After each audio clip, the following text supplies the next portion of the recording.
Broncos versus your Northwestern Red Raiders. We're just a few.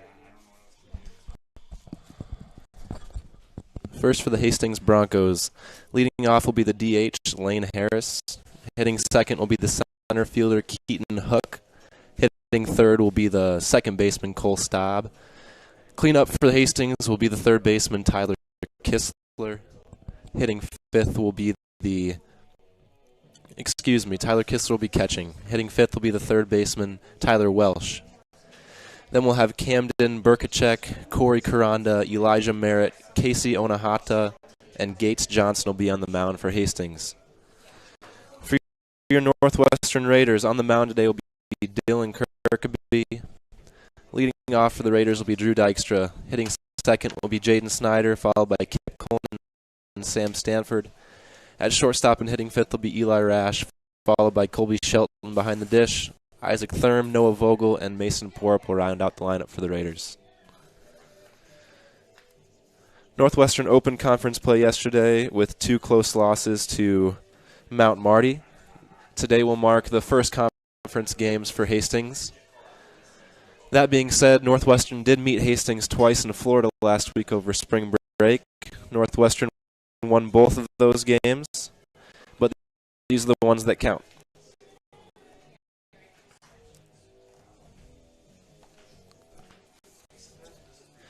Red Raider Athletics would like to thank the following sponsors: Premier Communications, the Van Enkelenhoven Insurance Agency, Kaspersky Ace Hardware, Diamond Vogel Paint, Iowa State Bank, Pepsi of Siouxland, Northwestern Bank, Orange City Health System, Scooters, American. First pitch from Kirkby is swung through, fastball on the outside for strike one.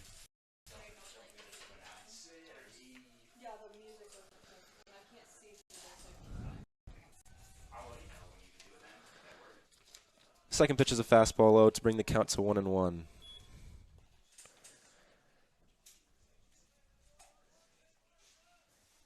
Kirkby has started 5 games this year with an ERA at 7. 18 innings, he's let off 24 hits, walked 11, and struck out 21. The 1-1 on the way. Ground ball to third base. Stanford Fields throws across the diamond for an easy out. 1 away for the Raiders.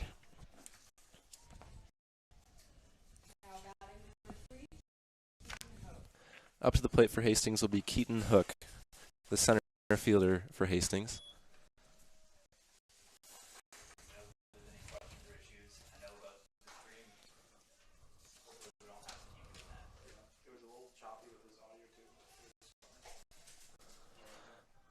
On the year, Keaton Hook's hitting .220 as Kirkby prepares first pitch. Swung through for strike one.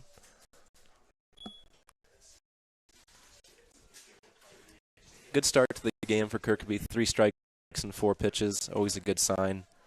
Struggled a little bit with walks this year, so it's good to get ahead in the count. Second pitch on the way. Shows for bunt, but it's a strike anyway. Count 0-2.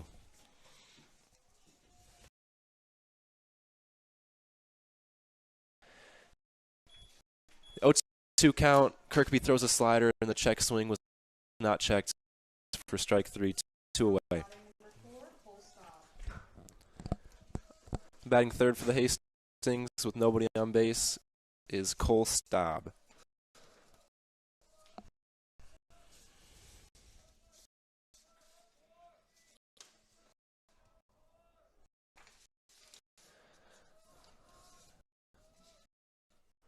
First pitch swung through for strike one.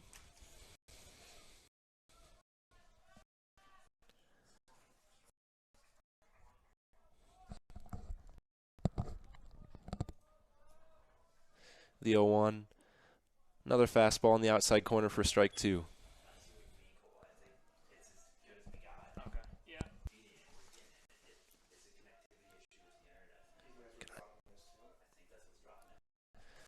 Staub, the left fielder for today's game. The 0-2. Fastball misses just up. Brings the count to 1-2. Behind Kirkby, you have Stanford at third, Rash at short, Snyder at second, and Cullinan at first. 1-2. Another foul back. Catching in the first game will be Colby Shelton. In left field, you have Vogel, Dykstra, and Porup.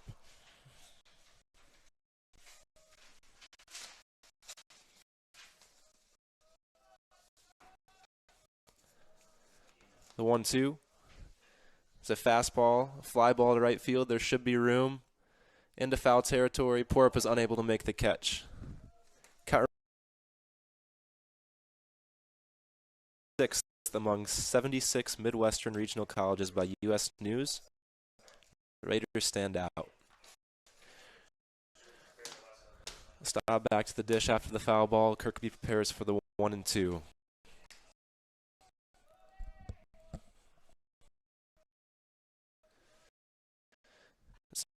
Another fastball on the inside, fouled away. Staub staying alive. 3 foul balls in a row now.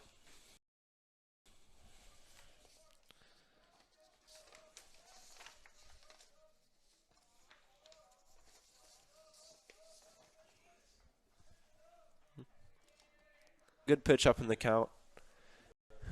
Good take by Staub. Northwestern's coming off a doubleheader loss yesterday as the 2-2 goes. It's a slider that slides right to the middle of the plate for strike 3. At the end of the first half, the first remains 0-0 as Northwestern comes to the plate for their first half to hit.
Welcome back to the bottom half of the first.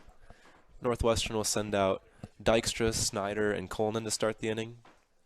One of the few teams you'll see start off a game with 3 lefties. It's a nice luxury to have. On the mound for Hastings today is Gates Johnson.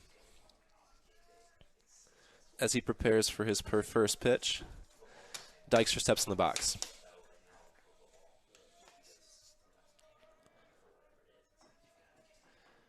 First pitch is looked to be a fastball that missed down and in.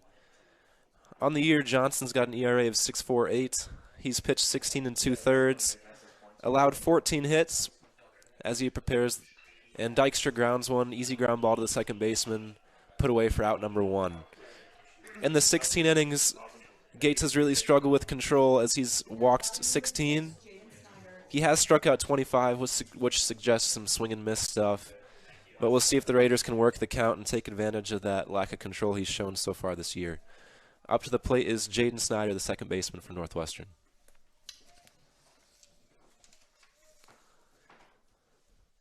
First pitch misses down and away. If I'm not mistaken, this is one of Snyder's first games in the 2-hole. He spent most of last season hitting 9th, but the 3-lefty approach, the 1-0 is swung through to even the count at 1-1. On the year, Snyder is hitting .244, slugging .422 with an on-base percentage of .370. Gets walked a lot, strikes out a lot, but yeah, good OPS. 1-1 looks to be a breaking pitch swung through for strike 2.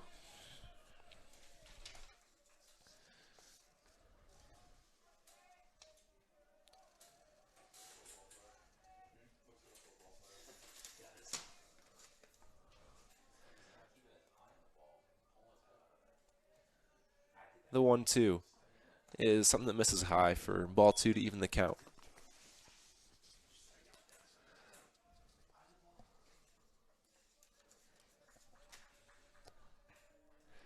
The 2-2 is a breaking pitch that catches the outside corner for strike 3. Borderline call, probably too close to take. That's two outs as Kip Colonen steps in the plate. Colonen, far and away, has been the Raiders' best hitter so far this year, hitting .481 to date, 8 doubles, 5 home runs, same amount of walks as strikeouts, just a very good hitter. 2 home runs in one of the games yesterday. We'll see if he can get something started for the Raiders. First pitch from Johnson. It's a breaking pitch that misses high. UC Hastings putting a bit of a shift on Kip. 3 guys on the right side of the infield. Outfielder shifted over 2. The 1-0 is another breaking pitch that dips in for strike 1.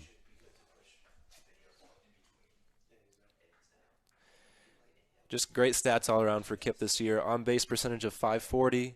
He's slugging nearly 1,000, and he's been an integral part to Northwestern's success. The 1-1 is fouled away to the first base side for strike 2. Johnson not having many problems throwing strikes so far. As we pointed out earlier, 16 walks in 16 innings so far this year. We'll see if that pops up from at some point in this game. The 1-2 is fouled away again to the right side by Kip.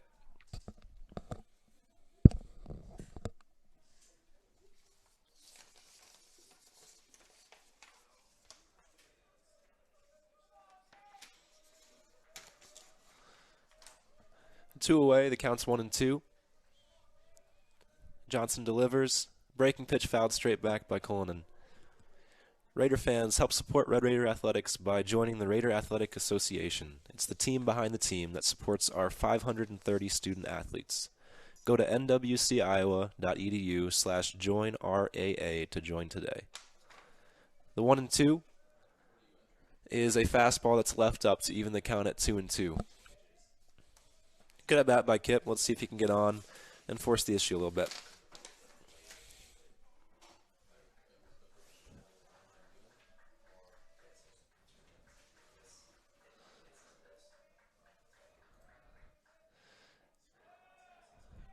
The 2-2 is just inside. Good pitch by Johnson, better take by Kip. That brings the count to full with 2 outs. With nobody on base, you wouldn't assume that Hastings would pitch Northwestern's clear best hitter down the middle, but you never know. The full count is jam shot to the third baseman. Third baseman bobbles, sets throws, and gets him by half a step. That will end the first inning. The score remains 0-0.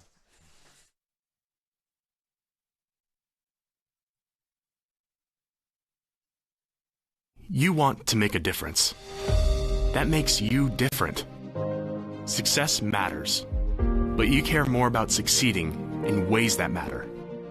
You want to be prepared, confident, ready to lead a life that stands out. You belong at Northwestern College. Be a Raider. Lead and serve. Be smart and strong.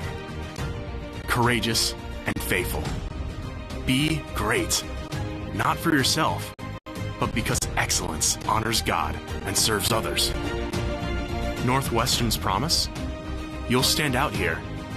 You'll be equipped for your career, for God's call on your life, for success, for significance, because you'll be a Raider, and Raiders stand out.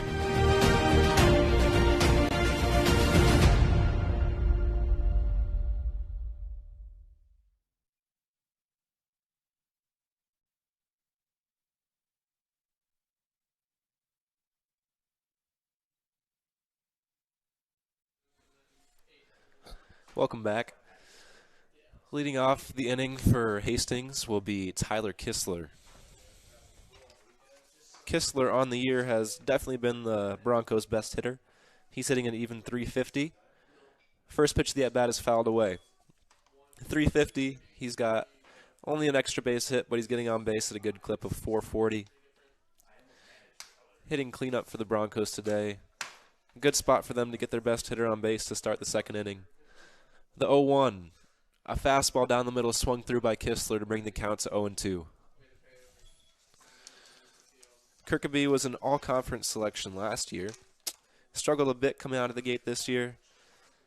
I think the important thing for him is finding the strike zone, is what he's done a very good job of today. The 0-2 is a fastball that misses low, 1-2.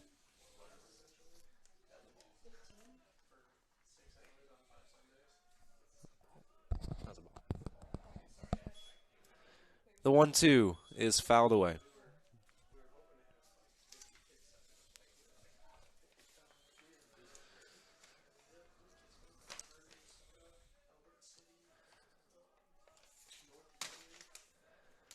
Kirkaby sets for the 1-2. Another fastball that misses just low. Good pitch. Yet to see a breaking pitch in this at-bat. You'd assume that would be coming here on 2-2.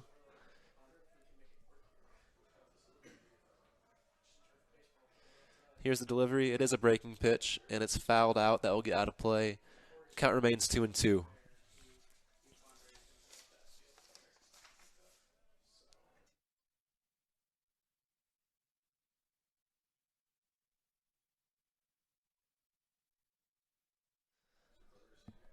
The 2-2 is a fastball that is lined just past the glove of second baseman Jaden Snyder and gets into the outfield for today's first hit. Good effort by Snyder. Good piece of hitting by Kistler as he just takes the 2-2 and drives it the other way. Kistler, the catcher, will get a pinch runner for him. First time we'll see Kirkaby from the stretch as we have runner on first. Once I get that runner to you, I'll let you know.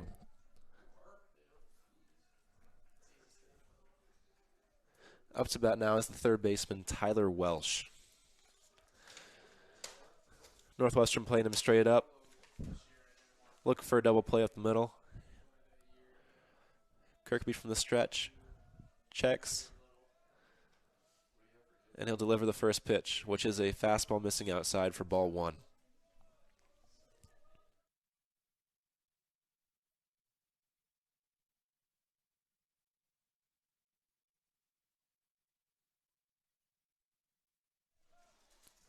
On first base, courtesy running for Hartman is number 8. And the 1-0 is driven to deep left center, and it will go over the fence for a home run. Barreled that one up, and there will be our first 2 runs of the game as Hastings takes the 2-0 lead. Tyler Welsh got all of that one. Welsh on the year, that will be his first home run. The team only has 1 home run the entire year. That'll be number 2. Bases are empty as there remain 0 outs.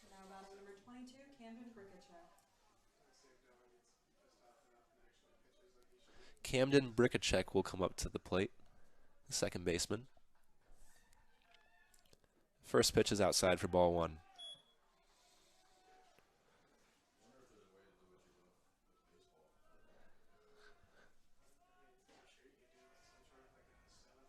The 1-0 is a fastball up for ball 2. As we said earlier, Northwestern is 2-0 against Hastings so far this year. In Florida, they beat them 10-1 and 5-0. The 2-0 is swung through, fouled away for strike 1. As I said, 10-1 and 5-0. Clearly they can put up runs against this Hastings team, so not all to be lost yet. Score is 2-0. No outs, count as 2-1 to Brickachek. Delivery is a slider that misses high for ball 3.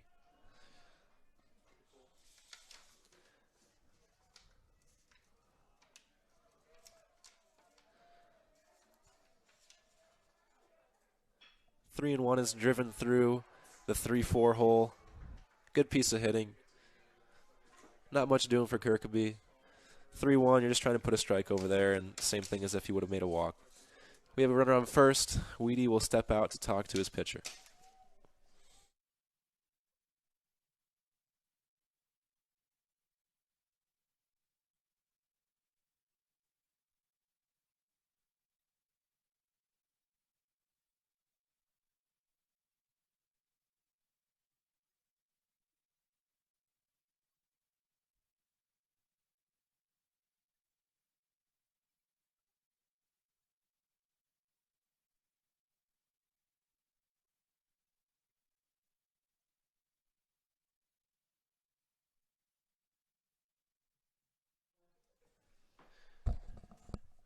After the short mound visit, we're ready to go again. Batting for Hastings will be Corey Caranda, the first baseman. From the left side of the plate, consecutive lefties for the Broncos. Kirkby takes a look at first, delivers. It'll be a fastball. Bunt attempt by Caranda. Goes foul for strike 1.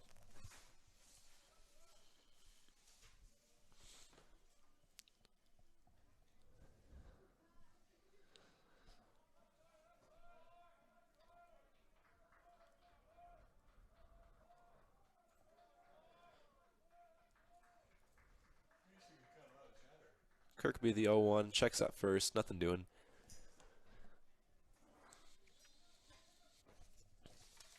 Did you know Christianity Today has called Northwestern a best college for spiritual enrichment? Raiders stand out.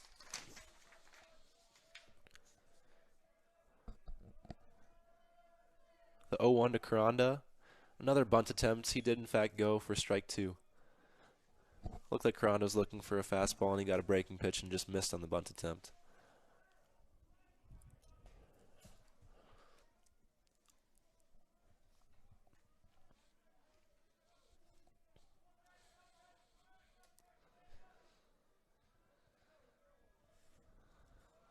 Oh, 2. Let's see if he can get a ground ball. It is a fastball that misses low for ball 1.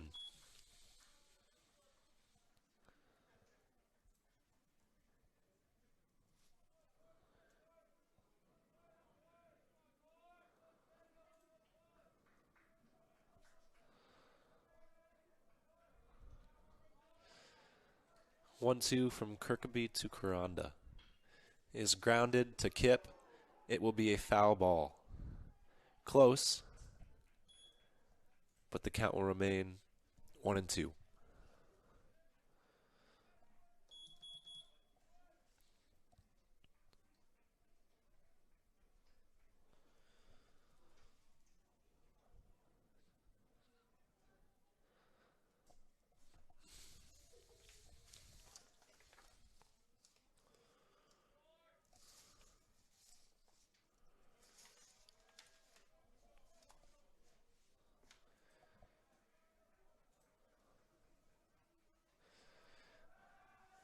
Checks at first once again. Nice day for the conference home opener for the Raiders. Mid-60s, not a ton of wind.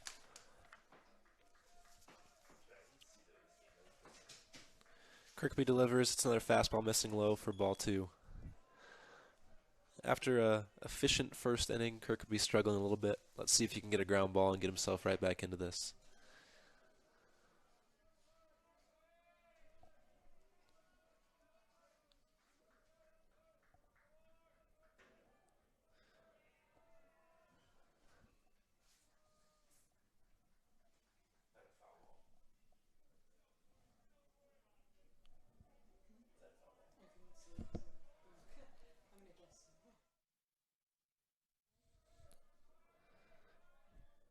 The 2-2. Ground ball, similar spot as the last one that went foul. Once again, it'll be a foul ball, leaving the count at 2-2.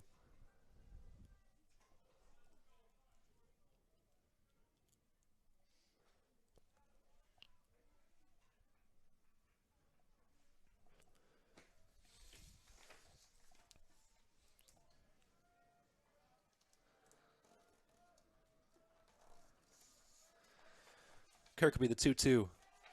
Little half check by the Karanda. Doesn't go, holds up to bring the count full.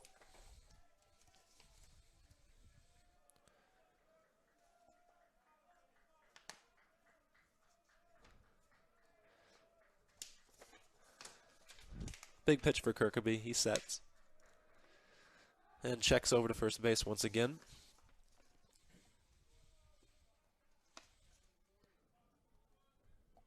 Today marks the first day for conference play for most of the conference. Midland, Mount Marty, Northwestern, and Dordt have all played, with Midland and Mount Marty being 2-0 and Northwestern 0-2. Kirkby gets ready for the 3-2. It's another ground ball to the right side for a foul. Good at bat by Karanda. Hasn't hit anything hard, but he stayed in it. Forced Kirkby to work.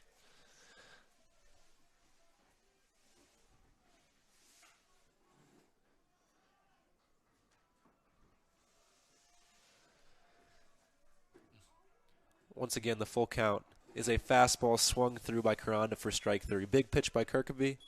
Went to the fastball, and Karanda could not catch up. One away, runner on first. Hitting for the Broncos will be number 25, Elijah Merritt. Merritt's playing right field today.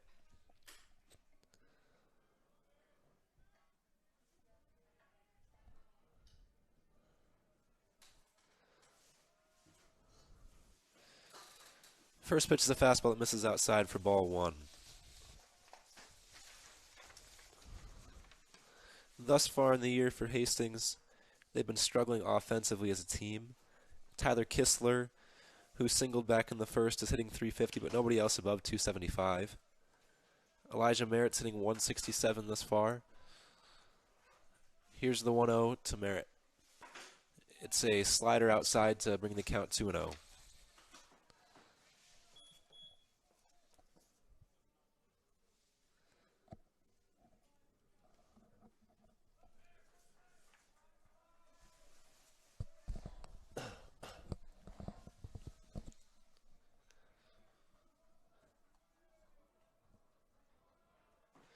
Kirkby to Merritt, fouled back for strike 1.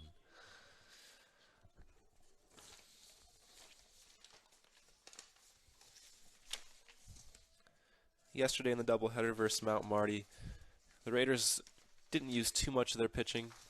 In the second game where they lost 2-1, Brett Shelton pitched the entire game. And the first game, Brady Roberts pitched 6 of those innings. They should have decent depth in the bullpen. The 2-1 is a breaking pitch, ground ball to short, too soft for a double play. Rash will field it and make a nice throw over to first for out number 2. Good pitch by Kirkby. He would have preferred to hit a little harder, but great play by Rash, throwing off balance and getting the out at first. 2 down, runner on second. And the 9-hitter, Casey Onahatka, will step up to the plate.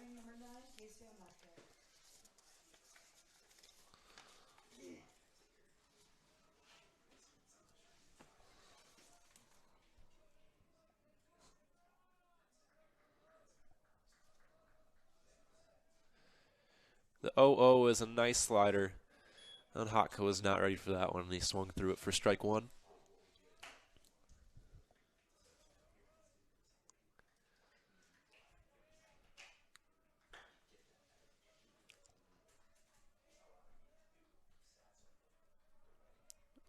Oh, 1 runner on second with 2 outs.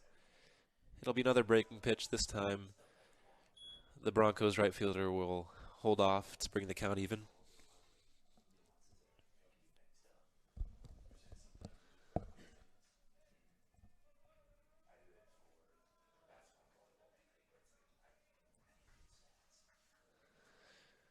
Another breaking pitch, ground ball to Stanford at third base. He fields, throws across the diamond for out number 3. Good recovery by Kirkby to get out of a jam.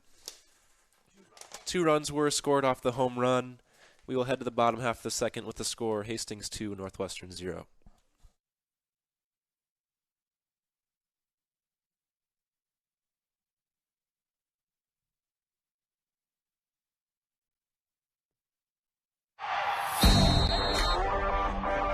Spins into the lane, throws it down. Northwestern College is top ranked for academics and an athletic powerhouse. But we do more than win championships. Our coaches and staff are committed to honoring Christ through excellence in athletics. We develop Raiders who stand out in competition and the classroom. The Raider Athletics Association provides resources that help us recruit the very best student athletes. Become a member by making a gift that will enhance the student-athlete experience, fund scholarships, and continue to improve facilities. Be a part of the team behind the team. Join today. Thank you, and go Raiders.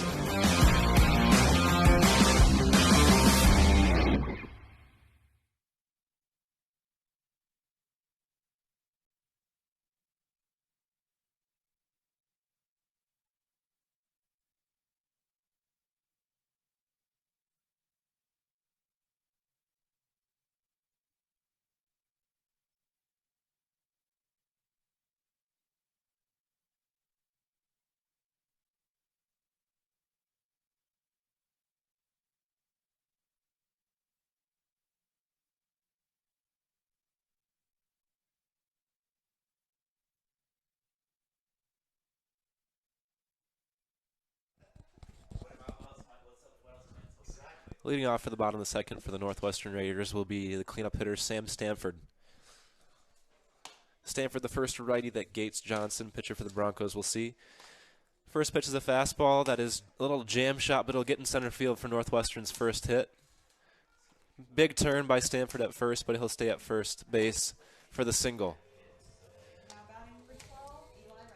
Good pitch by Johnson, kind of in on the hands, but a really good piece of hitting by Stanford to get his hands around it and poke it into the right center gap for a single. Good way to start the second inning for the Northwestern Red Raiders. Hitting now for Northwestern will be the shortstop, Eli Rash.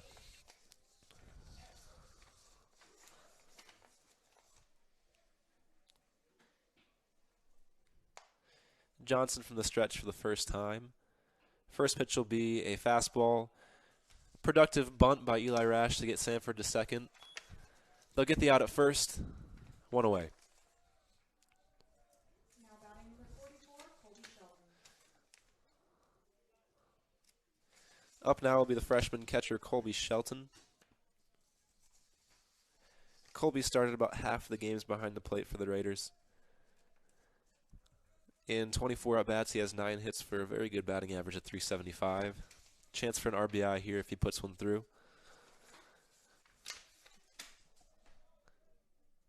Johnson checks on Stanford at second. Delivers the pitch. It'll be a ball low to bring the count 1-0.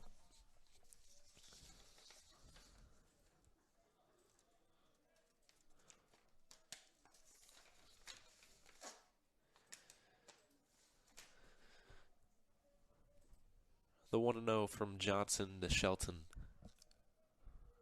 will be what looked to be a cutter or a slider that Shelton wasn't ready for and swung through for strike one. Counts even. Red Raider Athletics would like to thank the following sponsors: the City of Orange City, Demco Manufacturing, Orange City Health System, and Pete's Ranch. Thanks for being the team behind the team. The 1-1.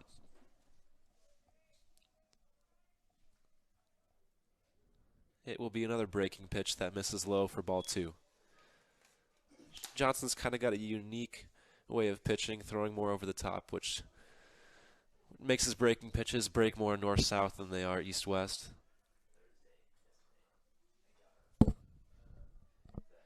Two and one. It will be what looked to be a curveball that Shelton just missed and fouled back. Counts 2-2. As I was saying, when it's that curveball, it's much more a 12-6 motion than when you look at Kirkby and it's more east-west.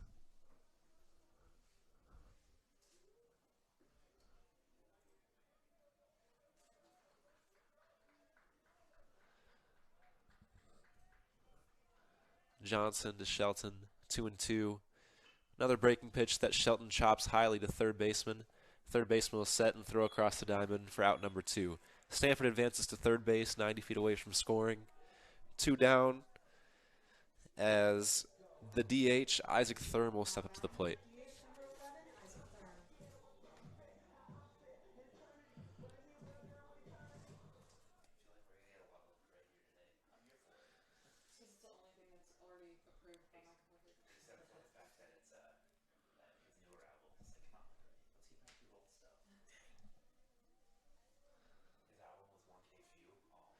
First pitch is fouled back by Thurm.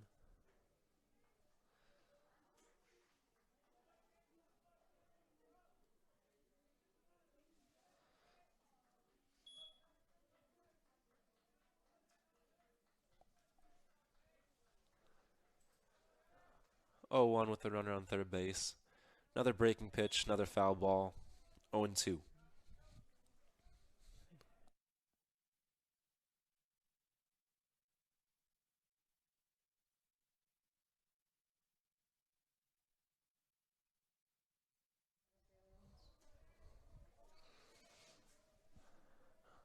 Oh and 2, Johnson to Thurm. It'll miss low for ball 1.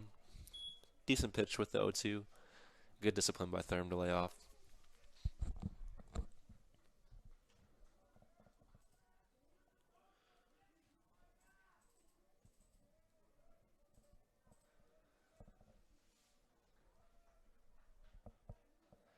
One and 2, misses low in the dirt. 2-2, good block by the catcher. Runner on third, ball in the dirt's always dangerous.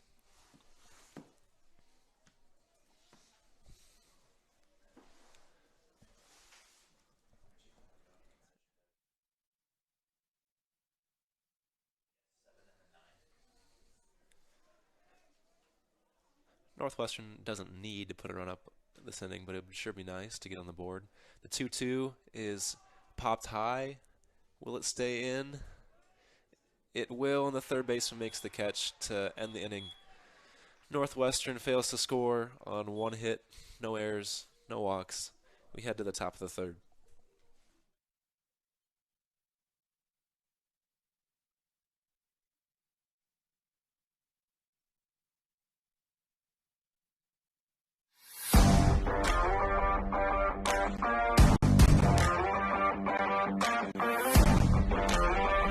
My goal is to praise God with the gifts He has given me to play the sport I love. Your support helps me be a part of the winning tradition of Red Raider Nation. Thank you for sharing your gifts with us. Go Raiders!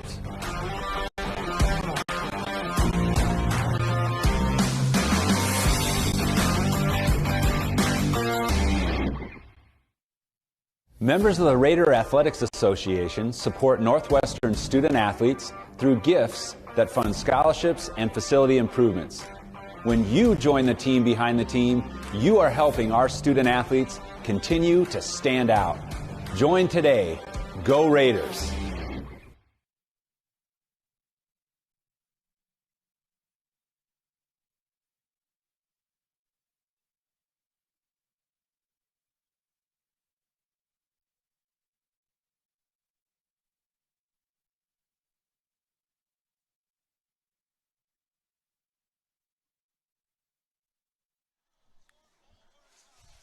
Leading off the top of the third will be the top of the order for the Hastings. First pitch, check swing, and ball 1. Lane Harris, the DH, will lead off.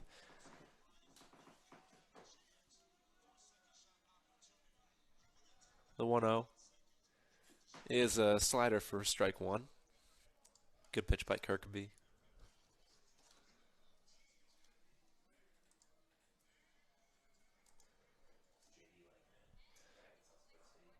One is missed down and away for ball 2.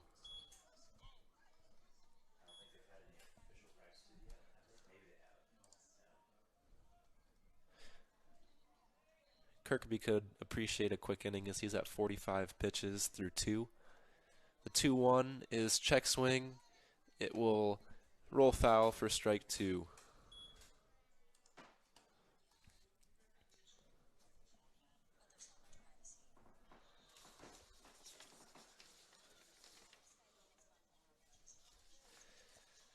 Lane Harris, the DH today, who's hitting right now. Only started 4 games this year, but hitting 400 in limited action. The 2-2 from Kirkby to Harris is a slider swung through for strike 3. Second strikeout, I believe, for Kirkby today. Good start to inning number 3.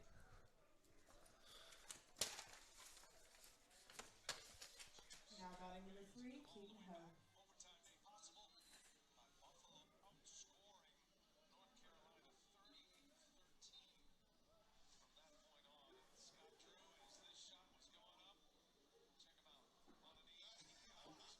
First pitch is strike 1.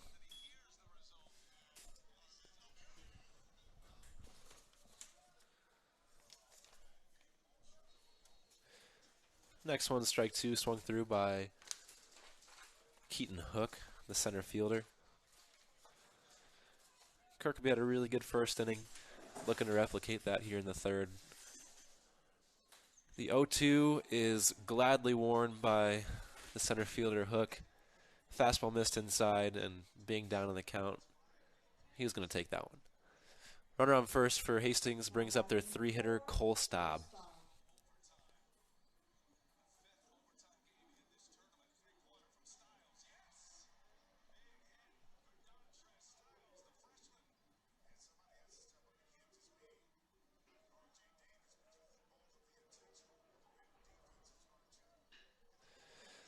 The first pitch is grounded. Taylor made double play, Rash to Snyder to Cullinan, and Kirkby is out of the third inning.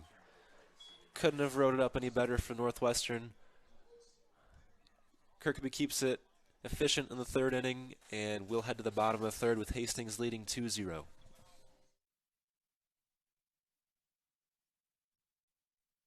You want to make a difference. That makes you different. Success matters, but you care more about succeeding in ways that matter. You want to be prepared, confident, ready to lead a life that stands out.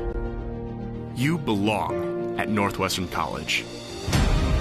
Be a Raider. Lead and serve. Be smart and strong. Courageous and faithful. Be great, not for yourself, but because excellence honors God and serves others. Northwestern's promise? You'll stand out here. You'll be equipped for your career, for God's call on your life, for success, for significance, because you'll be a Raider, and Raiders stand out.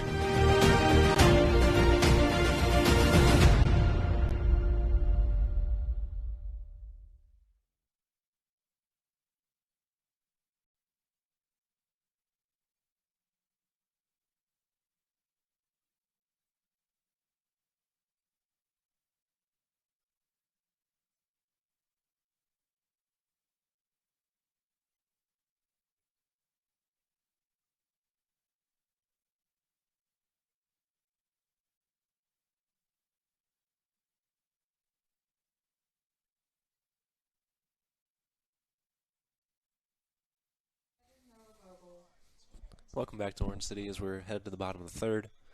Northwestern will go 8-9-1 with Vogel, Porup, and back to the top with Dykstra.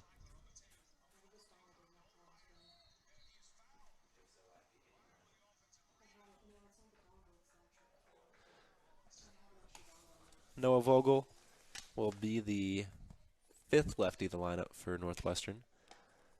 Gates Johnson remains on the mound. First pitch is swung through for strike 1. Vogel playing left field today, as he usually does.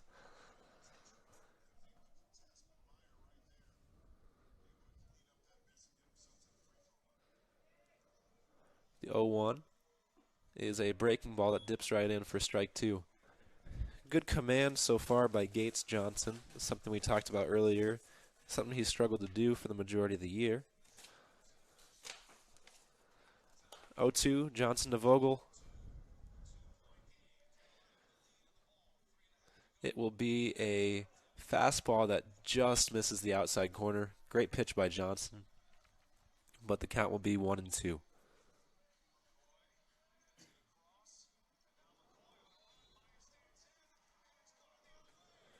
1-2. Fastball up. Good take by Vogel. Brings the count even to 2-2.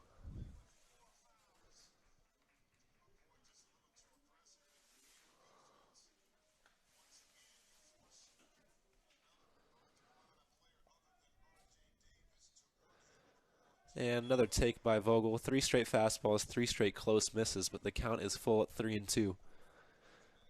Northwestern would gladly take a walk, as leadoff man getting on base is always important.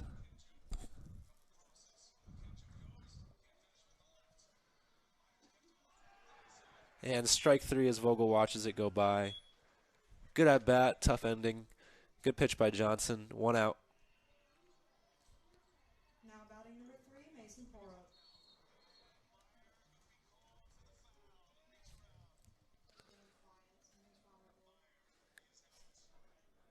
The non-hitter for Northwestern, Mason Porup, steps to the plate. Porup playing right field today. First pitch is taken and driven through the 5-6 hole. Good piece of hitting by Porup. And the Raiders get their second base runner of the day. And he turns the lineup back over to the top with Drew Dykstra. Not hit super hard, but hit where it needed to be. Now batting number 13, Drew Dykstra.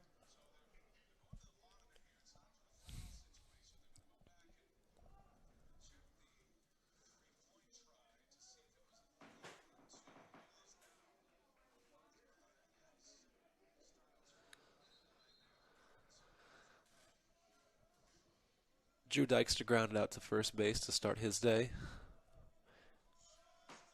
Porup is running on the first pitch of the at-bat. Good throw by the catcher. And looks as though Porup avoided the tag on the slide. The throw by catcher Tyler Kistler certainly beat Porup, but the umpire was confident in his call. Stolen base by Porup puts him in scoring position with 1 out.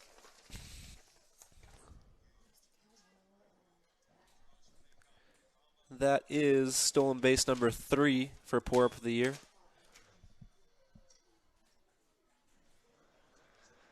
Dykstra looking to get some RBIs from the leadoff spot. Count is 1-0.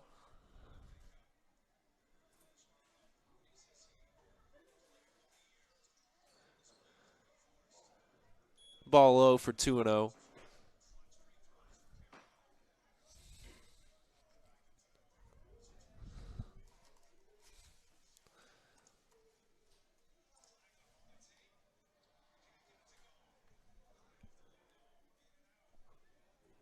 Johnson from the stretch. Porup on second, Dykstra at the plate. 2-0 is low once again. Counts 3-0. This early in the game, you question if he has the green light. Dykstra's hitting the ball really well so far this year. But with a guy who has struggled with command in the past, you'd probably assume they're going to make him work for it. So far in the game, Gates Johnson with 32 pitches through 2 1/3. Very efficient. The 3-0 will miss high for ball 4. Dykstra takes the walk. Runners on first and second for the 2-hitter Jaden Snyder. Now batting number 6, Jaden Snyder.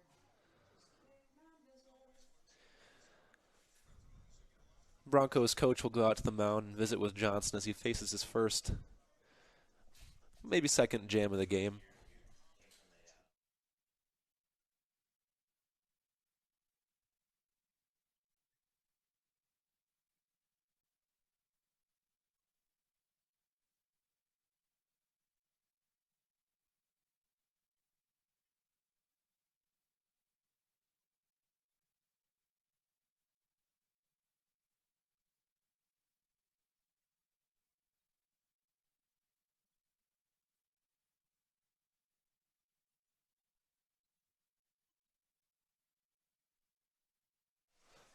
As you'd expect, Johnson remains in the mound. Second baseman Jaden Snyder up to the plate. Porup on second, Dykstra on first. 1 down.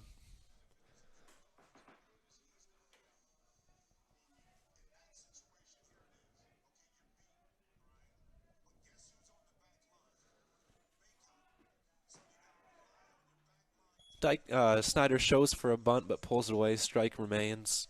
0-1. You'd assume that a bunt would probably not be in play here with an out on the board, but never hurts to put pressure on the defense. Counts 0-1 from Johnson to Snyder. He does show for bunt once again, misses once again, counts 0-2.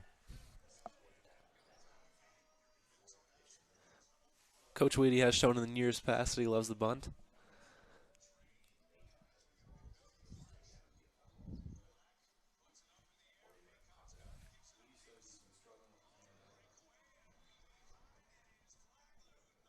Oh, and 2 is inside, chopped to the first baseman, foul from Snyder. Defensive swing keeps his at bat alive.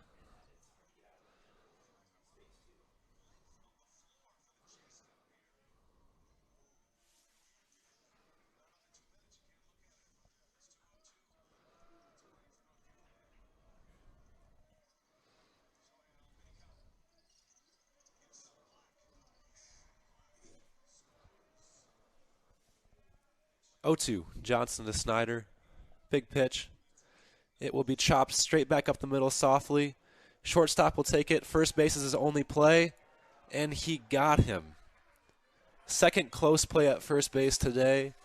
I don't have a great enough angle to argue against that. Good hustle by Snyder. Moves the runner like his bunt would have. Runners on second and third for the Raiders' best hitter, Kip Cullinan.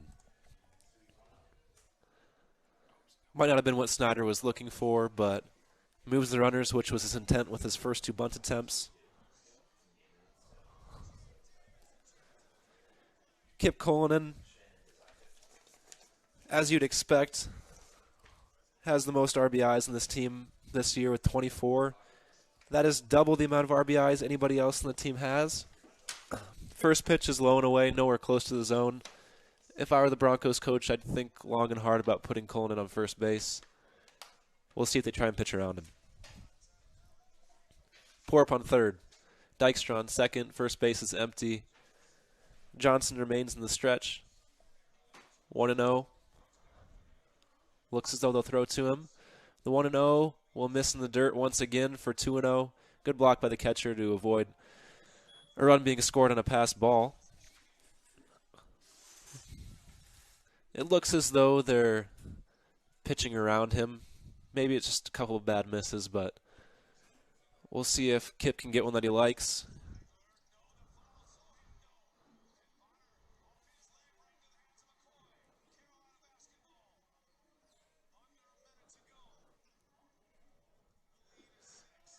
The 2-0 is a slider. Very nice pitch. Cullinan swings through it. I think he was looking fastball, and it just slid down on him. Still remains ahead in the count, 2-1.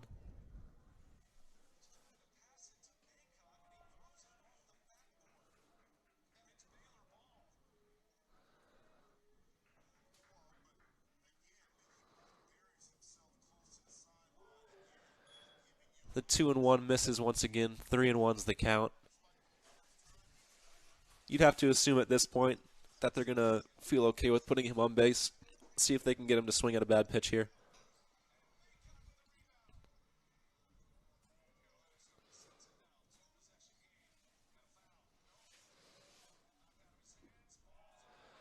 And the 3-1 is a borderline pitch that the umpire calls a strike. Cullinan disagrees, but the count is full. Payoff pitch on its way. 3-2, 2 outs. Runners on second and third as Northwestern trails by 2.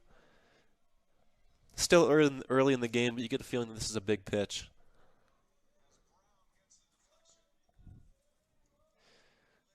Johnson looks for the sign, gets set. 3-2. It is a fastball hit hard by Cullinan, but directly at the second baseman. Play is made for the third out of the inning, and Johnson gets out of a jam. As we head to the top of the fourth inning, the score remains Hastings 2, Northwestern 0.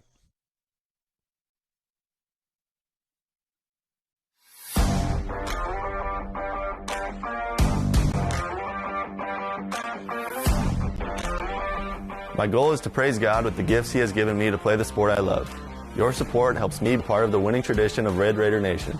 Thank you for sharing your gifts with us. Go Raiders!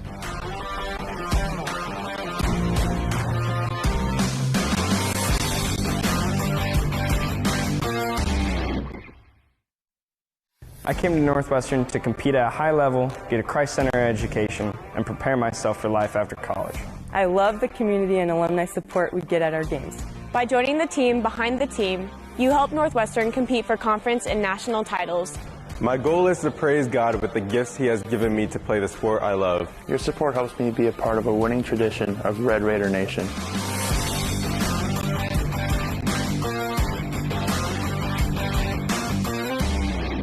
Thank you for sharing your gifts with us. Go Raiders.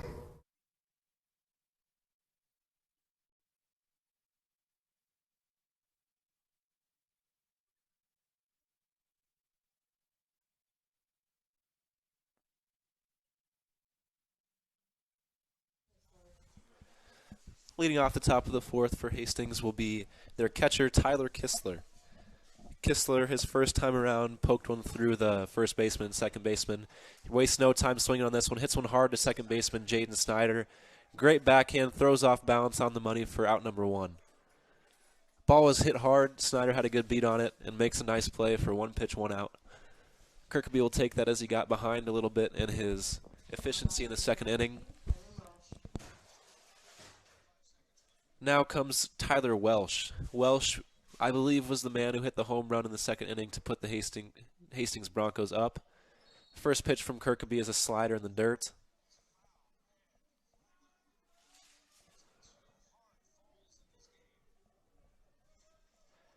Kirkby, the 1-0, is another breaking pitch for ball two.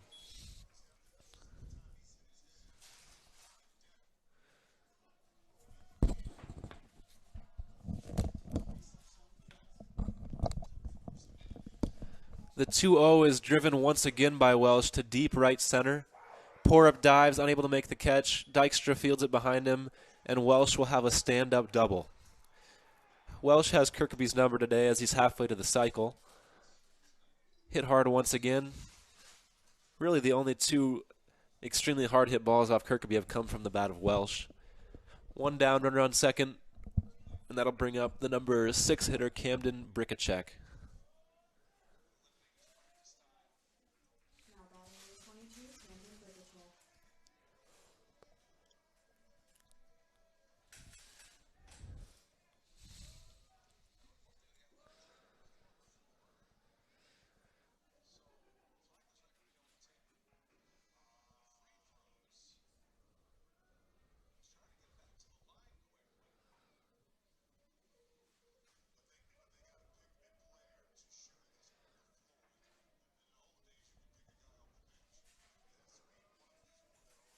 Kirkby, the first pitch to Brickacek, misses low for ball one.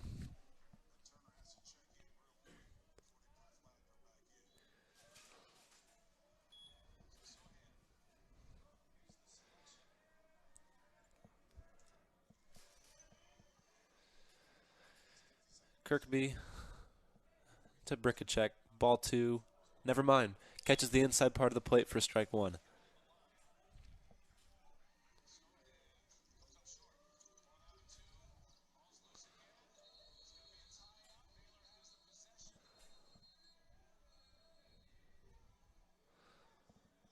Kirkby, 1-1.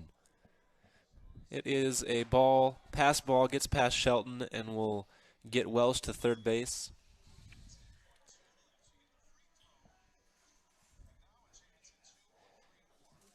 I'd assume that would be called a wild pitch. Fastball down in the dirt's a tough one for any catcher to be expected to get.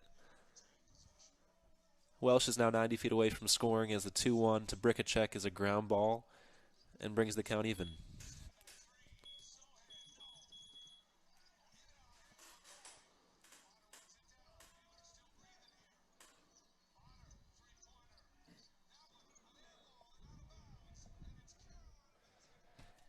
Okay, North. The 2-2 is a nasty slider by Kirkby that dips in the inside part of the plate. Froze Brickacek for strike three. Big strikeout by Kirkby with the pass ball. You'd assume that Brickacek would just be trying to put the ball in play to get run number 3 across. But a big pitch by Kirkby in a big situation keeps the Raiders in a place they're okay with. Runner remains on third, but with 2 outs. Corey Caranda steps to the plate, the first baseman. First pitch by Kirkby misses low for ball one.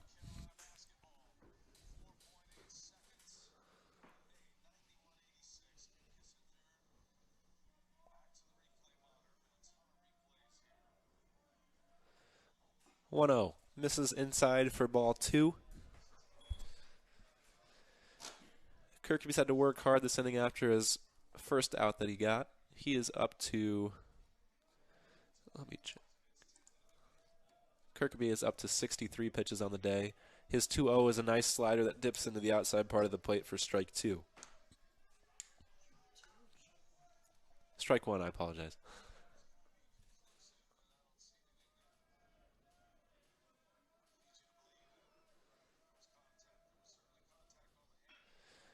And the 2-1 is singled by Karanda into right field, and that will score Hastings' third run of the day. Looked like Karanda was sitting on that pitch and just drove it right into the gap. 3-0 Hastings. Now batting number 25, Elijah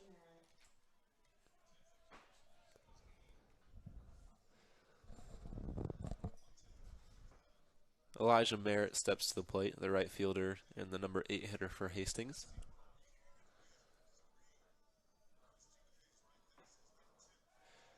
Kirkby checks on first base, nothing doing there.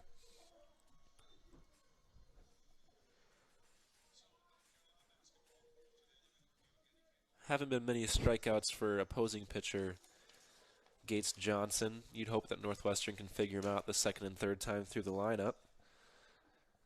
The 1-0 from Kirkby is a strike.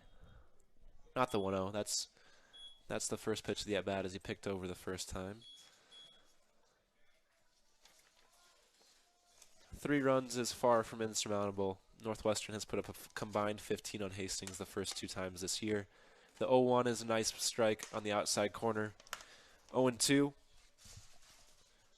I think if Northwestern would keep Hastings at 3 runs, they'd feel pretty good about their chances. But there's still a lot of game to be played.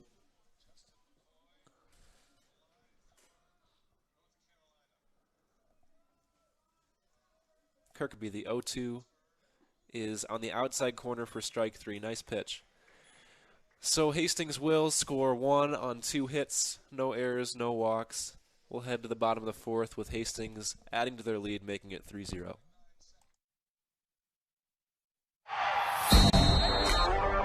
Carlson spins into the lane, throws it down. Northwestern College is top ranked for academics and an athletic powerhouse. But we do more than win championships. Our coaches and staff are committed to honoring Christ through excellence in athletics. We develop Raiders who stand out in competition and the classroom. The Raider Athletics Association provides resources that help us recruit the very best student athletes. Become a member by making a gift that will enhance the student athlete experience, fund scholarships, and continue to improve facilities. Be a part of the team behind the team. Join today. Thank you, and go Raiders.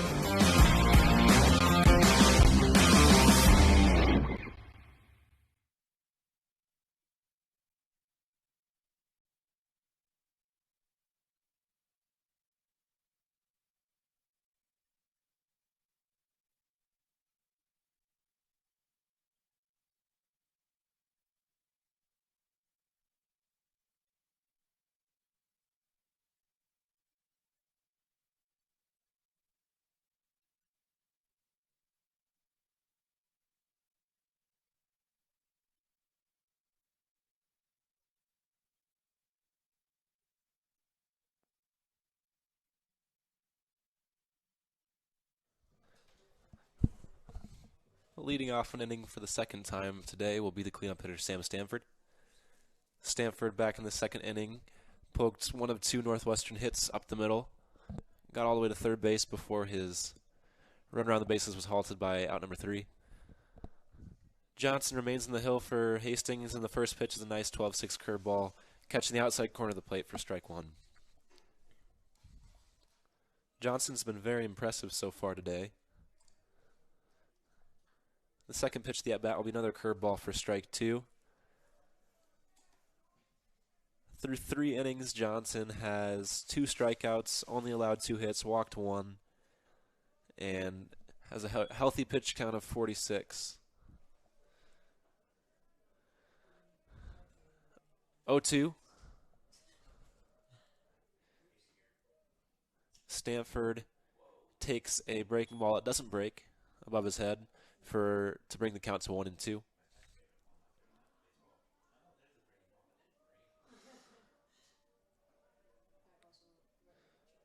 One and two is another breaking pitch that misses just wide for ball 2. Good pitch by Johnson. Stanford has been one of the most consistent hitters at Northwestern so far this year. He started all 18 games and is hitting a healthy .333. The 2-2 is in the dirt for ball 3. Stanford takes 3 straight balls to bring the count to full. In addition to hitting .333, he's getting on base at a .394 clip. He has a pair of doubles and a home run so far this year. Let's see if he can find his way on base to start a little rally for Northwestern. The full count is low, and he takes ball 4 for a walk. 2 plate appearances for Stanford so far, and both productive with a walk and a single. That'll bring up shortstop Eli Rash. In the second inning, we had Rash sacrifice Stanford to second base with a bunt. With the score being 3-0, you'd be surprised to see a bunt here, but you can never rule it out. Stanford has 1 stolen base on the year. Not much of a threat there. Rash steps to the plate, and Johnson takes a check on Stanford at first base. Rash has been picking it up as of late. He's up to .316 on the year. Be a good time for him to get an extra base hit, or a hit of any kind.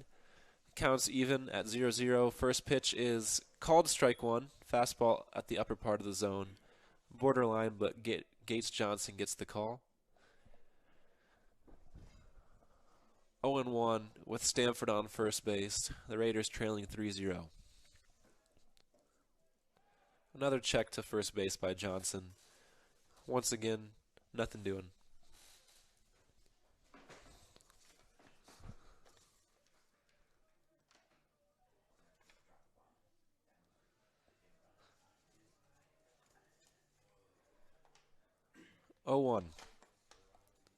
It will be a fastball outside for ball 1. Counts 1-1.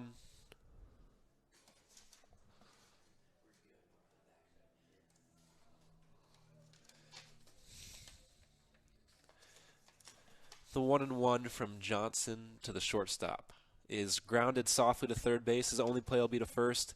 Throws across the diamond for out number 1. 2 at-bats for Rash so far. 2 sacrifices, 1 intentional, 1 unintentional. Runner on second will be Stanford with 1 away. Catcher Colby Shelton will come to the plate with his second chance of the day to drive a runner in. No matter your age or ability, the CNOS Sports Medicine Team can help you stay healthy, prevent injuries, and strengthen your game. CNOS, improving health. Shelton, the 6th hitter for Northwestern today.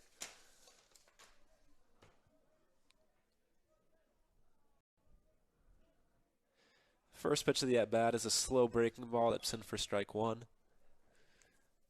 It seems as though Johnson has 2 variations of that curveball. One that he likes to throw early in counts, kind of a get-me-over curveball. And the second one's a little tighter. Counts 0-1. It'll be a fastball that misses up. Shelton on the year. In limited at-bats, he's been very impressive for a freshman. Couple of walks, his on-base percentage is at .407. Slightly below that after he grounded out his first at-bat today. 1-1 will be another curveball. Once again drops in for strike 2. The past few innings we've seen Johnson kind of rely on that curveball as his strike pitch. Seems to be a bit more comfortable with it. Being up in the count, it'll be interesting to see what he goes for his out pitch here. 1-2 from Johnson to Shelton, and he'll step off the mound and give a check to Stanford at second base.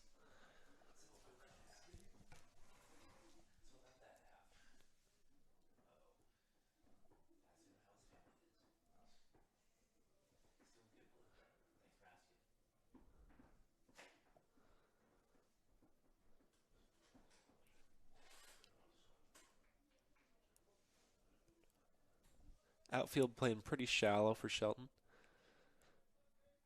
Infield playing straight up. 1-2 will be a fastball. Turned on by Shelton, down the line and fair. Stanford will score easily as Shelton heads for second base. There will be no play at second base, and Shelton will have an RBI double to put the Raiders on the board. Great piece of hitting with 2 strikes from Shelton. Inside fastball, got his hands in on it and turned on it. Raiders on the board and still work to do this inning.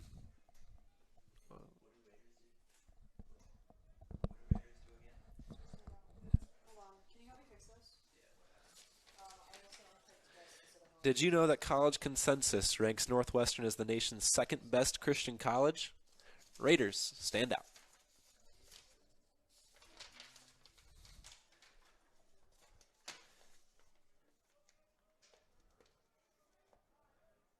I believe there's a courtesy runner for Shelton on second base.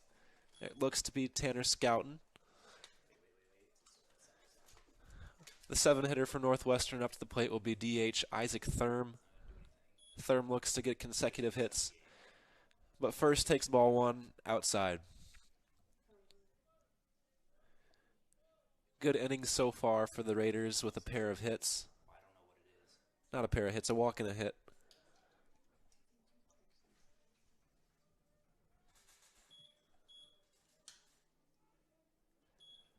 The 1-0 is fouled straight back by Thurm. He had a read on it, just missed it.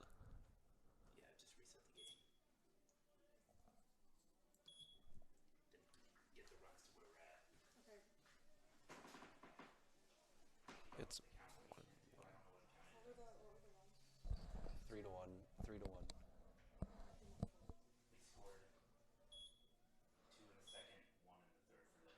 The 1-1 is popped to the third base side. There seems to be room. Third baseman will make the catch for 2 outs.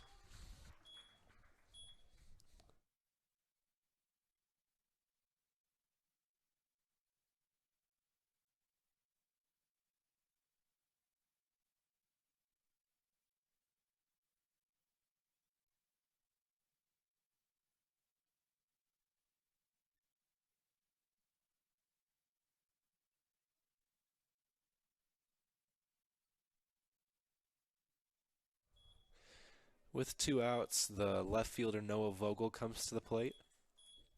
First pitch is swung through for strike 1. Counts 0-1 with 2 outs.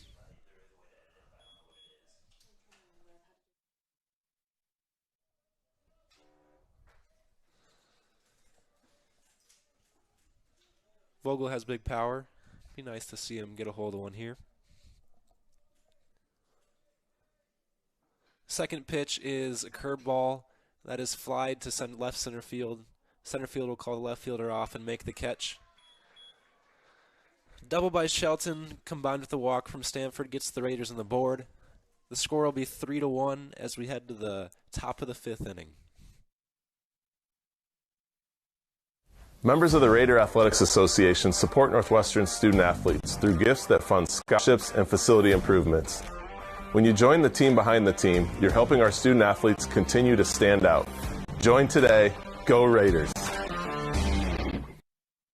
I came to Northwestern to compete at a high level, get a Christ-centered education, and prepare myself for life after college. I love the community and alumni support we get at our games.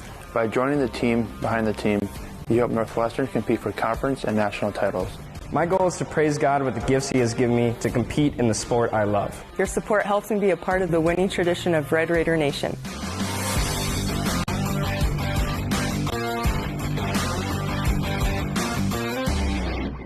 Thank you for sharing your gifts with us. Go Raiders!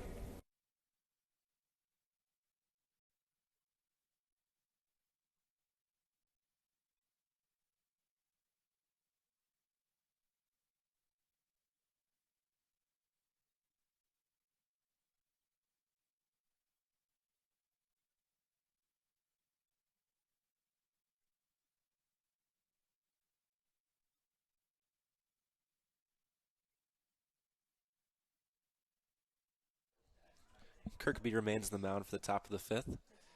Hastings will go 9-1-2 in their order as the first pitch is on the way for a strike.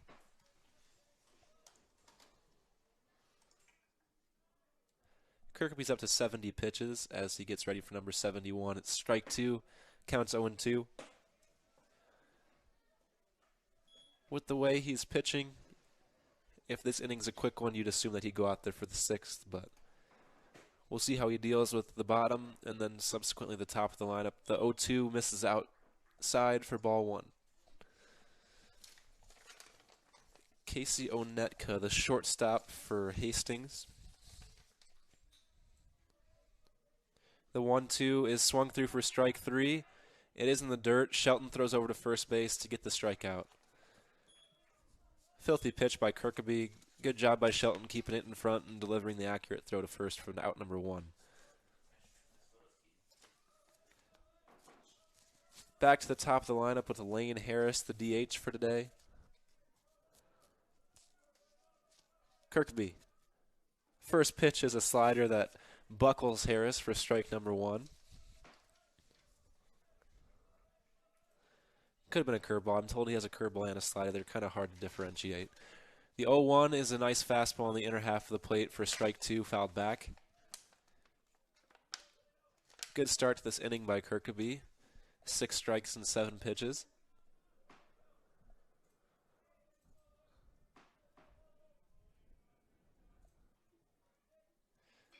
And ground ball on the third pitch of the at-bat to Rash. Rash decides not to set his feet, makes the accurate throw anyways to first base for out number 2. Quick first 2 outs of the inning. Kirkaby's locating well. Let's see if he can keep it going with Keaton Hook coming to the plate, the center fielder.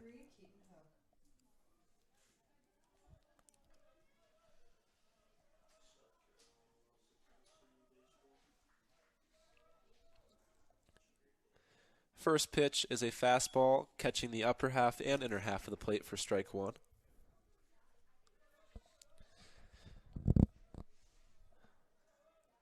Kirkaby quickly gets back into it and drops a slider real close, but misses for ball 1. First pitch of the at-bat was borderline, and he got the call. Second pitch was borderline, and he didn't, all things being fair. 1-1, misses low for ball 2.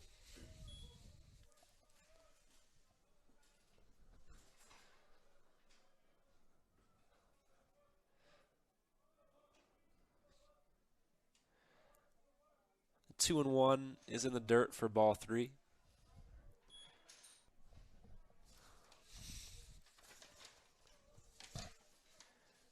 With the bases empty and Hook showing limited power this year, you'd assume they'd want to make him get on base himself. Let's see if Kirkaby can give him something to hit and put in play. The 3-1 is not one to hit as it flies over his head for ball 4. Hook will take first base with a walk, and the Broncos will hopefully have a 2-out rally for their sake. Coming up for the Broncos now will be Cole Staub, the 3-hitter and left fielder. We're seeing the first action in the Northwestern bullpen. You'd assume that Kirkaby can get out of this himself. Let's see how he deals with 3-hitter Cole Staub.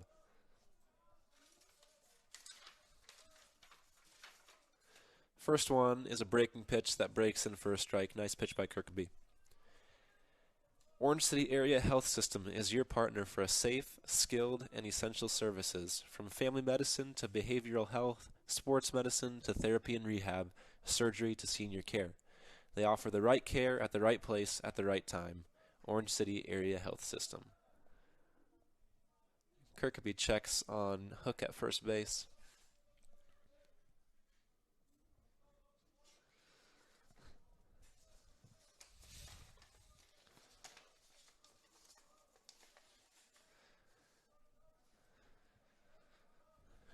The 0-1. Another check on first base.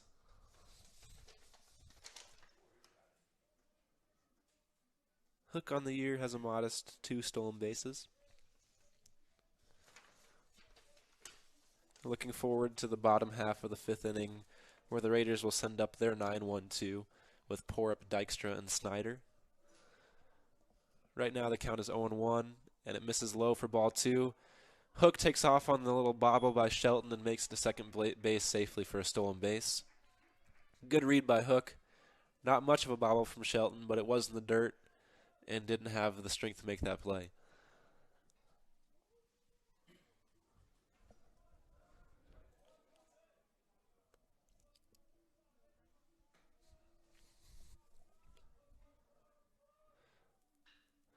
The 1-1 is grounded to third base in Sam Stanford.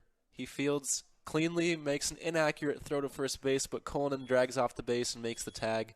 Nice aware play by Cullinan to get out number 3 and send the Raiders into the bottom of the 5th. No runs for Hastings on a walk. We head to the bottom of the 5th with Northwestern's 9-1-2 coming up and hoping to get on the scoreboard. Be a Raider. Lead and serve. Be smart and strong. Courageous and faithful. Be great, because excellence honors God and serves others. You belong at Northwestern. You'll stand out here. You'll be equipped for your career, for God's call on your life, for success, for significance. Because you'll be a Raider, and Raiders stand out. Members of the Raider Athletics Association support Northwestern student athletes through gifts that fund scholarships and facility improvements. When you join the team behind the team, you are helping our student athletes continue to stand out. Join today. Go Raiders!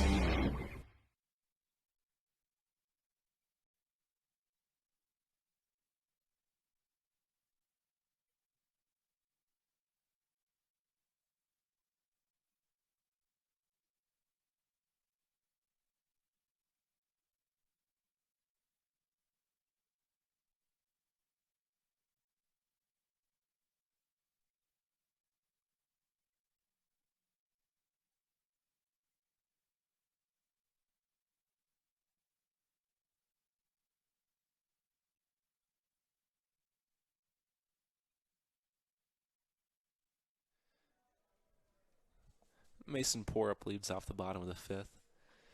Takes the first pitch and drives it into right. It's tailing to deep right field, and it gets down. Porup will round first, head to second.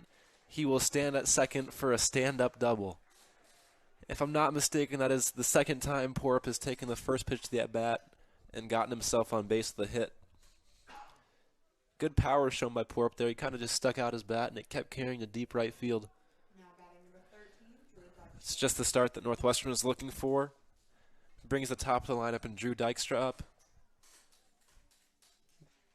I believe Dykstra has some speed. You'd wonder if they'd want to bunt him here.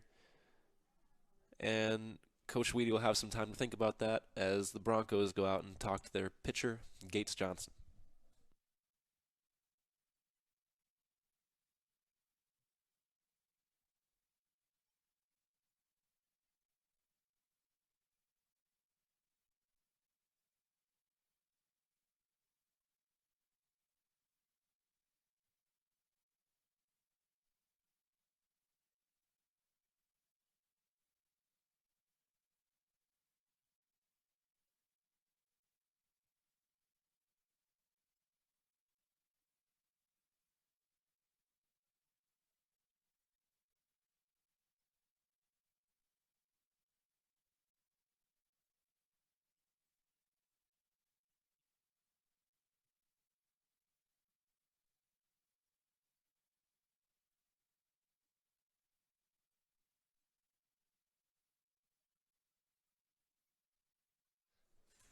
Johnson will remain on the mound after that mound visit.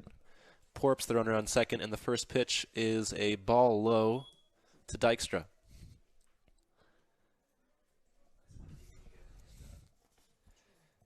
Dykstra is a pretty advanced hitter, especially for a freshman. On the year, he has 8 walks. I believe he took one earlier today as well, to only 7 strikeouts. Usually puts the ball in play, which is good for a scenario like this. Second pitch is fouled away to the right side. I think Northwestern's probably looking for more than a run this inning, but at the very least you want to get that runner on second across.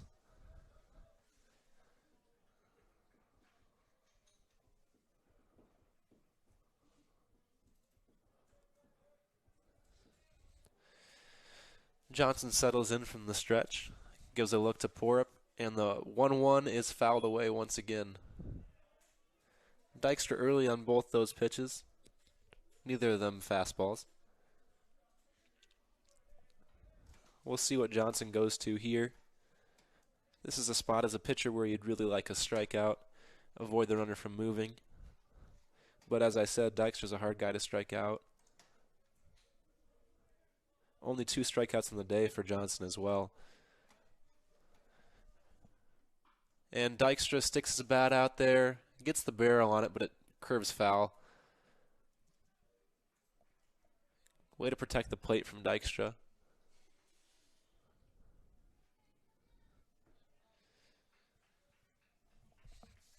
In addition to his good strikeout to walk ratio, Dykstra also is hitting .370 on the year. A pair of doubles, a pair of triples, and a home run. Only 5 RBIs, but he's hit from the leadoff spot for the majority of the year. Here's one of his rare chances to drive a runner in. And he will swing through the fastball upstairs for strike 3. That's a good placement from Johnson, the fastball up, especially after a few breaking pitches. We'll see if second baseman Jaden Snyder can pick up Dykstra and find a way to get Porup on second around. 1 down, runner on second. Johnson to Snyder.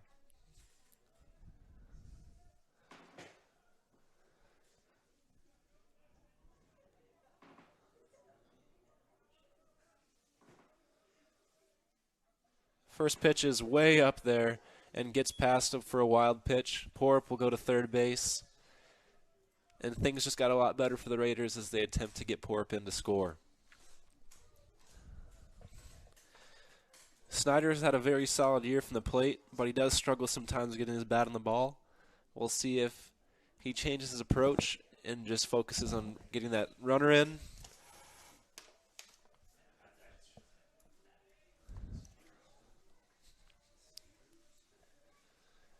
(1-0). It will be looped high into left field. In between, it seems to be deep enough. Porup takes off. Left fielder throws in way offline, and Snyder will get the job done with the sac fly. Not hit super deep, but with Snyder's power, it was enough to get it deep enough where the fast Porup can score on the sac fly. Score now is Broncos 3, Raiders 2. 2 outs as Kip Cullinan steps to the plate and wants to do a little 2-out rally and restart. Raider fans, help support Red Raider Athletics by joining the Red Raider Athletic Association. It's the team behind the team that supports our 530 student athletes. Go to nwciowa.com/joinRAA to join today. First pitch from Johnson to Cullinan is swung through for strike 1. Scooter's Coffee is a proud sponsor of Red Raider Athletics. Amazing people, amazing drinks, amazingly fast.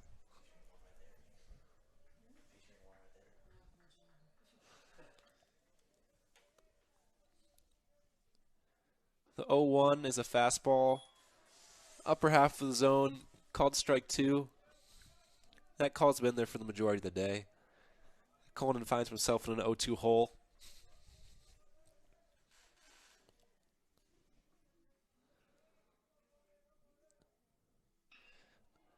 Doesn't matter as he pounds one through past the first baseman for his first hit of the day.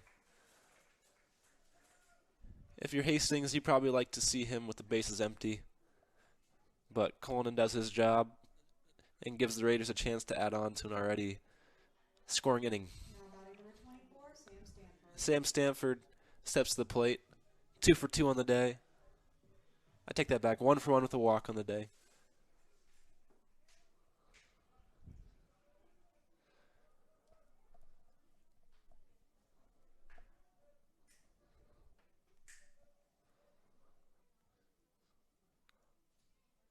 First pitch is chopped to the shortstop. His play will be to first. He throws off balance and gets the play. That'll end the 5th inning. Northwestern finds a way to score 1 and will head to the 6th inning in this 7-inning game with the score being 3-2, Hastings in the lead. Carlson spins into the lane, throws it down. Northwestern College is top ranked for academics and an athletic powerhouse. But we do more than win championships. Our coaches and staff are committed to honoring Christ through excellence in athletics. We develop Raiders who stand out in competition, classroom, The Raider Athletics Association provides resources that help us recruit the very best student athletes.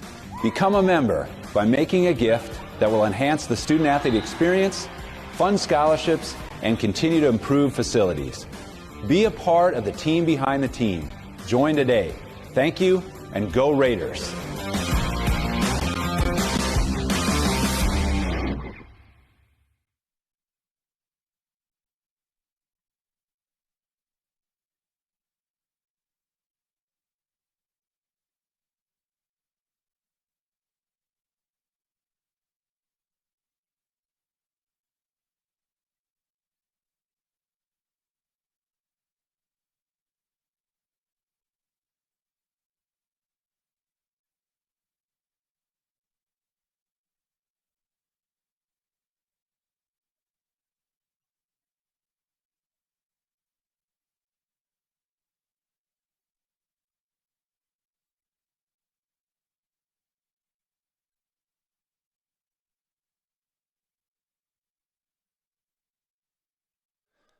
Welcome back to the top sixth. Dylan Kirkby remains the mound. First pitch is a slider for strike one against the four-hitter Tyler Kistler. The 0-1 is down low for ball one. Count is even at 1-1.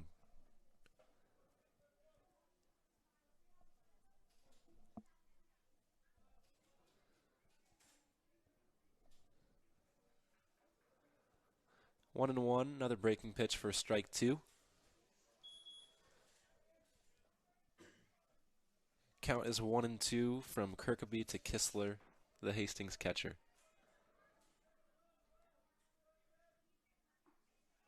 Good pitch by Kirkby, but just misses outside for ball two.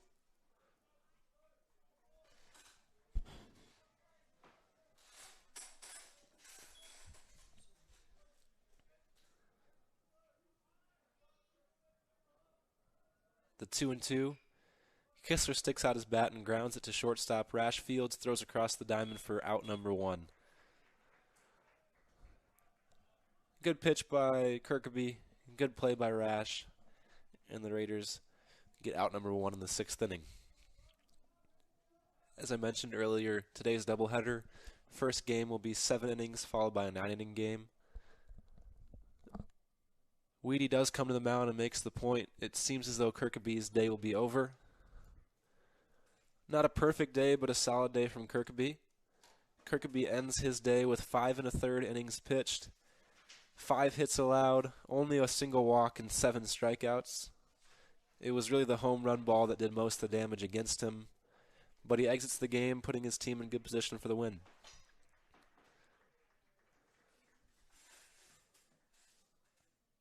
It seems as though warming up for Northwestern will be number 10, Ryan Reynolds. Number 18, Ryan Reynolds.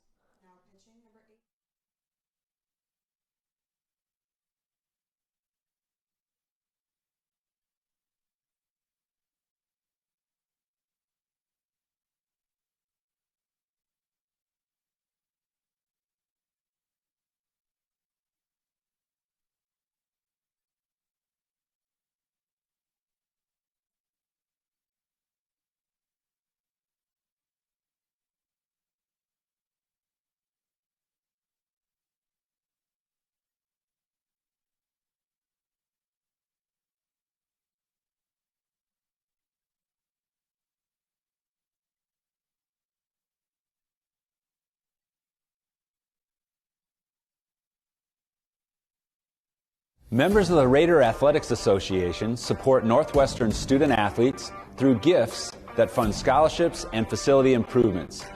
When you join the team behind the team, you are helping our student athletes continue to stand out. Join today. Go Raiders!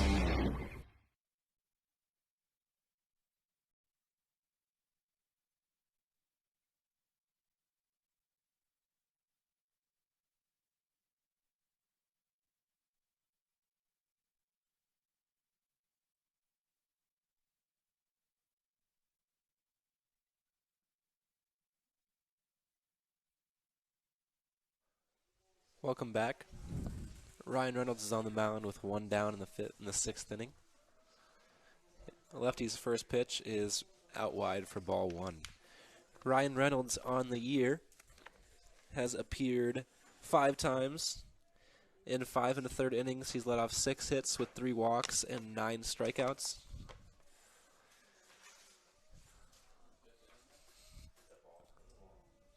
"1-0 is a fastball that just misses out wide for a ball. Count goes to 2-0.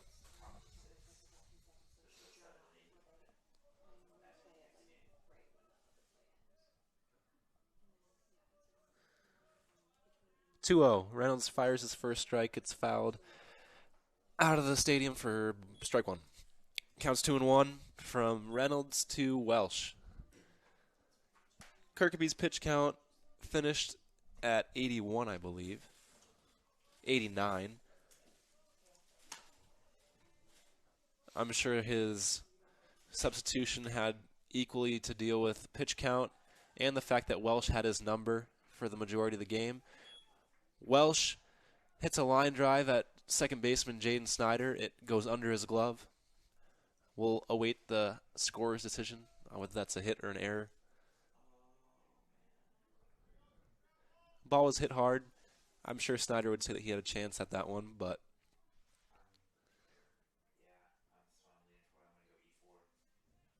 the word is in. It's an E4 for Jaden Snyder. Ball was hit hard, tough play, but probably a play that he should have made.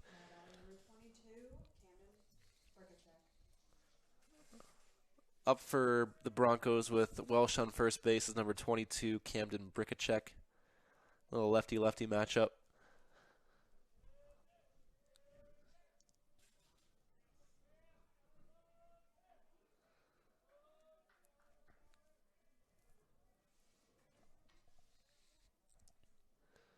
First pitch to Brickachek is a ball inside.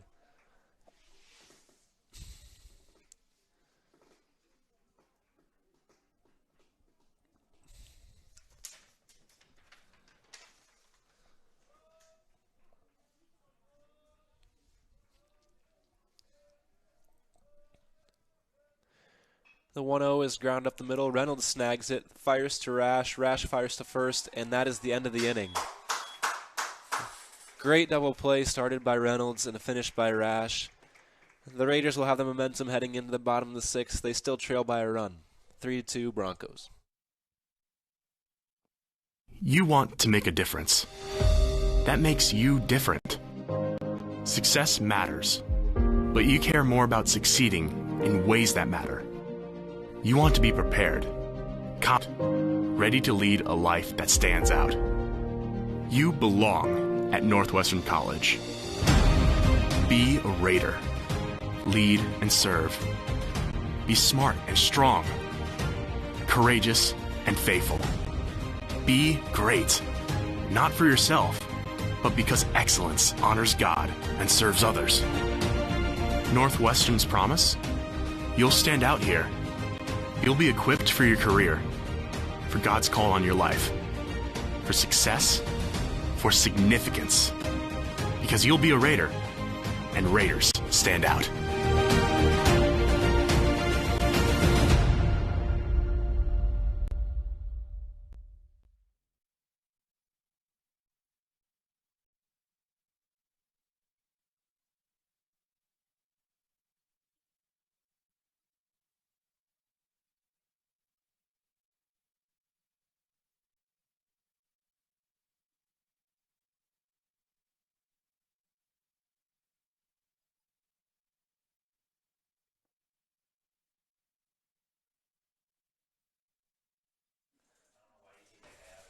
Leading off the bottom of the 6th for the Raiders will be Rash, followed by Shelton and Thurm. Raiders trail 3-2, putting up runs in the 4th and the 5th innings. Let's see if they can follow that trend here in the 6th.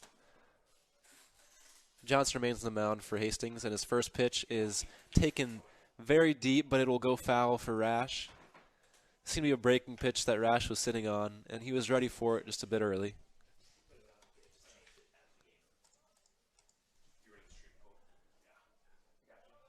Solid game so far for Gates Johnson. 5 innings pitched, 5 hits allowed, 2 walks, 3 strikeouts. His pitch count remains at 77. No issue there. 0-1 from Johnson to Rash.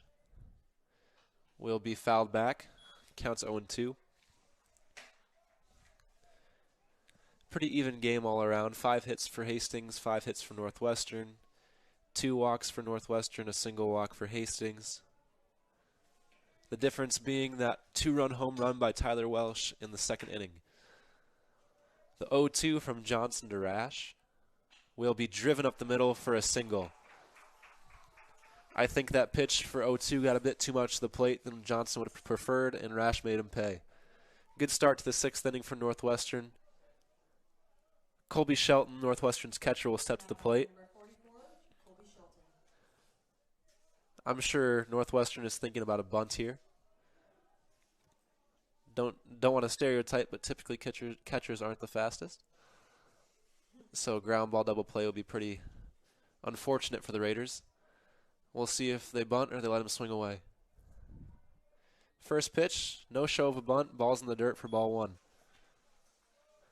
Shelton did get the Northwestern scoring started back in the 4th inning with a double down the line. The hit and run is always in play as well. Rash on the year has 4 stolen bases in 5 attempts. He stays put. Second pitch is once again in the dirt for ball 2.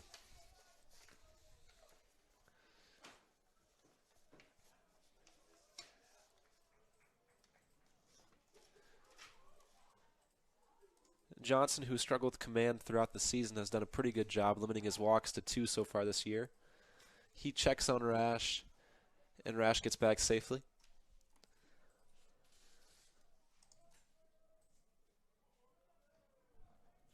There is action in Hastings' bullpen. Looks to be a lefty. 1-2-0 from Johnson to Shelton, and that will miss just low to put the count at 3-0.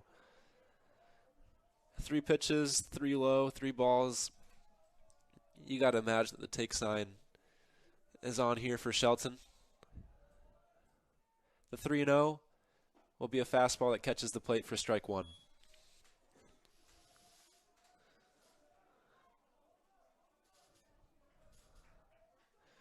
Big pitch here. You have to assume it's going to be a fastball for Shelton. I bet he's picking one spot, and that's the only spot he'll swing at. 3-1 is a fastball, and it misses low. Rash took off on the play, but it doesn't matter as Shelton takes ball 4. Good at bat by the freshman catcher. And this will likely be the end of Gates Johnson's afternoon. Shelton will receive a pinch runner in Tanner Scouten, courtesy runner. And we will inform you on who the new pitcher is for Hastings after we get back.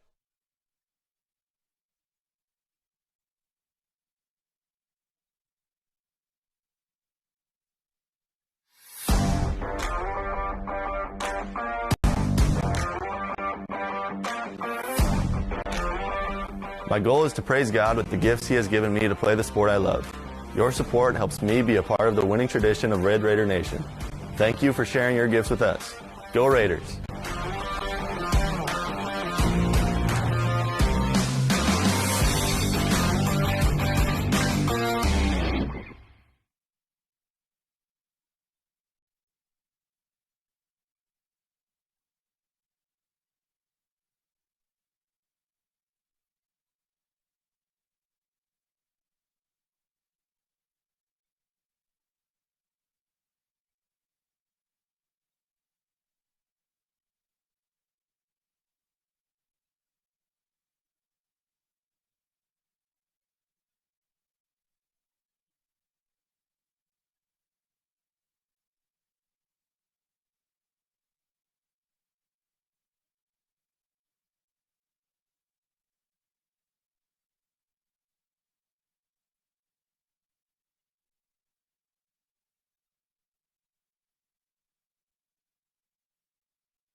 Did you know that Northwestern teams have won 9 national championships and Raiders competed at nationals in 10 sports last year? Raiders stand out. In to pitch for the Hastings Broncos will be number 12, Trey Rezick.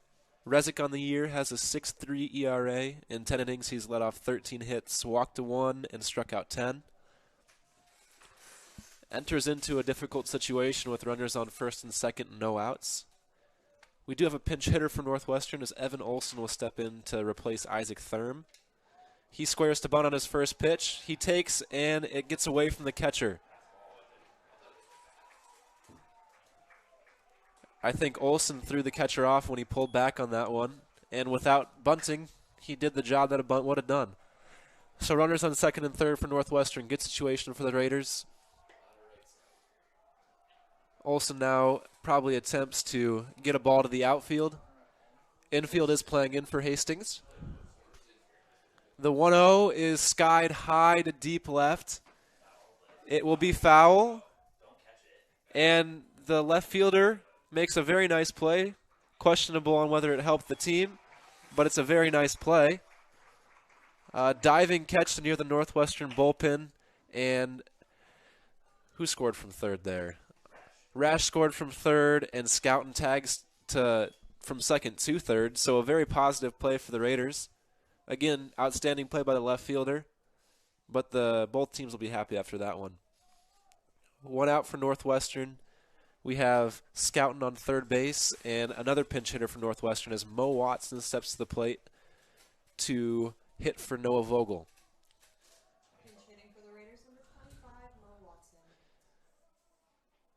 You have to wonder if Northwestern was trying to avoid a lefty-lefty matchup, as those are typically tough on hitters.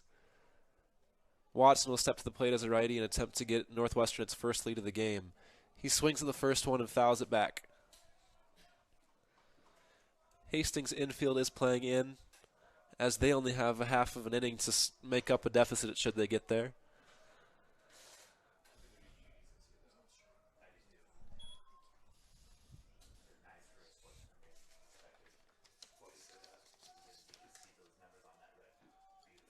Mo Watson on the year has 14 at-bats as he fouls away strike 2. 14 at-bats, 2 hits. Be a big time for hit number 3 right here. Yet to have an RBI. Good position for one right here. Counts 0-2 from new Hastings pitcher Trey Razak to Mo Watson. 0-2 from the windup. Watson pounds one to deep right field. That'll get down. And that clears the fence for a home run. Mo Watson, pinch hitter, his first RBIs of the year, and he gives Northwestern a cushion. First lead of the game for Northwestern, and Mo Watson uses that power to poke one over the right field fence to make the score 5-3 Northwestern. Great piece of hitting by Mo, down 0-2 in the count.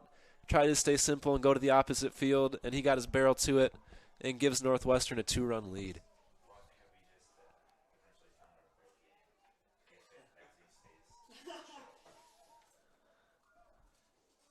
Razak stepped in a tough situation, and he's let off 3 runs now, only one of those being earned. First pitch to Mason Porup is fouled away. There remains only 1 out. Northwestern would sure be happy to get more insurance. Porup on the day is 2 for 2 with a pair of first pitch in the at-bat hits. Swings away on pitch number 1 to make the count 0-1. On the 0-1 count, he squares around to bunt and misses it. The count is now 0-2.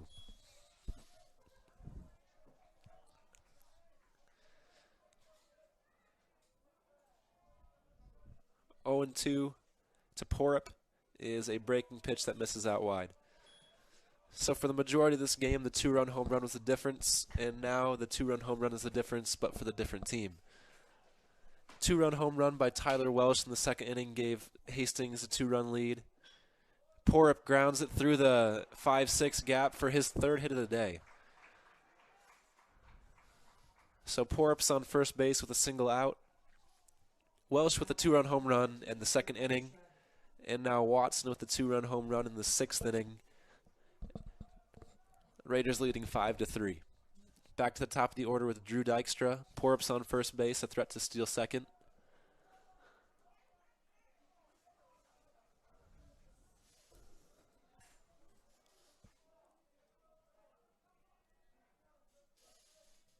Razak takes a check, fires for ball one outside.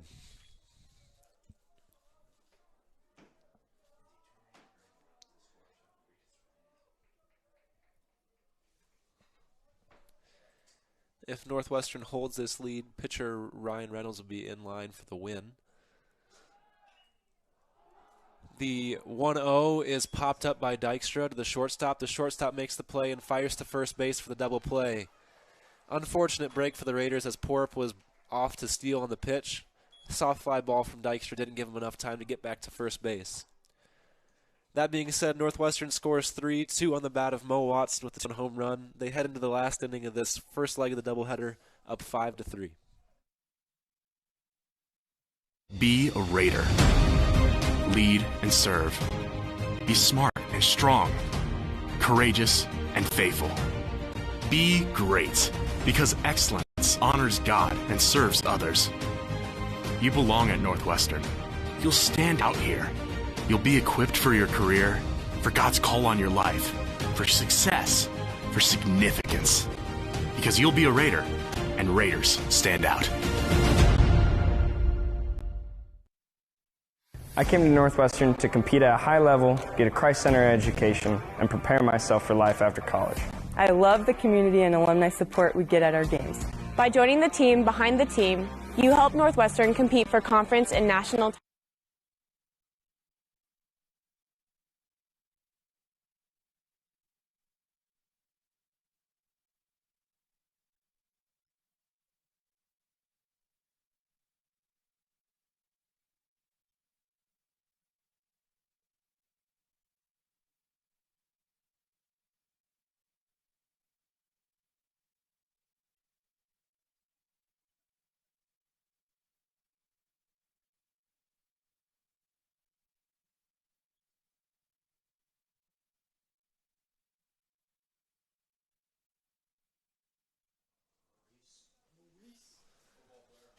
Welcome back to the top of the 7th inning and what Northwestern hopes to be the final inning of this game. Noah Vogel, who was pinch hit for in the bottom of the 6th inning, will re-enter into left field. And in to pitch for Northwestern will be freshman Colton Schukart. Ryan Reynolds will finish the day with 2/3 of an inning pitched and getting through the 6th inning. He is in line for the win should Schukart finish this out. Schuhart. On the year, Colton Schuhart has 5 2/3 innings pitched, 5 hits allowed, 2 walks, but the big number for Schuhart is 13 strikeouts. In just 5 2 innings, the freshman has 13 strikeouts. Pinch hitting for Hastings will be number 13, Miranda. First pitch from Schuhart is a breaking pitch that catches the outside part of the zone for strike 1.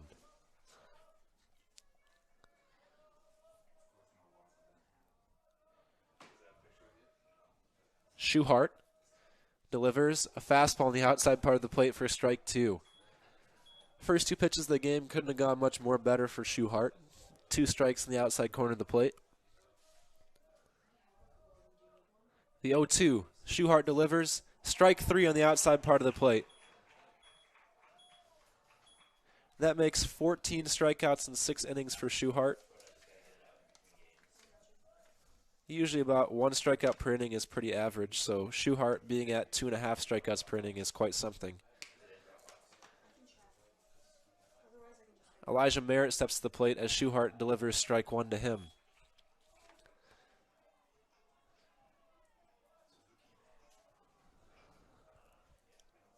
Oh, 1 from Schuhart to Merritt.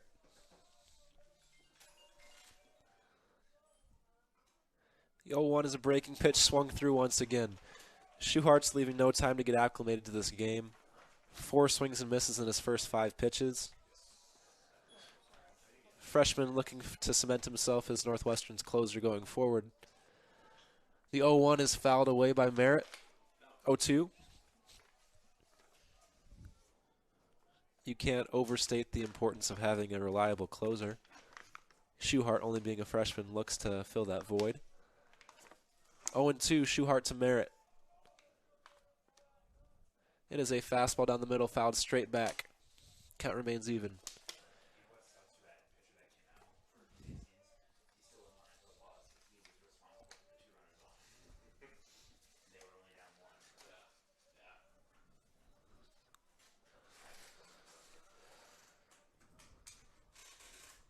And strike 3 from Schuhart. Fastball on the outside part of the zone. Too late from Merritt. 2 batters, 2 strikeouts for the freshman. 1 out remains until Northwestern can wrap up their first conference win of the season. Casey Onhatka is the last chance for Hastings to remain in this game. Schuhart delivers, and the first pitch is another strike.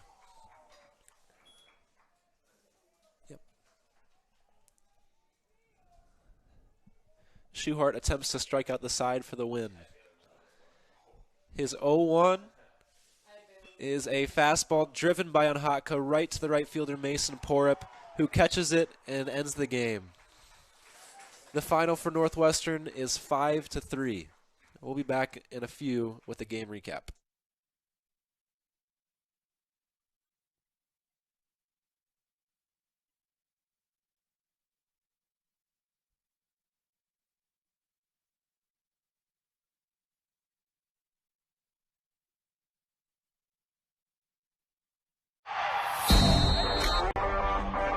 Spins into the lane, throws it down. Northwestern College is top ranked for academics and an athletic powerhouse. But we do more than win championships.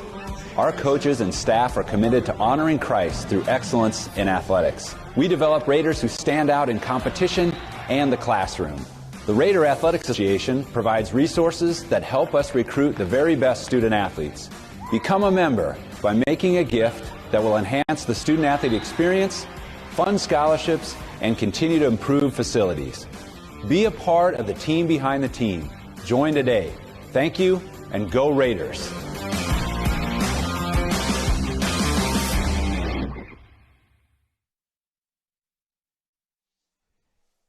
Northwestern takes the first game of the doubleheader with a 5-3 win.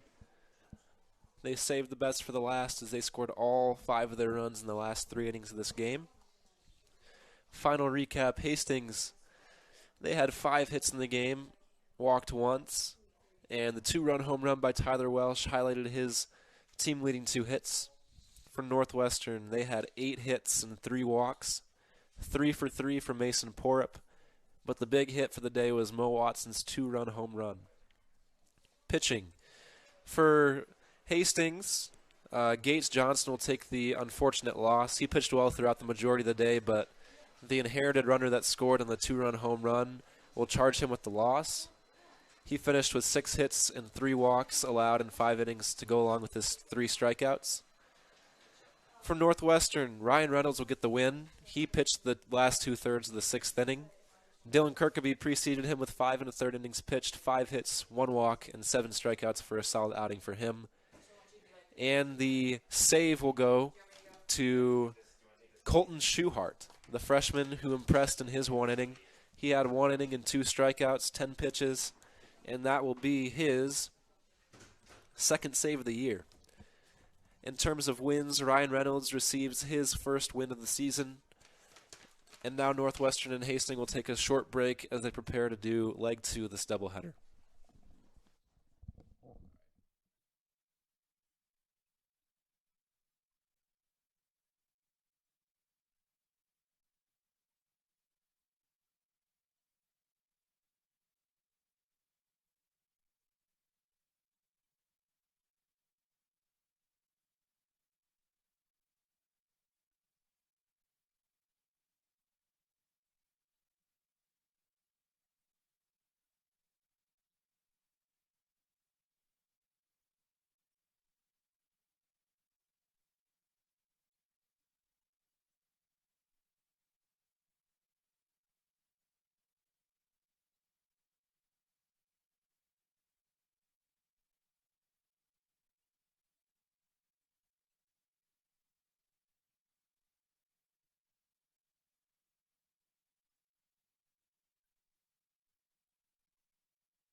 And welcome back to Orange City, Iowa, on the campus of Northwestern College as we bring you some more GPAC conference action between the visiting Hastings College Broncos and your Northwestern College Red Raiders. I am Jordan DeSmit, and I will be giving you the call here on Raiders All Access. I'll talk about the Raiders here a little bit. Of course, the Raiders are led by head coach Brian Weedy, the two-time GPAC Coach of the Year. He is in his 16th season as head coach. He's the program's all-time leader in wins as he came into this doubleheader. Actually, his record now is 407 and 329. Take that back, 408 and 329. Right now, the Raiders are 9-10 overall after that win earlier, and a 1-2 in the GPAC. They did find themselves in a bit of a rough patch to start the year, but they had a great week down in Florida over spring break in the Russ Matt Invitational, going 5-1 down there.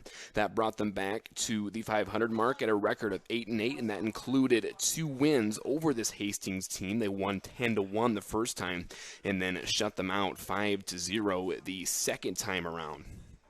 But the Raiders did drop both games of their doubleheader last night against Mount Marty. They lost the first game 2-1 and then dropped the second 8-4.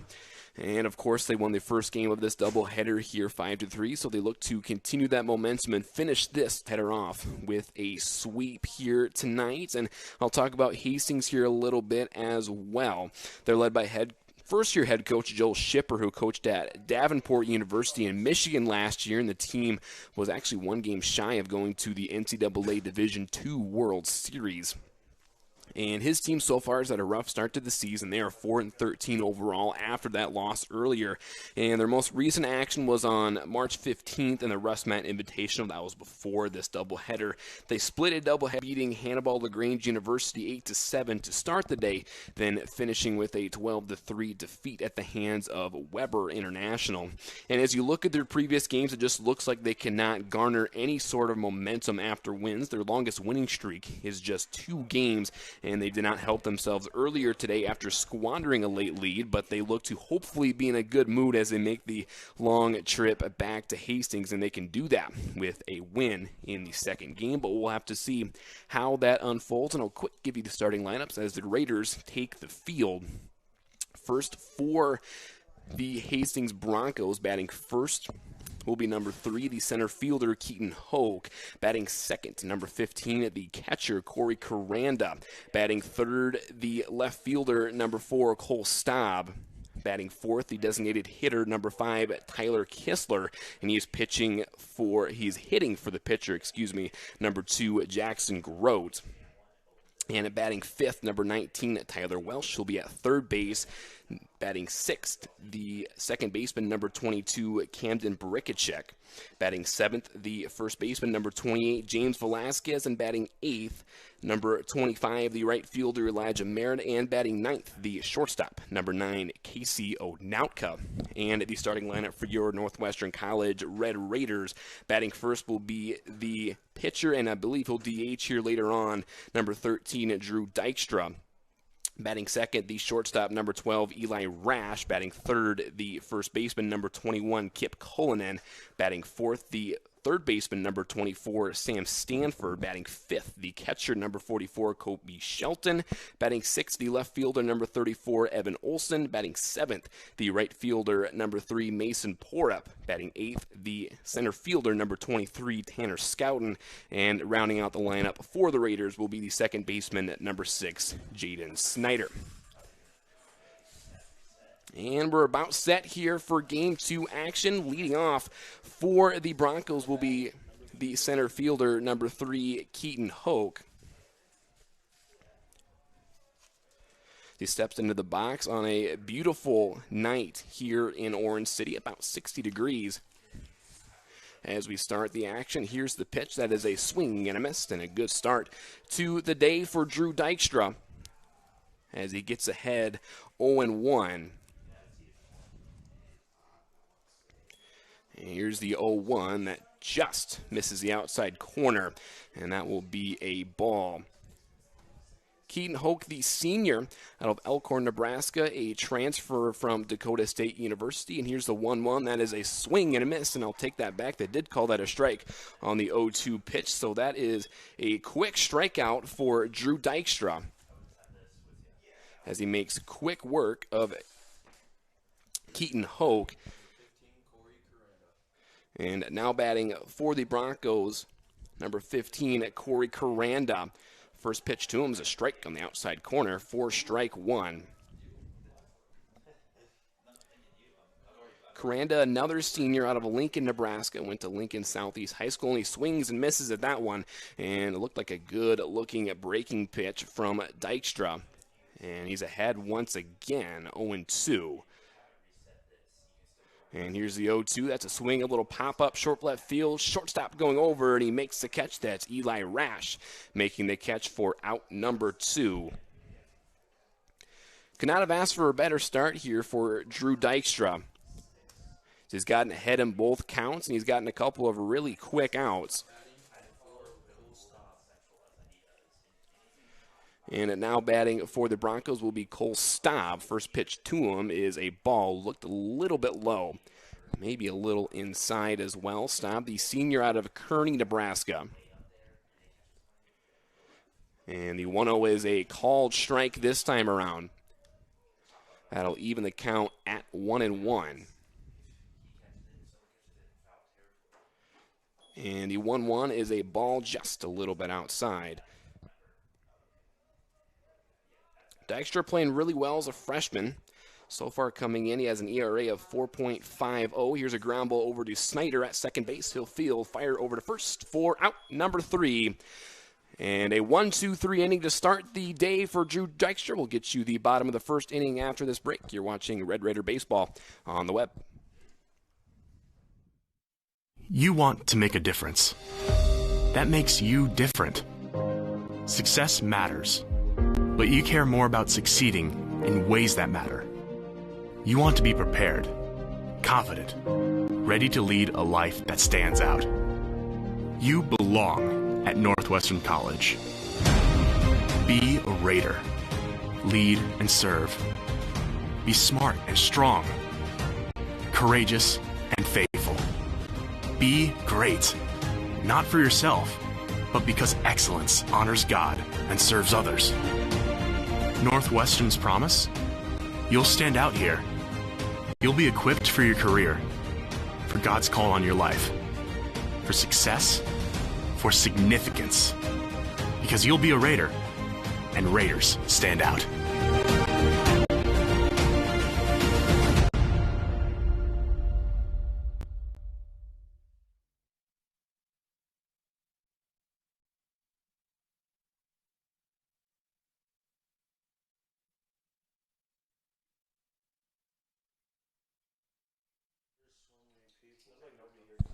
And welcome back to Orange City on the campus of Northwestern College. On the mound for the Broncos will be Jackson Grote. In his 3 starts so far for the Broncos, has an ERA of 5.84 on 12 1/3 innings pitched. He's given up 8 earned runs on 4 strikeouts and 3 walks. He's also 0-2 so far on the year. This will be his 3rd year getting a decent amount of time at the mound. And looking to have a good game here against the Raiders.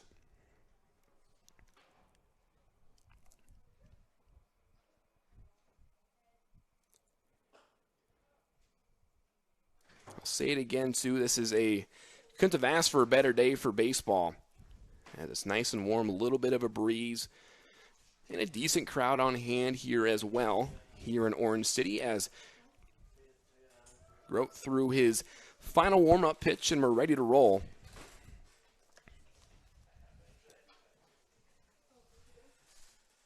And leading off for the Raiders will be Drew Dykstra, the pitcher.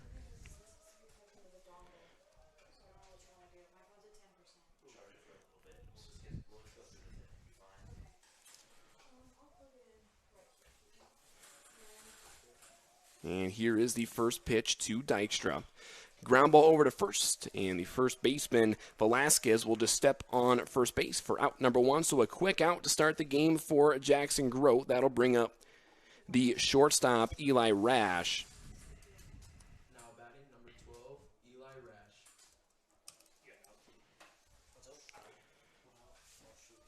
Rash, a second-year starter for the Red Raiders, and here's the first pitch to him. That's a ball a little bit outside.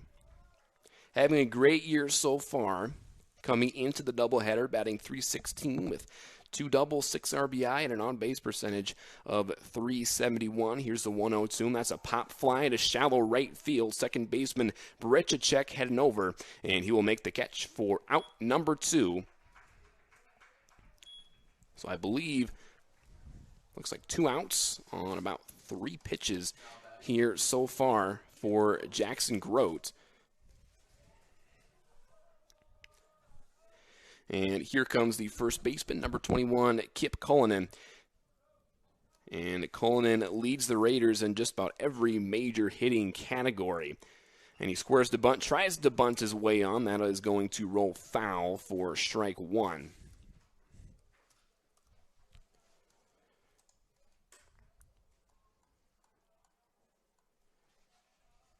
Cullinan, the junior out of Urbandale, Iowa, put together a great career for the Raiders. Batted .310 last year with 9 doubles and 5 home runs, 26 RBI, batting .481 so far this season. That is a foul ball back to the screen. And that'll bring up an 0-2 count for Kip Cullinan. Cullinan also has 8 doubles, 5 home runs, 24 RBI, and an on-base percentage of .540 coming into the first game. And the 0-2, did he go? No, he did not. Cullinan actually started to walk to the dugout thinking he went. The first base umpire says otherwise, and it's a 1-2 count for Cullinan.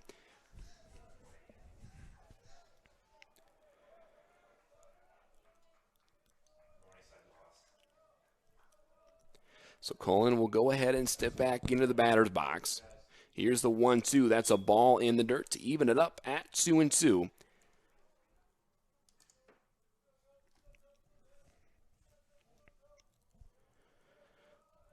Nobody on, bottom of the first inning, still tied at 0 here in Orange City.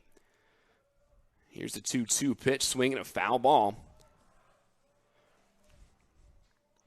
And Cullinan will try the 2-2 count here once again.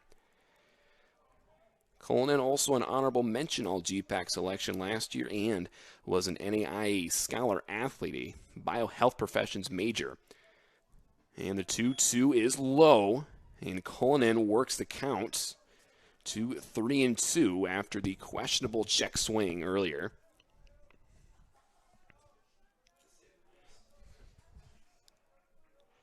Here's a 3-2 to Cullinan. That's a ball inside. No, he's going to call a strike on the inside corner. Cullinan started to walk over to first base, but nonetheless, it is a strikeout and the third out of the inning. And we've played 1 complete here in Orange City. We're still tied at 0. We'll get you the top of the second after this break. You're watching Red Raider Baseball on the web. Carlson spins into the lane, throws it down. Northwestern College is top ranked for academics and an athletic powerhouse. But we do more than win championships. Our coaches and staff are committed to honoring Christ through excellence in athletics. We develop Raiders who stand out in competition and the classroom. The Raider Athletics Association provides resources that help us recruit the very best student athletes. Become a member by making a gift that will enhance the student-athlete experience, fund scholarships, and continue to improve facilities. Be a part of the team behind the team. Join today. Thank you, and go Raiders.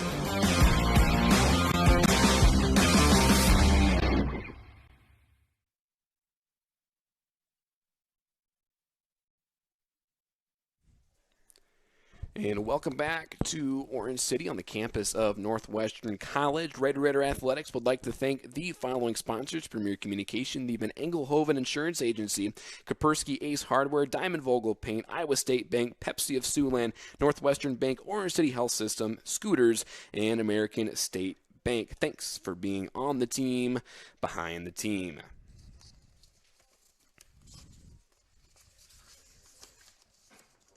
And did you know Northwestern College has sent students as short-term missionaries through the Summer of Service program to 6 continents and around 90 countries? Red Raider Dylan Kirkaby is planning to serve in Greece this summer.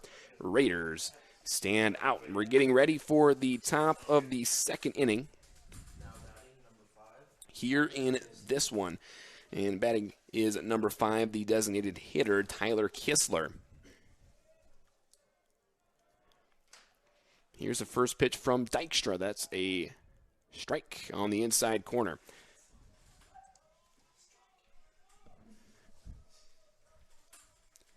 Here's the 0-1. That's a line drive in the left field. That's going to be caught, and a great catch by Evan Olson as he laid out for that one. That's a tough ball to read, a line drive to the outfield. But Olson makes the catch for out number 1. That thing was hit really hard and on a rope in the left field. But Olson able to make the fantastic grab, and that'll bring up the third baseman, Tyler Welsh. First pitch to him just a bit outside, maybe a little bit low as well. Welsh, a freshman out of Tucson, Arizona. Here's the 1-0. That's a line drive in the left center field. That's going to fall for a base hit. Scouten will go over and field it in center field. And we have the first hit of the ball game, courtesy of Tyler Welsh. Now batting, number 22, Camden Brickachek. And now batting is the second baseman, Camden Brickachek.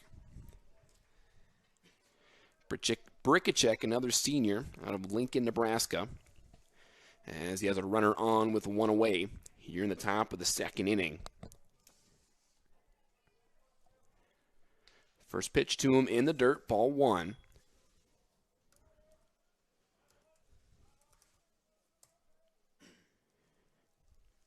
And for Brickachek, this is actually his 4th year starting for the Broncos. Was an honorable mention all-conference selection last season. And the 1-0 to him is high, a little inside. And all of a sudden, Dykstra is behind 2-0 to a really talented player in Brickachek, batting .275, 3 doubles, 6 RBI coming in. And that's a strike, a much-needed strike. Good-looking breaking ball that time. It's 2-1.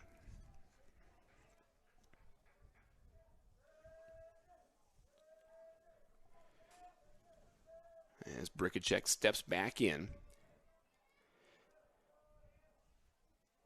Dykstra from the stretch. That's a ball inside. As Dykstra can't get ahead, he falls behind 3-1. Got to be careful with this guy on a 3-1 count. Here's that 3-1. That's a soft fly ball into center field, and that's going to be caught by the shortstop, Rash. A good play ranging over to his left for out number 2. Now batting, number 28, James Velasquez. And that'll bring up the first baseman, James Velasquez. Velasquez, another freshman out of Saharita, Arizona. And a pickoff move over to first base.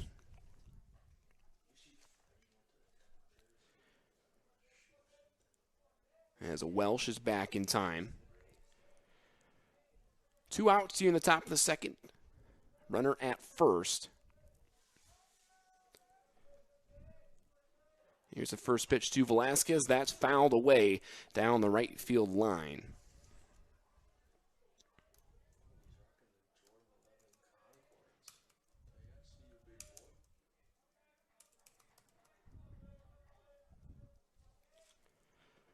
That's a ground ball over to third base. A diving attempt by Stanford couldn't quite get to it, and it goes underneath his glove for another single here for the Broncos.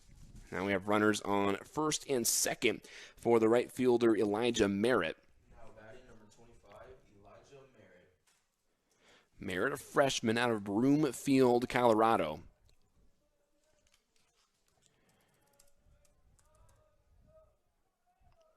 Four for 24 at the plate coming into the doubleheader. One double, one RBI. Puts him at a batting average of 167 as he fouls the first pitch back.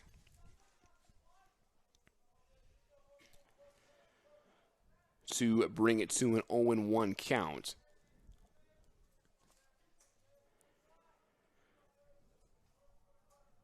And here's that 0-1 pitch. Another foul ball.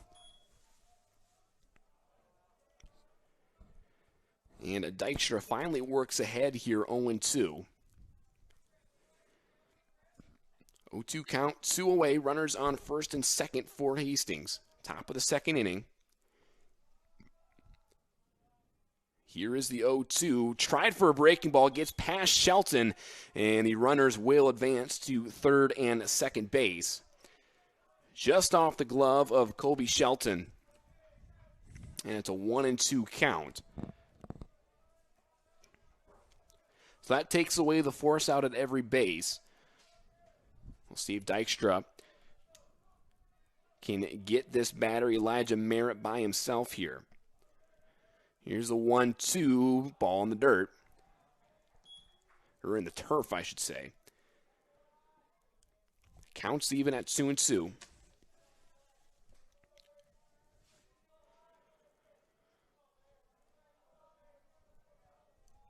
Here is a 2-2. Swing and a miss. Big strikeout for Drew Dykstra, and he gets out of a jam there in the top of the second inning. We'll get you the bottom of the second after this. You're watching Red Raider Baseball on the web.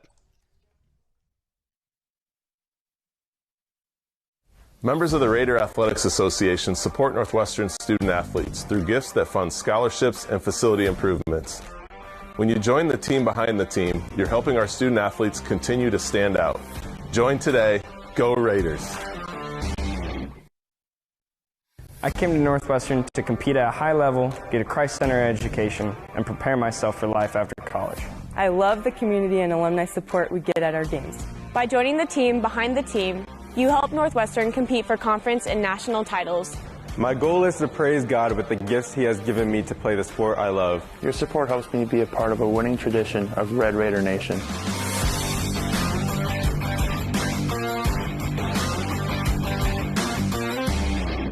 Thank you for sharing your gifts with us. Go Raiders.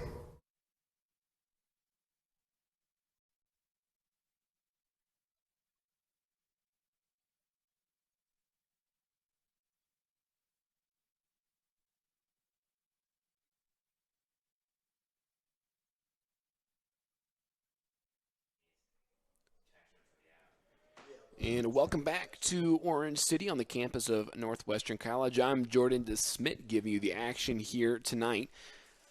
Leading off for the Raiders will be Sam Stanford, the third baseman. Number 24, Sam Stanford. Stanford, the sophomore out of Los Angeles, California. Here's the first pitch to him. That's a line drive to left center field. Hoke going over, and he will make the catch. Good play by Keaton Hoke there in center field, as he was going to his right, and the ball, I think, drifted over to his left. He made a heck of a play on a ball that was hit really hard by Stanford. Nonetheless, that's out number one.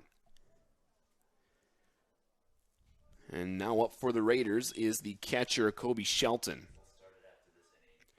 First pitch is a line drive into right center field. That's another great play by the center fielder, Hoke, as he dives out for that one in right center field. And a couple of hard hit balls here for the Raiders end up in 2 outs. Now batting number 34, Evan Olson. And that'll bring up the left fielder, Evan Olson.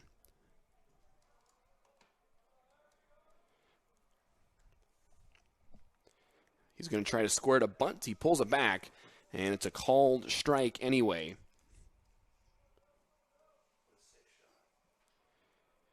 Olson, a sophomore out of Esterville, Iowa. That is a foul ball. That'll bring the count to 0-2.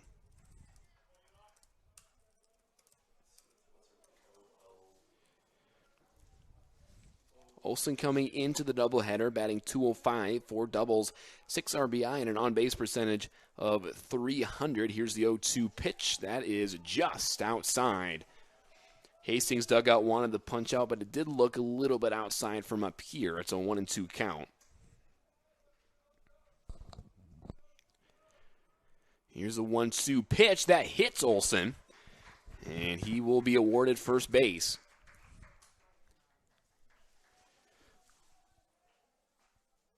So Olson is aboard for the right fielder, Mason Porup. Runner on first base, 2 away here in the bottom of the second inning. Porup coming into the doubleheader, batting .216, 1 double, 1 triple, and 3 RBIs. And the first pitch to him is going to be fouled away. Out of play for strike 1.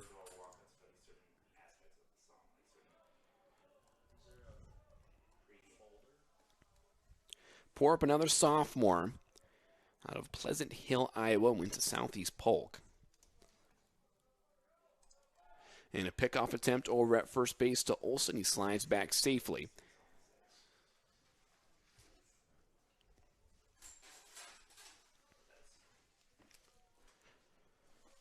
Count still 0-1 to Porup. From the stretch, that's a ball outside from Jackson Grote. That'll even it up at 1-1.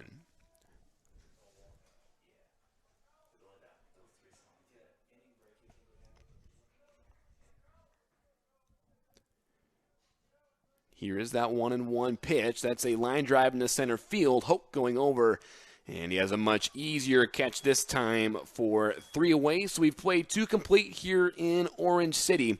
Game still tied at 0. We'll take another quick break. You're watching Red Raider Baseball on the web.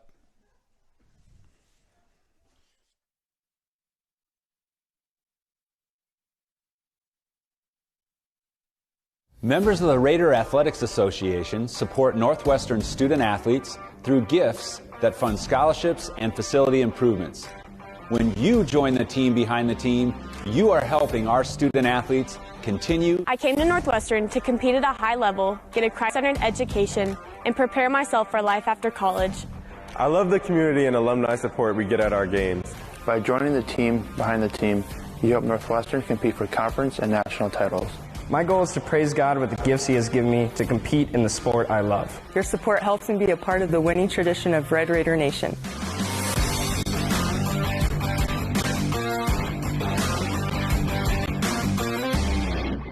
Thank you for sharing your gifts with us. Go Raiders! Welcome back to Orange City on the campus of Northwestern College. Raider fans, help support Red Raider Athletics by joining the Raider Athletic Association. It's the team behind the team that supports our 530 student athletes. Go to nwciowa.edu/join-RAA to join today. First pitch to the shortstop, KCO Nautka, was a ball. And here's the 1-0. That is... looks like I would take that back. The umpire had a late strike call there. It's a 1-1 count. Here is that 1-1. That's a ball a little high. Dykstra working quickly here. Nautka, senior, out of Lincoln, Nebraska. And that is a foul ball out of play.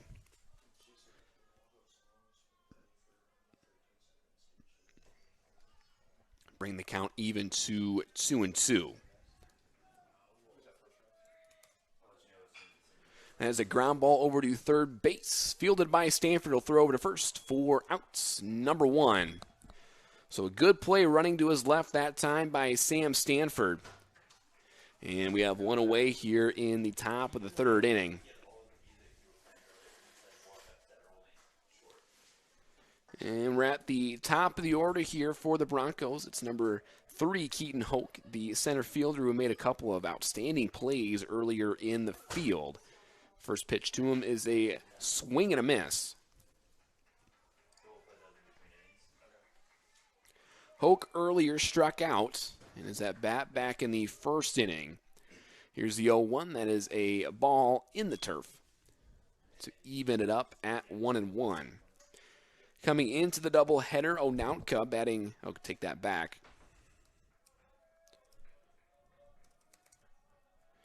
Keaton Hoke hitting .220, and there's a ground ball over to shortstop Rashfield. He'll fire over to first for out number 2. So good play that time by Eli Rash for the second out of the inning. And here's the catcher, Corey Caranda.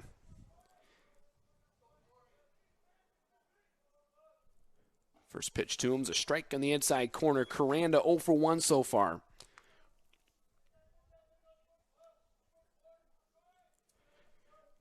Here's the 0-1 pitch. That is a foul ball, just hits the top of the screen.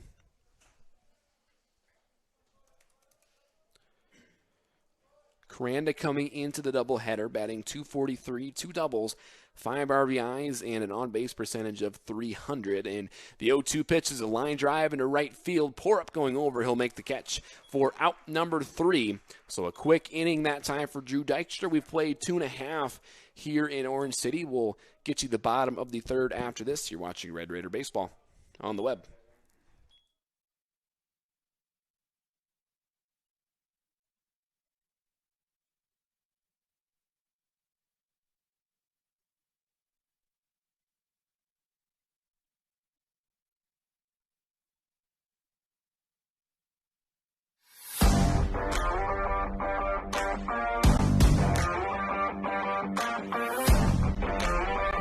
My goal is to praise God with the gifts He has given me to play the sport I love. Your support helps me be a part of the winning tradition of Red Raider Nation. Thank you for sharing your gifts with us. Go Raiders!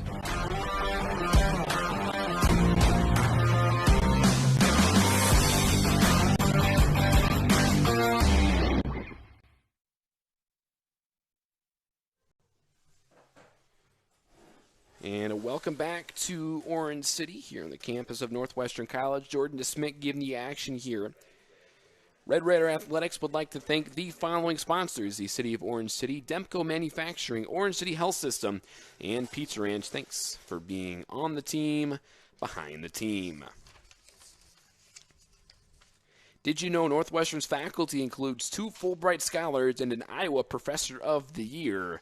Raiders stand out. Still tied at 0 here through 2.5 innings, about ready for the bottom of the third inning. And leading off for the Raiders will be the center fielder, Tanner Scouten. Scouten, a local kid, went to Unity Christian High School right here in Orange City.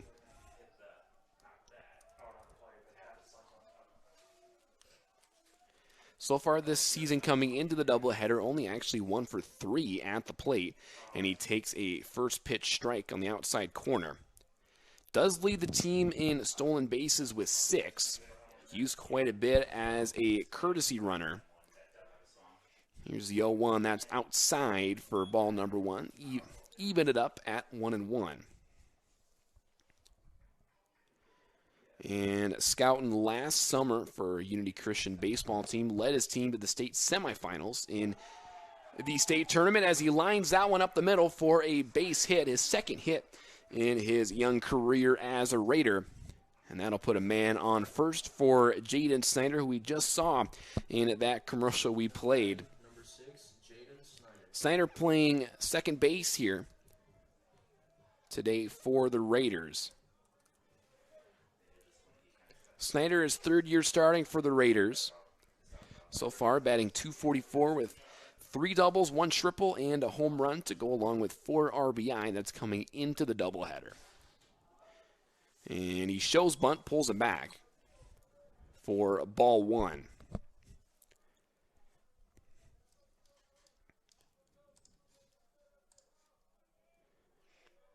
Snyder also was an NAIA Scholar athlete, an exercise science major. And the 1-0 is a strike on the outside corner.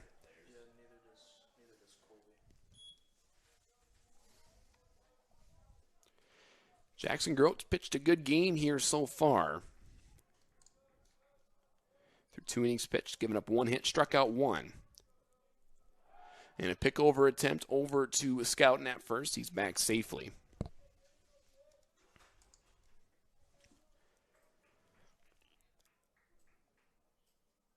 And it looks like they might have called that last pitch a ball. Might be 2-0. Here's the 2-0. Snyder squares to bunt, pulls back. Scouten tries to get to second. He's safe in at second. So Scouten steals second for his 7th stolen base on the season. He was actually also a state champion, I believe, in a 4x200 meter relay last spring for the Unity Christian track team.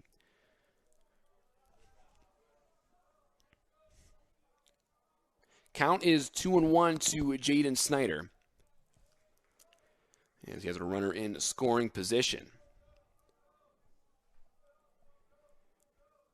Here's a 2-1 from Grote, swinging a hard ground ball over to second base. And it's fielded by Britchacek and thrown over to first for out number 1. But that does advance Scouten over to third. So a productive ground out that time for Jaden Snyder. He'll get a few fist bumps over there as he heads back to the dugout.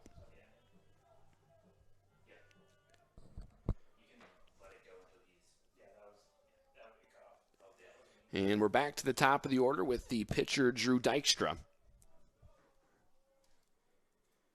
He's 0 for 1 so far.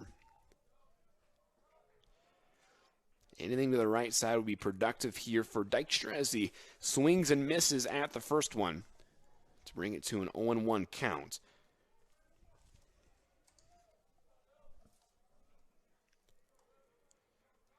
Dykstra, a freshman out of, I think I said earlier, Urbandale, Iowa. That is a ball inside.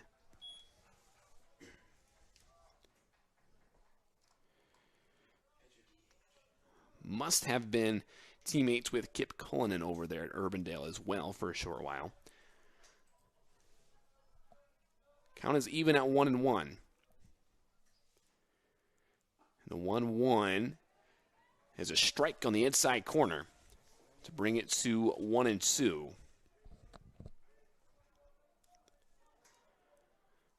1-2 count, 1 away here in the bottom of the 3rd inning. Score still tied at 0. Here's the 1-2 that's outside and high. Got the catcher out of the stance there. And that'll even it up at 2-2.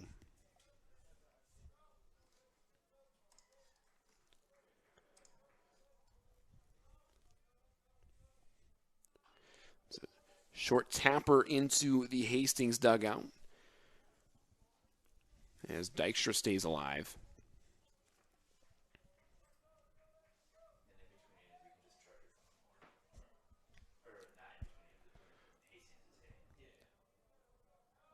Here's a 2-2 pitch to Dykstra. That's a foul ball once again. This is something the Raiders need to continue to do here on Jackson Grote.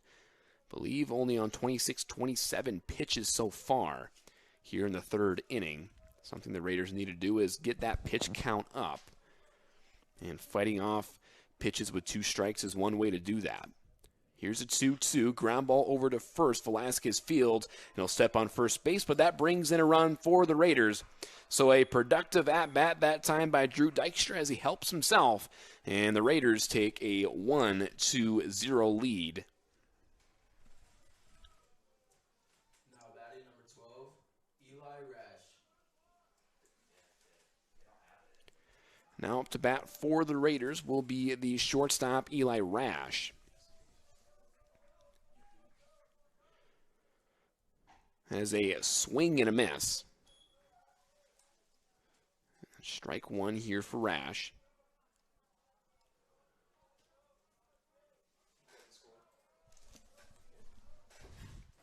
Here's the second pitch to him. That's outside for ball number one. Rash made a good play at shortstop earlier. Having a good game so far in the field. Here's a 1-1. That's a foul ball out of play.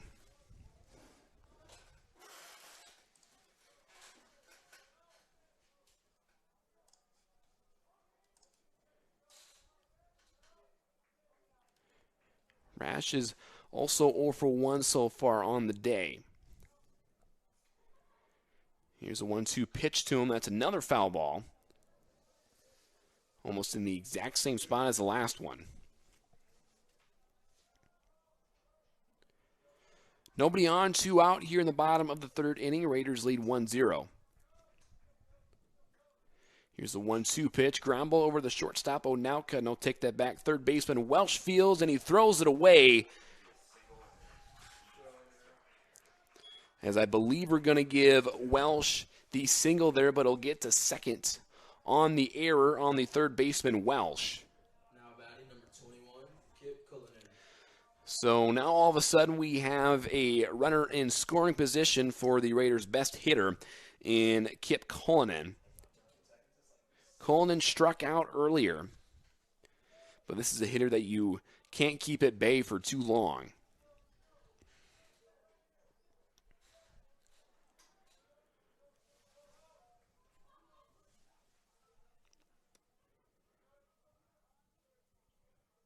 Here's the first pitch to him. That's a ground ball off the pitcher. Goes back over to the second baseman, and he'll throw and fire over to first. That was Brichacek making the play. I believe the pitcher Grote is okay, but that's definitely a wacky way to get out number 3. So we've played 3 complete here in Orange City, and the Raiders take the lead 1-0. We'll get you the top of the 4th after this. You're watching Red Raider Baseball on the web.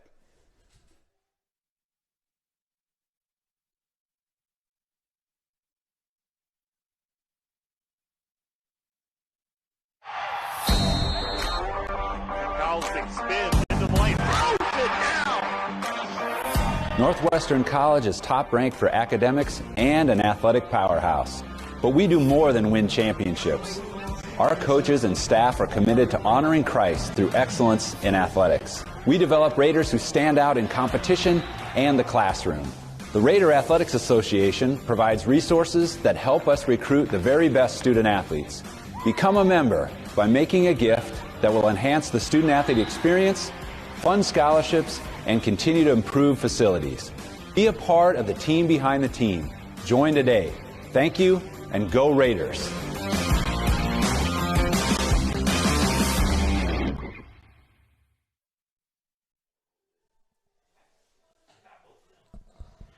Welcome back to Orange City on the campus of Northwestern College. Jordan DeSmit giving you the action here for this one.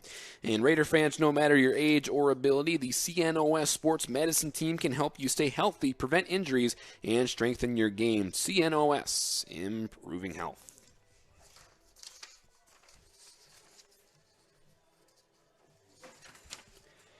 And a Red Raider, Kip Cullinan, is a biology, health professions, and chemistry major who wants to be an orthopedic surgeon. Did you know our 2021 grads MCAT scores ranked in the top 10% in the world? Raiders stand out. And here's the first pitch from Dykstra. That's a ball outside. And up to bat is the left fielder, Cole Staub. Here's the 1-0 pitch. That is a little low. As Dykstra falls behind 2-0. Here is a 2-0. That is a foul ball out of play. Staub so far 0 for 1.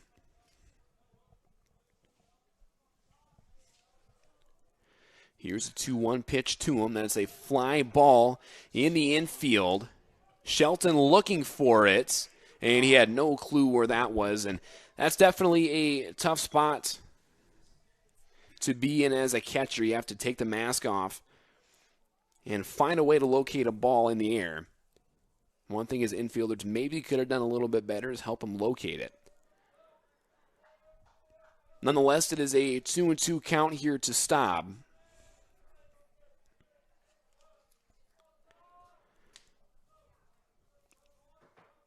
Here's a 2-2 pitch, and that's going to be a base hit between first base and second base. So Cole Staub reaches out and pokes that into the right field.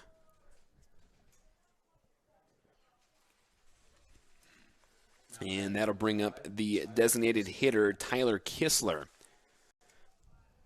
Kistler earlier, actually so far, is 0 for 1.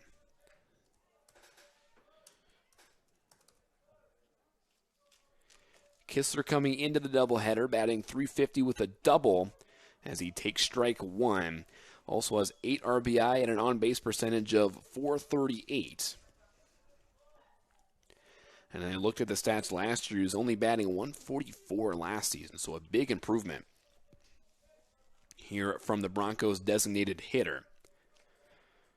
And he squares the bunt here. He pops it up, and it will hit the screen for a foul ball. So a quick 0-2 count here to Kistler, with the runner on first base and nobody out.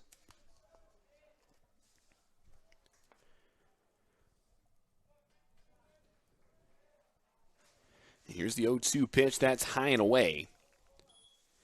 Mass fell off of Shelton as he got up out of his stance to make that catch. And it is a 1-2 count here to Tyler Kistler, 1-2 pitch, ground ball, foul. I believe the runner stopped, took off to second base, but his effort was in vain after the foul ball.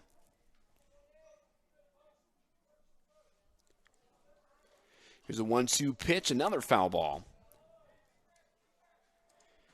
And we're seeing a quality at-bat being put together here by Kistler. Dykstra's pitch count up to 41 here in the top of the fourth inning. And a pickoff attempt over at first. Kistler back safely. Staub back safely.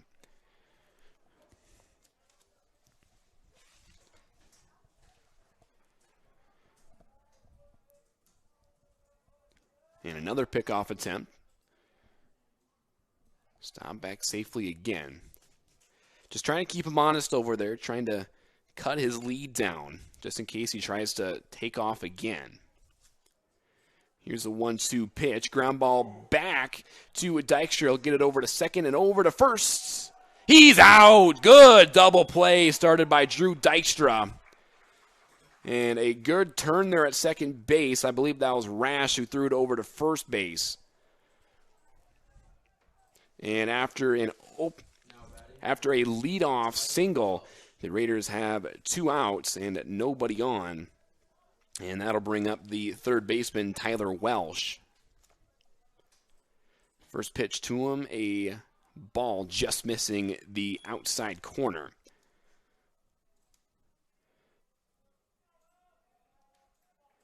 Welsh did get a hit his last time up. I believe it was a single as he takes ball 2 in the dirt.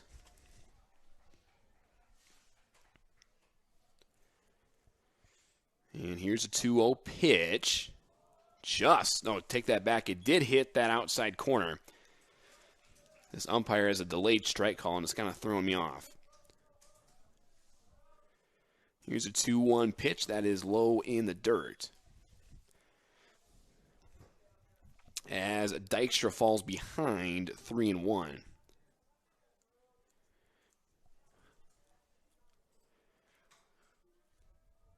And here is the 3-1 pitch. Check swing, and I believe the umpire is just going to call a strike anyway. I don't think he went. But nonetheless, it is a 3-2 count, 2 outs, nobody on here in the top of the fourth inning. And here's the 3-2 pitch. Just misses the outside corner. And Welsh will take first base. And that'll bring up the second baseman, Camden Brichacek,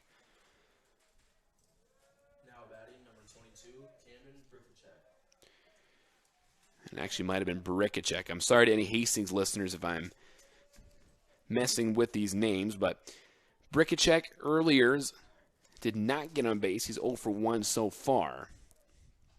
That is a foul ball to start the at-bat.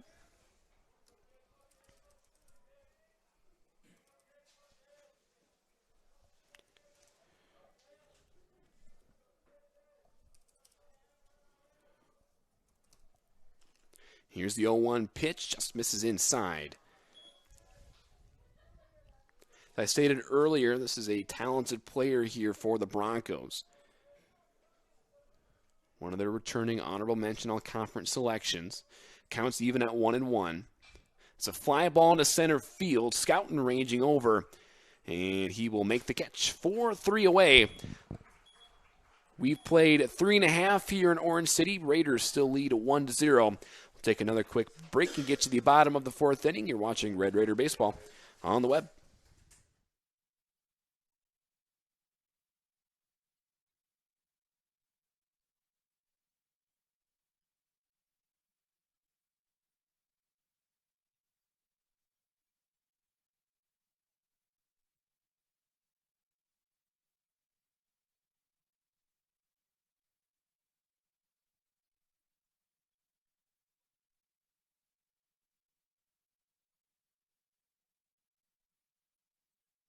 You want to make a difference.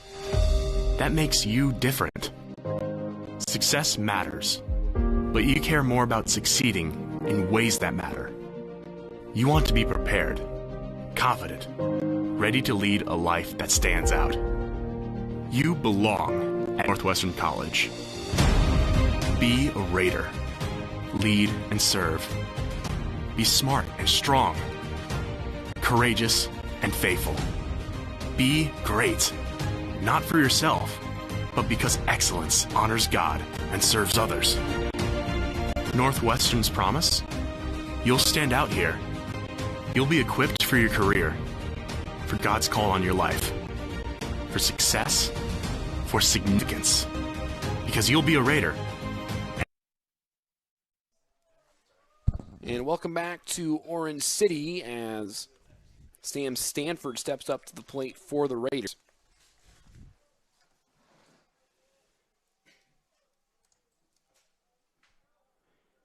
Stanford 0 for 1 so far. Here's the 0-1 pitch, ground ball over to short. Onautka Fields will fire over to first on the run for out number 1. So Stanford down quietly, and that'll bring up the catcher, Colby Shelton.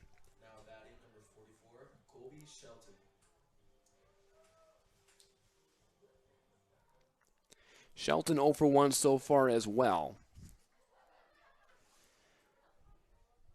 Here's the first pitch to him. That's a foul ball out of play.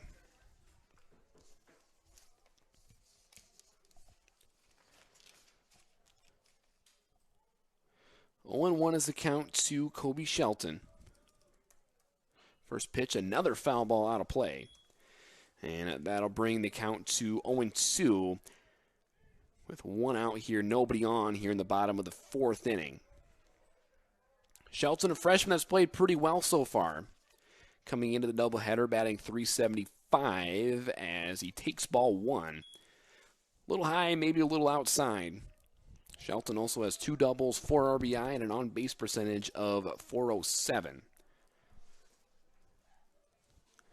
Here's a 1-2 pitch that is inside to even it up at 2-2.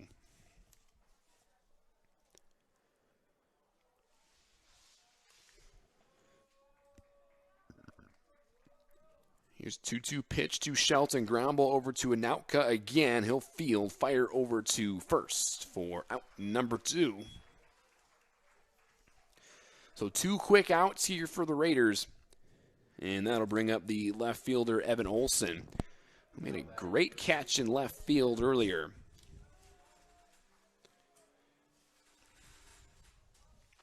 Olson, I believe, was hit by a pitch his first time up.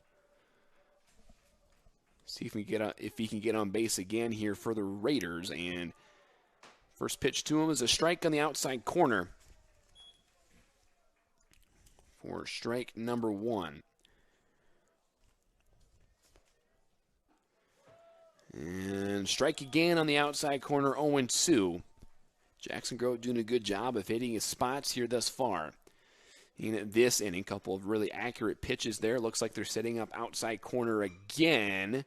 That's a fly ball into right field. Merritt ranging over, and he cannot quite make a play as it lands in foul territory.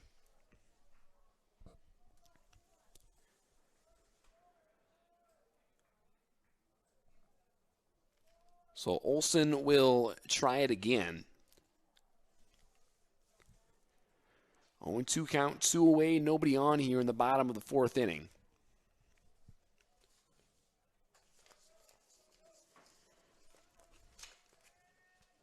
So Olson takes another practice swing and steps back into the box. As Grote gets back into the windup, and that's a wild pitch. As it landed, I believe, before the left-handed batter's box there.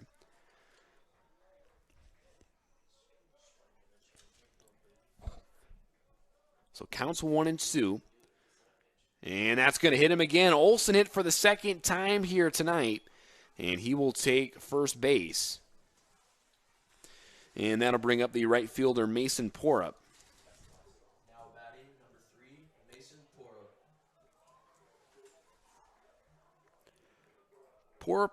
Porup 0 for 1 in this game so far. Did reach bases last time up, but he ended up being left on base. And that is a foul ball on the first pitch out of play.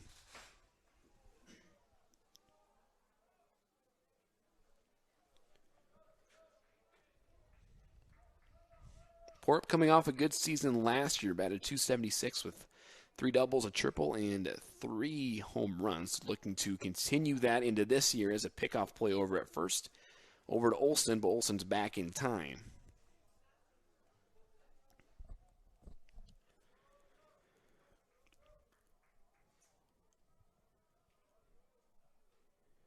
And here's the 0-1 pitch. That's just outside to even it up at 1-1.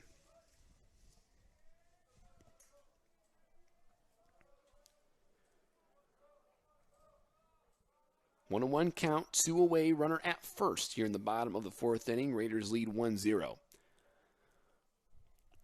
Here's the 1-1. That's another foul ball back to the screen. And that will bring up a 1-2 count to the Raiders' right fielder, Mason Porup. Here's a 1-2 pitch, swing and a miss from Mason Porup, and that'll be out number 3. So we've played 4 complete here in Orange City. Raiders lead 1-0. We'll get you to the top of the 5th after this. You're watching Red Raider Baseball on the web.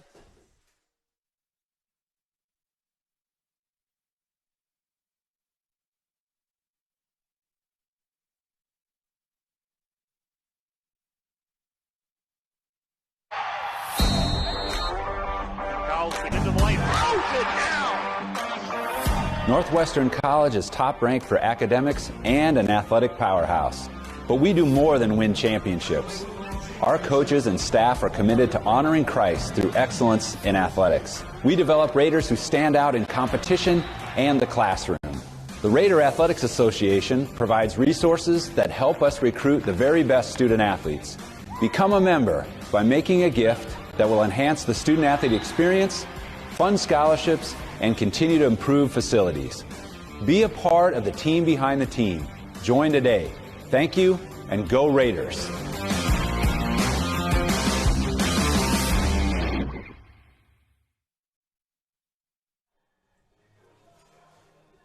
And welcome back to Orange City. And speaking of Orange City Area Health System is your partner for safe, skilled, and essential services from family medicine to behavioral health, sports medicine to therapy and rehab, surgery to senior care. They offer the right care in the right place at the right time at Orange City Health System. As the first pitch to Velasquez is a strike on the outside corner. Here's the 0-1. That is a fly ball into left center field. Scouting ranging over. He'll make the catch for out number 1. So a hard hit ball from Velasquez, but a good play in center field by Tanner Scouting for out number 1. And Red Raider Ethan Buckner is a psychology major. Did you know our latest psychology graduate scored in the top 4% on a national benchmark exam? Raiders stand out, and here's a ground ball over to short, Rash Fields, and fires over to first for out number 2. So a couple of quick outs here for the Raiders.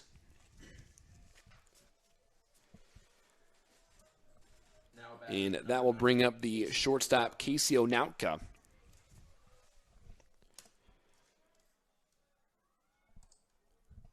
First pitch to him was a ball high and outside.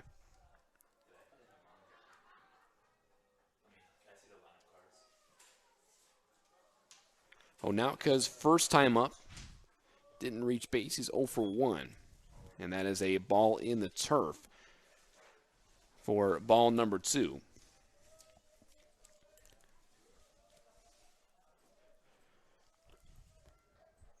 And here's a 2-0 pitch. Misses outside, ball 3. So Dykstra falls way behind to Onautka. We'll see if he can work his way back in the count. Here's the 3-0. That misses outside. So a 4-pitch walk to Casey Onautka. That'll bring up the leadoff batter, Keaton Hoke.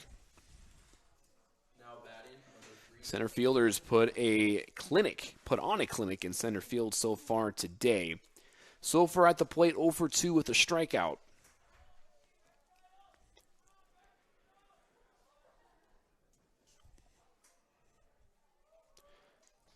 Top of the 5th inning, 2 away, runner on first. First pitch to Hoke is a ball in the turf. Good block by Shelton to keep Onautka over there at first. And Shelton wants to go up and talk to Dykstra.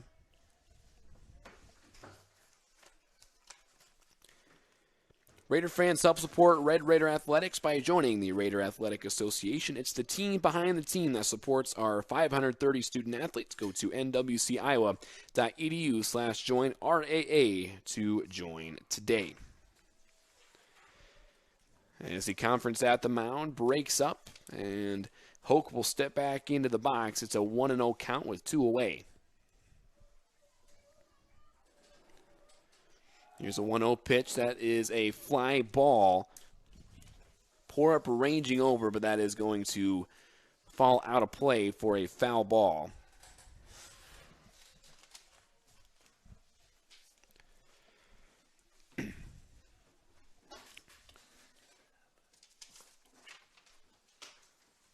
That'll bring the count even to 1-1.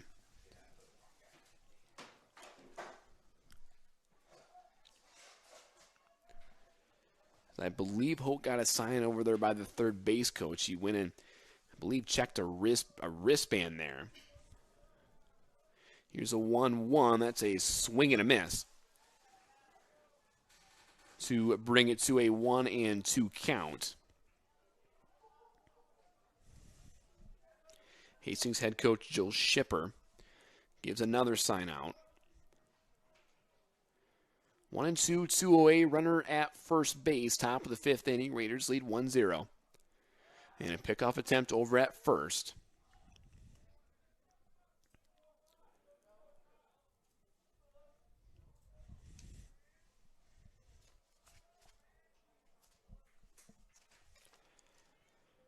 Dykstra looking to finish off the 5th inning. Pitched well so far. No earned runs on 2 walks, 2 strikeouts. Here's a 1-2 pitch. Outside, runner goes. Throw down. Not in time. As Onautka steals second. They have a runner in scoring position with a 2-2 count to Keaton Hoke.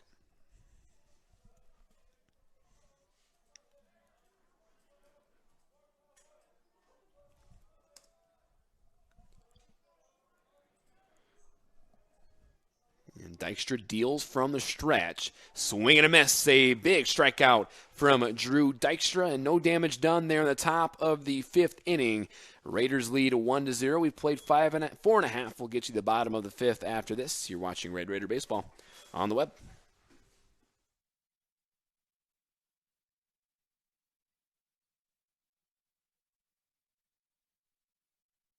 Members of the Raider Athletics Association support Northwestern student athletes through gifts that fund scholarships and facility improvements. When you join the team behind the team, you're helping our student athletes continue to stand out. Join today. Go Raiders. I came to Northwestern to compete at a high level, get a Christ-centered education, and prepare myself for life after college. I love the community and alumni support we get at our games. By joining the team behind the team, you help Northwestern compete for conference and national titles.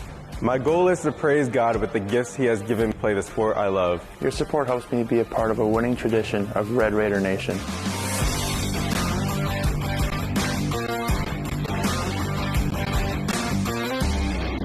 Thank you for sharing your gifts with us. Go Raiders.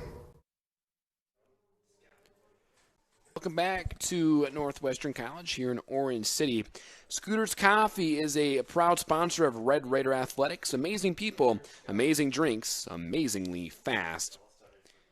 And Red Raider Brad Tornow is an accounting major. Did you know Northwestern's accounting program has been ranked first in Iowa and 27th in the nation by Best Value Schools? Raiders stand out. Here's Tanner Scouten as he takes a strike on the outside corner.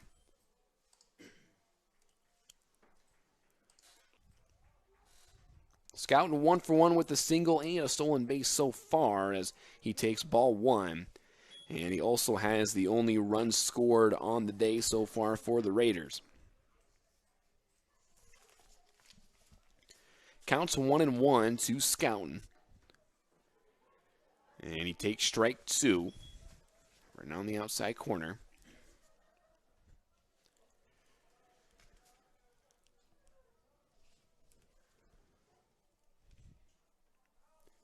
Here's the 1-2 to Scouten. Ground ball, foul. As Welsh was ranging over. So Scouten stays alive.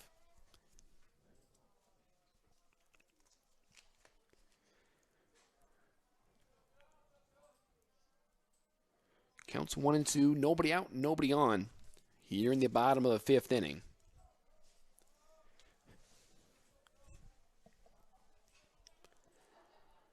Here's a 1-2 pitch, and that's another line drive up the middle for Tanner Scouten. And he leads off another inning with a single. That'll bring up Jaden Snyder. Now batting, number 6, Jaden Snyder. Snyder 0 for 1 so far.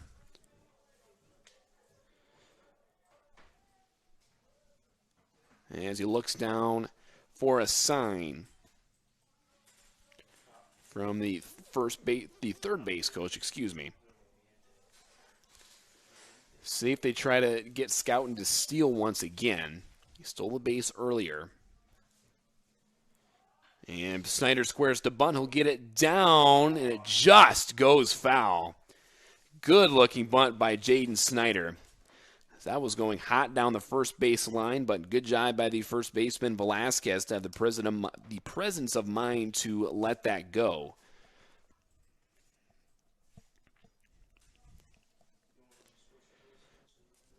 That's a foul ball, strike 1 for Snyder.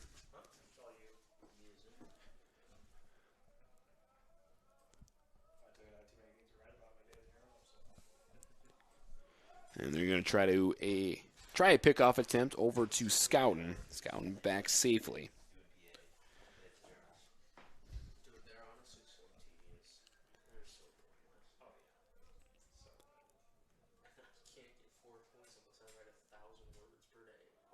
And a bunt attempt by Snyder again. That's going to go foul. And Snyder will be forced to swing away as he's not quite happy with himself. He was hoping to get that bunt down in fair territory. Take a look at his two-strike approach here as well. See how well he can play with 2 strikes. 0-2 count, nobody out. Tanner Scouten at first base. Pickoff attempt again. Scouten back safely.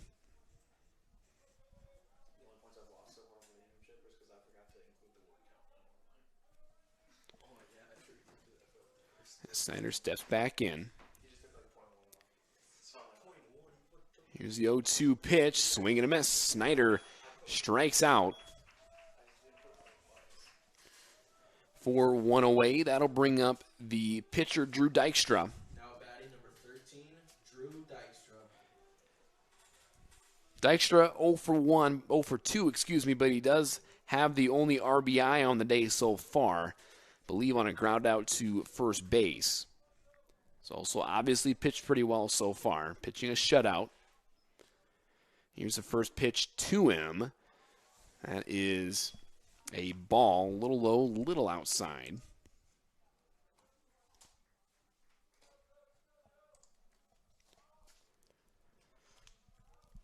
And another pickoff attempt over to Scouten. He's back safely again.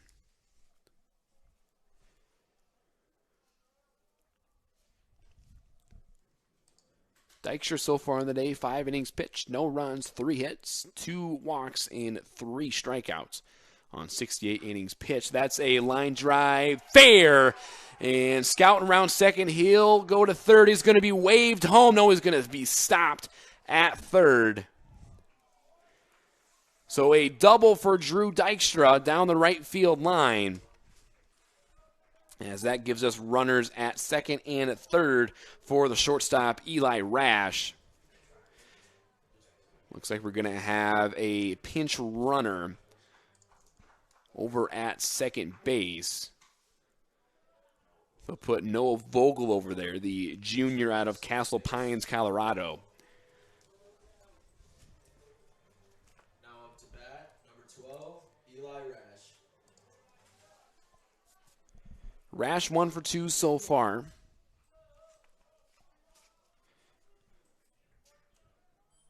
And it looks like the Broncos will go ahead and play with their corners in here. Looks like anything hit to the first baseman or third baseman is going to come home.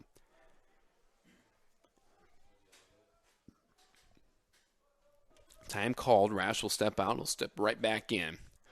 1 out. Runners at second and third here in the bottom of the 5th inning. Raiders lead 1-0. Here's the pitch to Rash. That's a ball inside. Almost hit him.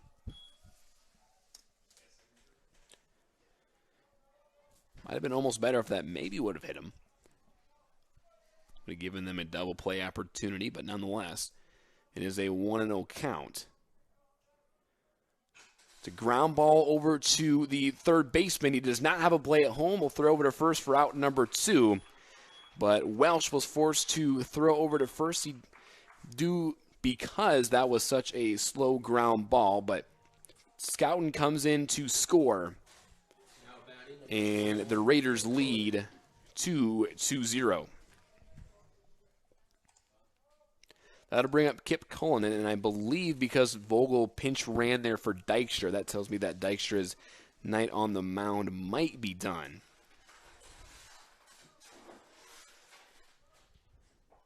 First pitch to Cullinan is a strike on the outside corner. Cullinan so far 0 for 2 with a strikeout. Looking to change that here.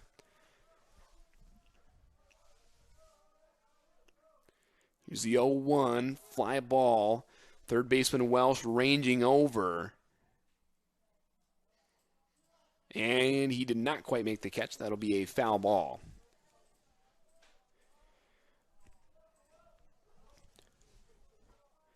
So Cullinan in an 0-2 hole here.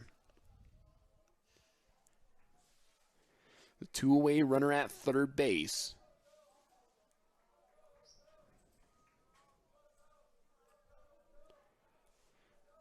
Here's the 0-2 pitch. That hits Cullinan.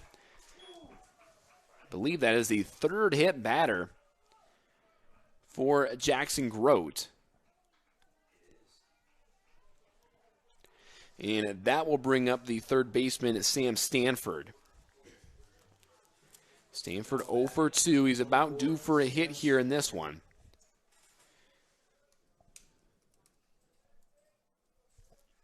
Coming into the doubleheader, batting .333, 2 doubles, 1 home run, and a 9 RBI. An on-base percentage of .394. That is a fly ball that will land out of play for a foul ball.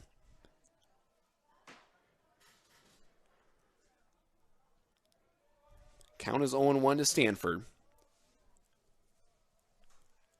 Raiders looking to get back to the 500 mark here with a win here this evening.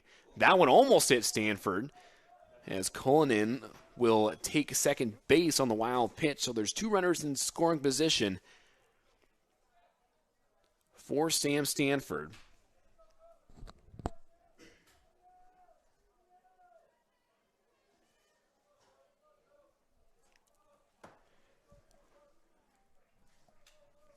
Counts 1-1. 2 away, runners at second and third, bottom of the 5th inning.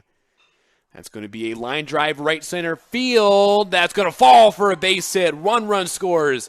And Cullinan rounds third. He'll be in safely at home. And Stanford gets into second safely. And the Raiders tack on 2 more runs to go up 4-0 here in the bottom of the 5th inning.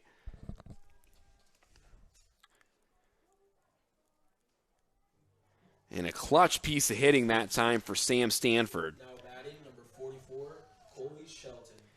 And that'll bring up the catcher, Kobe Shelton, who is 0 for 2 so far.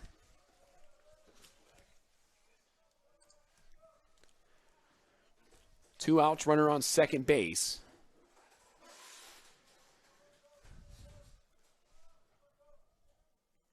First pitch to him.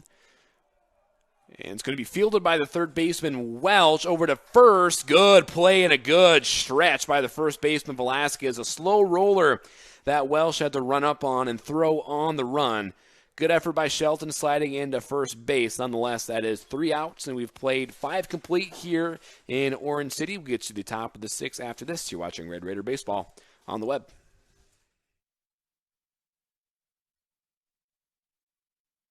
I came to Northwestern to compete at a high level, get a Christ-centered education, and prepare myself for life after college.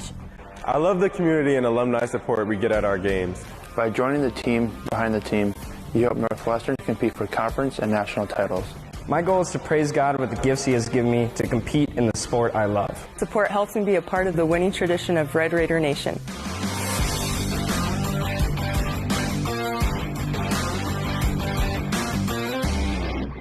Thank you for sharing your gifts with us. Go Raiders! Be a Raider. Lead and serve. Be smart and strong. Courageous and faithful. Be grit, because excellence honors God and serves others. You belong at Northwestern. You'll stand out here. You'll be equipped for your career, for God's call on your life, for success, for significance. Because you'll be a Raider, and Raiders stand out.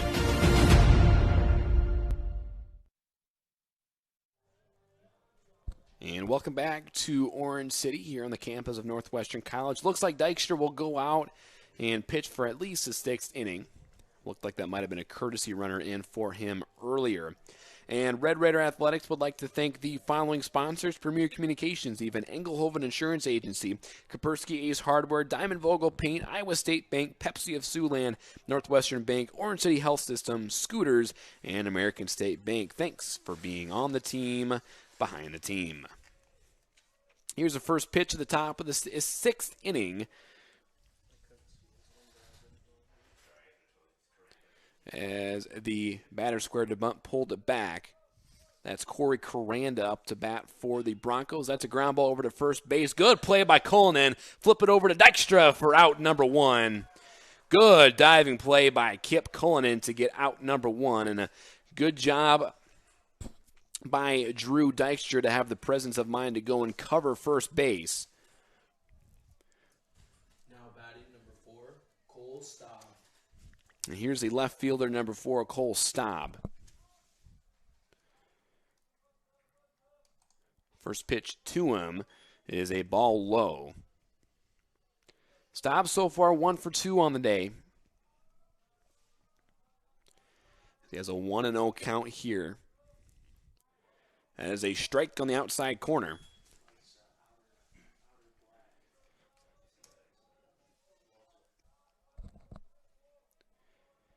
Here's the 1-1 pitch. That's a ball outside to bring the count to 2-1.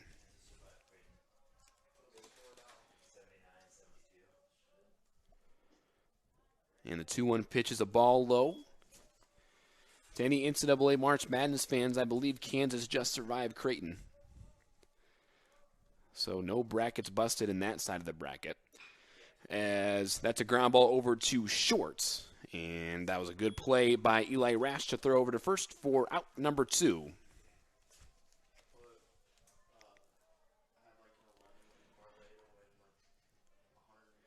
So 2 away for the designated hitter, Tyler Kistler. Kistler 0 for 2 so far.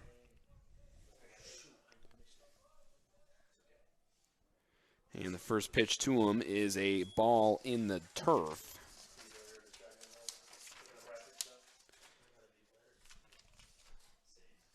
And here's a 1-0 pitch, swing and a miss by Kistler. Red Raider Tanner Scouten is an elementary education major. Did you know Northwestern's education majors spend more than 100 hours in area classrooms before they even student teach? Raiders stand out as the 1-1 pitch is a strike swinging from Kistler.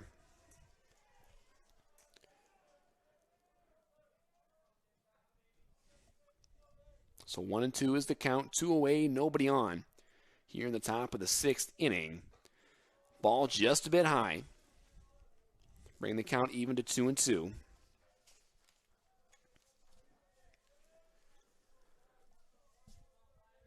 And here's a 2-2 pitch. That's a little low, a little inside. And that will bring the count full to 3-2.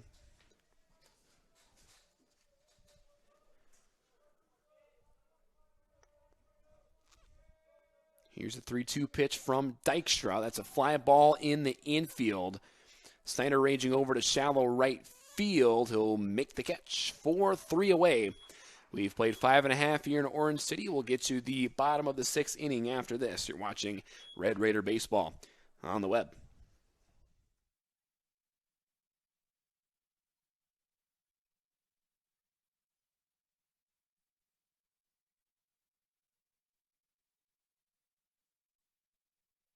I came to Northwestern to compete at a high level, get a Christ-centered education, and prepare myself for life after college. I love the community and alumni support we get at our games. By joining the team behind the team, you help Northwestern compete for conference and national titles. My goal is to praise God with the gifts He has given me to compete in the sport I love. Your support helps me be a part of the winning tradition of Red Raider Nation.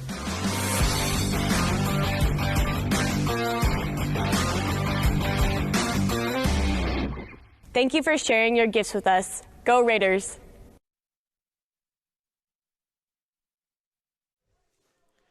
And welcome back to Orange City on the campus of Northwestern College. Jordan DeSmit bringing you the action here in this one. And Raider fans help support Red Raider Athletics by joining the Raider Athletics Association. It's the team behind the team that supports our 530 student athletes. Go to nwciowa.edu/join RAA to join today. And Red Raider Eric Salazar is an elementary education major. Actually, I'll skip to another one. Red Raider Noah Vogel is a business administration major. Did you know Northwestern seniors competing in the International Business Strategy game consistently finish in the top 5% among 6,500 teams competing around the world? Raiders stand out. And the first pitch to Evan Olson is a ball inside.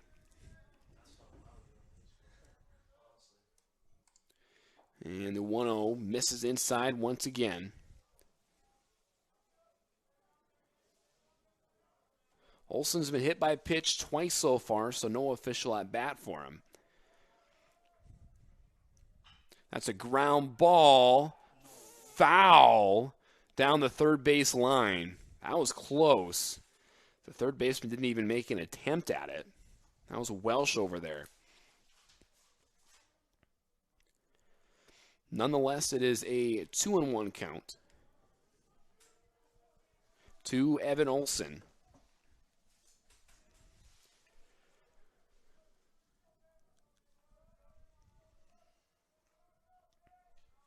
Here's 2-1 pitch. That's a fly ball in the infield. Brikacek ranging over, and he'll make the catch. 4-1 away. Looks like Olson just missed that one, got a little underneath it. And that will bring up the right fielder, Mason Porup. Porup 0 for 2 so far with a strikeout. Here's the first pitch to him. That is a foul ball back behind, and looks like it hit the concrete down there. 1-1 is the count. Looks like there's some activity in the Raider bullpen as well. Here's the 0-1 pitch. Breaking ball fouled out of play.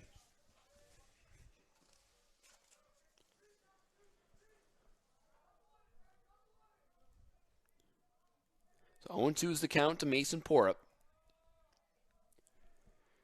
And that's outside. Brings the count to 1-2.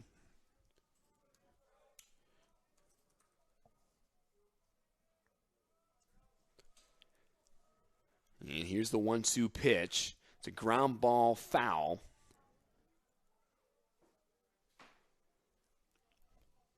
And Porup will try it again at 1-2. 1-2 is the count, 1 away. Nobody on here in the bottom of the 6th inning. Here's that 1-2 pitch. That is low and outside to bring the count even at 2-2.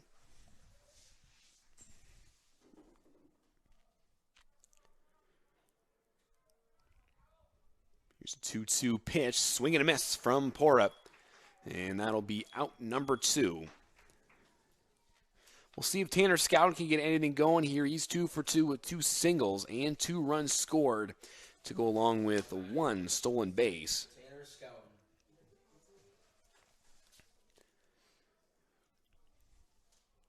Tanner Scouten played well in center field so far as well. And here's the first pitch to him. We'll square to bunt, and he does not make contact with that. It'll be strike 1. Scouten trying to bunt his way on, trying to get any offense going here for the Raiders. Here's the 0-1 pitch. That is a strike on the outside corner. And Scouten finds himself in an 0-2 hole.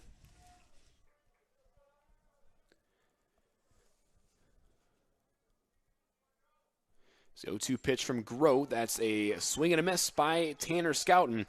So the Raiders go down 1-2-3 here in the bottom of the 6th inning. We've played 6 here in Orange City. Raiders up 4-0. We'll get you the top of the 7th after this. You're watching Red Raider Baseball on the web.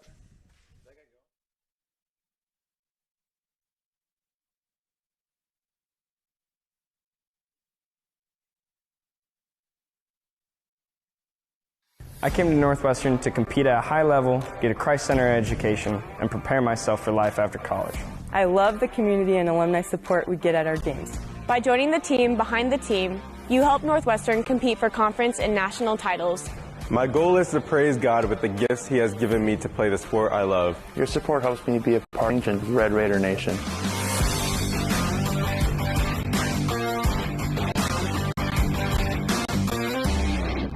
Thank you for sharing your gifts with us. Go Raiders. Members of the Raider Athletics Association support Northwestern student athletes through gifts that fund scholarships and facility improvements. When you join the team behind the team, you're helping our student athletes continue to stand out. Join today. Go Raiders. And welcome back to Orange City on the campus of Northwestern College. Jordan DeSmit giving you the action here for the second game of this doubleheader between Northwestern and Hastings. Red Raider Athletics would like to thank the following sponsors: the City of Orange City, Demco Manufacturing, Orange City Health System, and Pizza Ranch. Thanks for being on the team, behind the team. Up to bat for the Broncos will be the third baseman, Tyler Welsh. Here's the first pitch to him. That's a ball outside.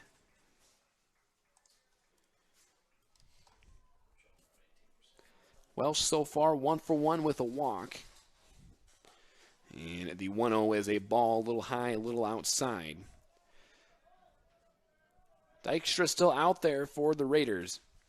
So far 6 innings pitched, 3 strikeouts, 2 walks, and 3 hits given up as he falls behind 3-0. And at risk of giving up his 3rd walk.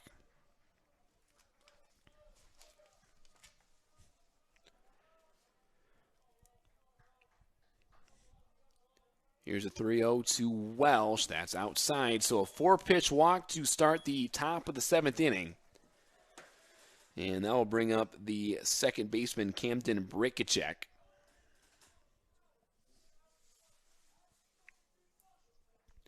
And it looks like we will have a mound visit, and that might be the end of the day for Drew Dykstra.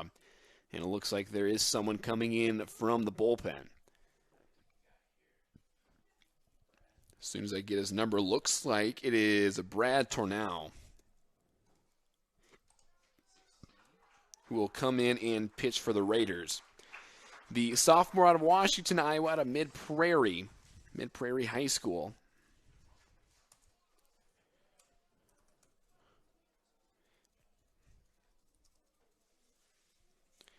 Tornau, in 4 appearances and 1 start so far this season, has an ERA of 5.40.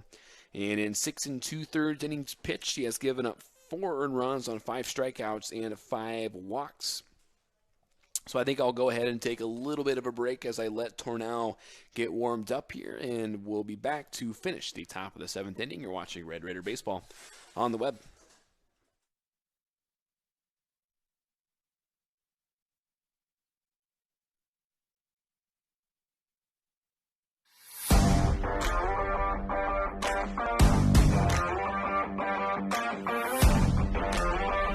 My goal is to praise God with the gifts He has given me to play the sport I love. Your support helps me be a part of the winning tradition of Red Raider Nation. Thank you for sharing your gifts with us. Go Raiders!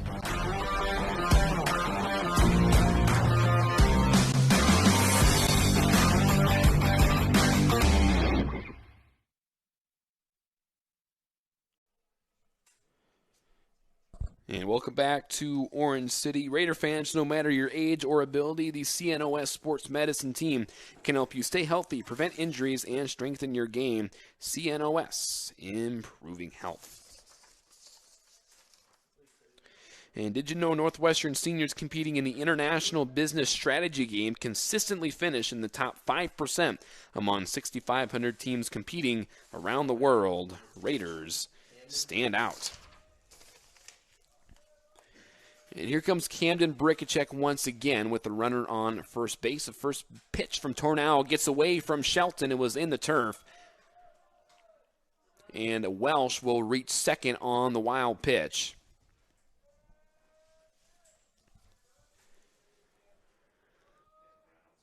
And the count is 1-0, runner on second base. Top of the 7th inning, nobody out.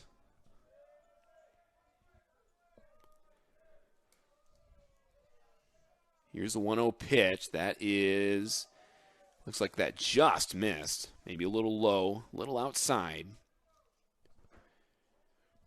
Michigan and Tennessee just starting here in March Madness. Michigan up 8-2. Here's a 2-0 pitch from Tornau. That's a strike on the outside corner.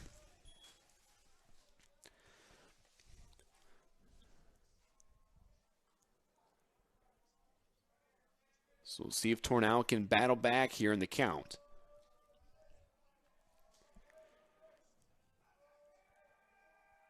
Here's a 2-1 from Tornau. That's another strike on the outside corner.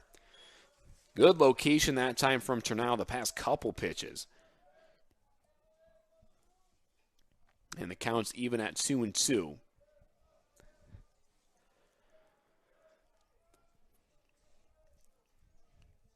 Here's a 2-2, swing and a miss.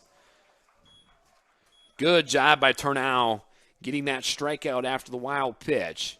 And that is now one away. with the first baseman, James Velasquez.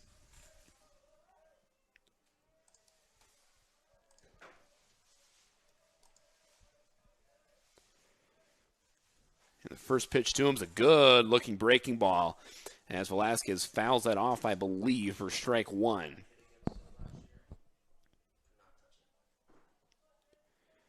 Velasquez so far 1 for 2, with, I believe, a single. Here's the 0-1 to him. That's a ball. Looked like it almost hit him. Seeing some good movement on those breaking balls here from Tornau. Counts even at 1-1. That's another swing and a miss. Another good-looking breaking pitch from Tornau. And if I was Tornau, I'd definitely try to throw that again.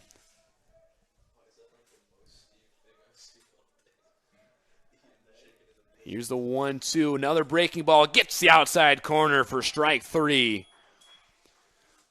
As Tornau comes in and has 2 straight strikeouts to start his outing. And there's 2 away here in the top of the 7th inning. And here comes the right fielder, Elijah Merritt.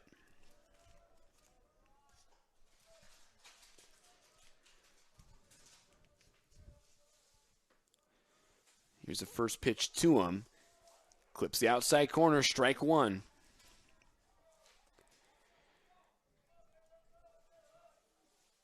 Merritt so far 0 for 2 with a strikeout. As Tornau steps off. He'll get back on the rubber. Here's the 0-1. That's a ball outside. Lost a little bit of his control there. Bring the count even to 1-1. Still some activity there in the Northwestern bullpen. Looks like it might be a pitching by committee as the game goes along, as we end the game.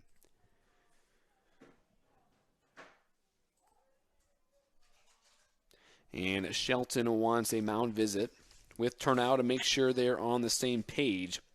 Orange City Area Health System is your partner for safe, skilled, and essential services.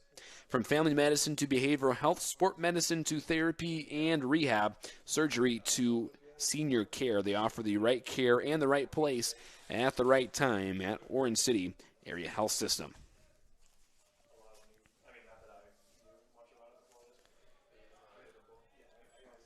One and one is the count. Runner on second base, 2 away. Here's a 1-1 pitch, swing and a miss on a ball that was probably outside as Merritt falls behind 1-2.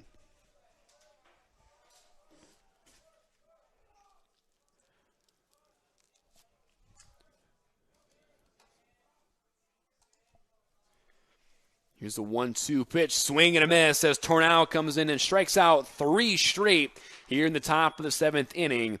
We've played 6.5 here in Orange City. We'll get you the bottom of the 7th after this. Raiders lead 4-0. You're watching Red Raider Baseball on the web.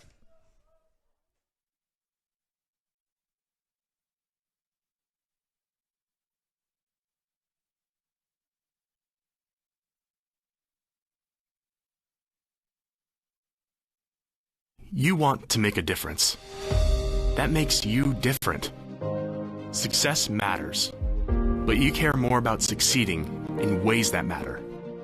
You want to be prepared, confident, ready to lead a life that stands out. You belong at Northwestern College. Be a Raider. Lead and serve. Be smart and strong. Courageous and faithful. Be great, not for yourself, but because excellence honors God and serves others. Northwestern's promise? You'll stand out here.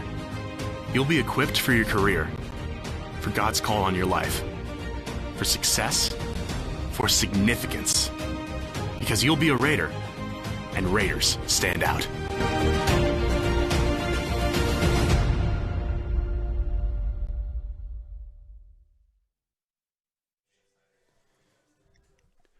Welcome back to Orange City. Red Raider Jacob Kindhart is a finance major. Did you know Northwestern seniors competing in the international business strategy game consistently finish in the top 5% among 6,500 teams competing around the world? Raiders stand out, and here is Jaden Snyder. He takes ball 1. Snyder 0 for 2 so far. Here's the 1-0. That is a ball low and away. Low and inside, I should say. Drew Dykstra for the Raiders had a good day. 6 innings pitched, 3 hits, 3 walks, and 3 strikeouts on 85 pitches. And no runs allowed as Snyder swings through that one.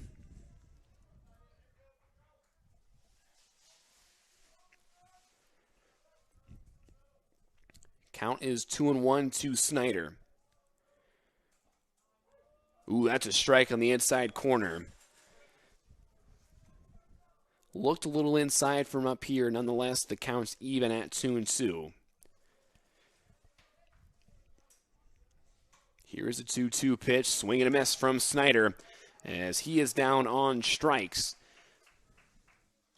for the first out here in the bottom of the 7th inning. That'll bring up the designated hitter now, Drew Dykstra.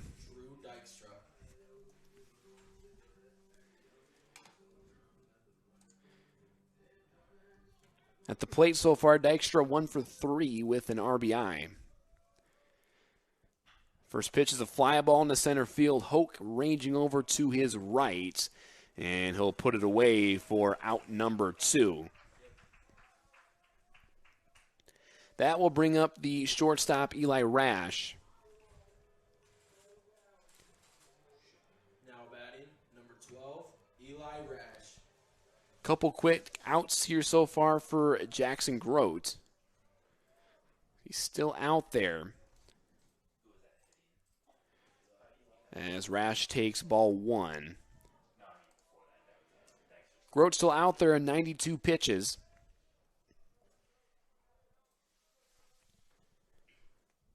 And that one hits Rash for, I believe, the 4th batter he's hit now. And that'll bring up Kip Cullinan. Now batting, number 21, Kip Cullinan. So Cullinan 0 for 2. I believe he was hit by a pitch, and he also has a run scored. So Cullinan about due for a hit here. 2 away runner at first base.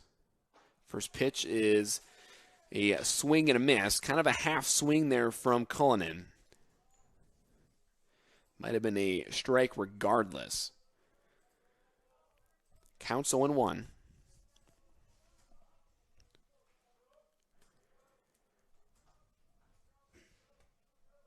Here's the 0-1. That's another swing and a miss from Cullinan.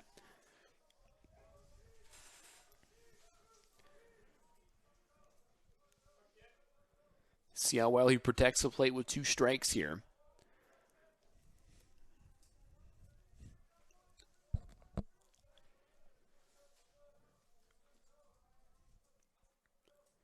Here's the 0-2 pitch. That's outside. Looked like kind of a waste pitch that time for Grote. Counts 1-2. 2 away. Runner on first base. Bottom of the 7th inning.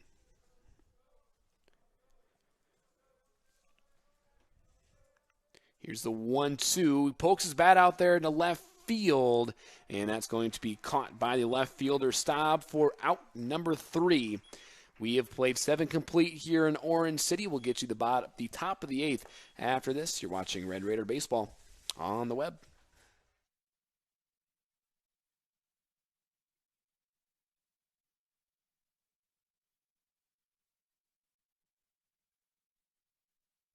Members of the Raider Athletics Association support Northwestern student athletes through gifts that fund scholarships and facility improvements. When you join the team behind the team, you're helping our student athletes continue to stand out. Join today. Go Raiders!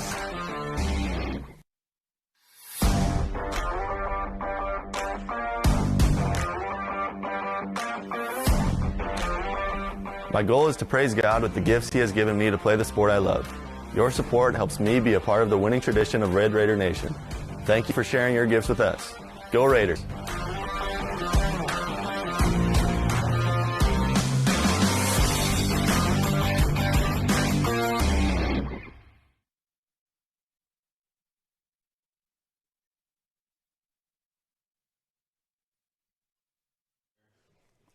And welcome back to Northwestern College here in Orange City.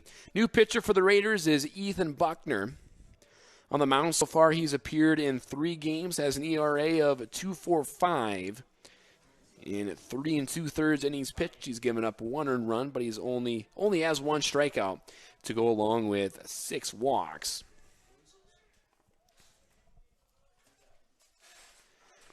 Here's the first pitch. That is a strike on the outside corner to Casey Onautka.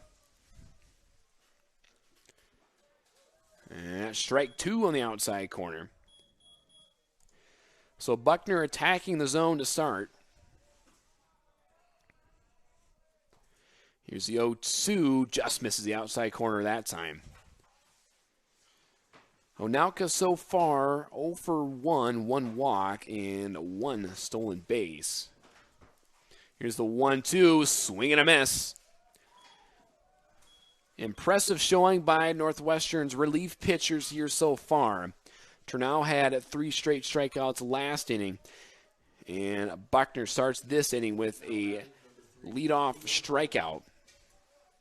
Now here's the center fielder, Keaton Hoke, who is 0 for 3 with 2 strikeouts. And the first pitch he sees is a ball.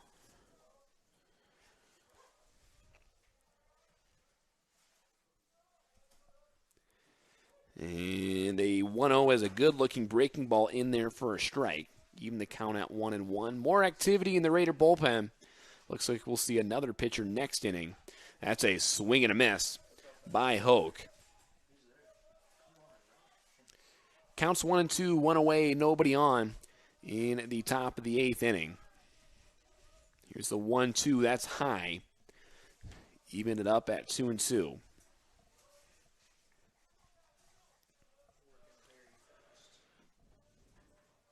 And here's a 2-2, just misses the outside corner. Buckner thought he had strike 3, and he works really quick up there on the mound, doesn't waste any time. Here's the 3-2, swinging a ground ball over to third. Stanford Fields fires over to first for out number 2.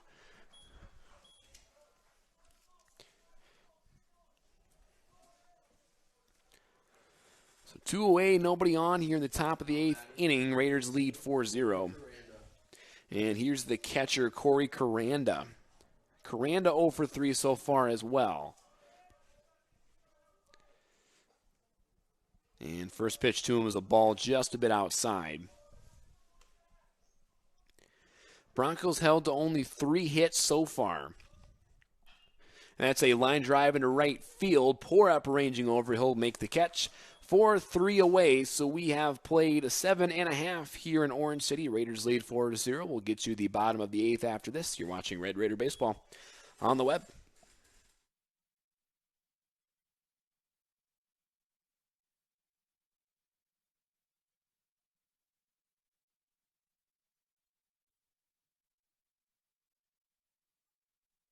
Be a Raider. Lead and serve.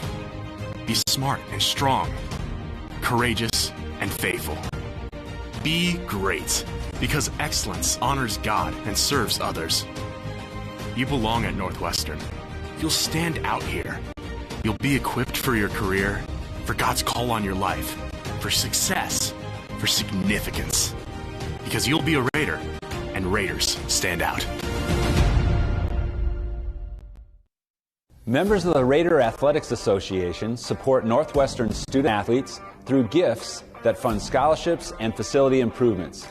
When you join the team behind the team, you are helping our student athletes continue to stand out. Join today. Go Raiders!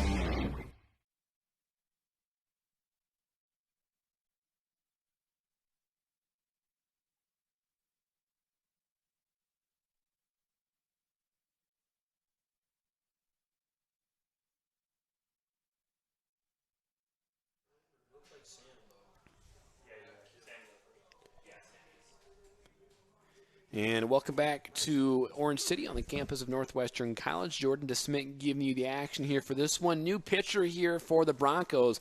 It's Alec Fichter, a freshman out of Missouri Valley, Iowa. Went to Missouri Valley High School. He is, like I said, a freshman. He's had a good start to the year. Has an ERA of 1.80. In 10 innings pitched, giving up only 2 earned runs and 13 strikeouts and 7 walks. So we'll see how we can handle this Northwestern offense. And Raider fans, help support Red Raider Athletics by joining the Raider Athletic Association. It's the team behind the team that supports our 530 student athletes. Go to nwciowa.edu/joinRAA to join today. And here's the third baseman, Sam Stanford. And the first pitch to him, a strike on the outside corner.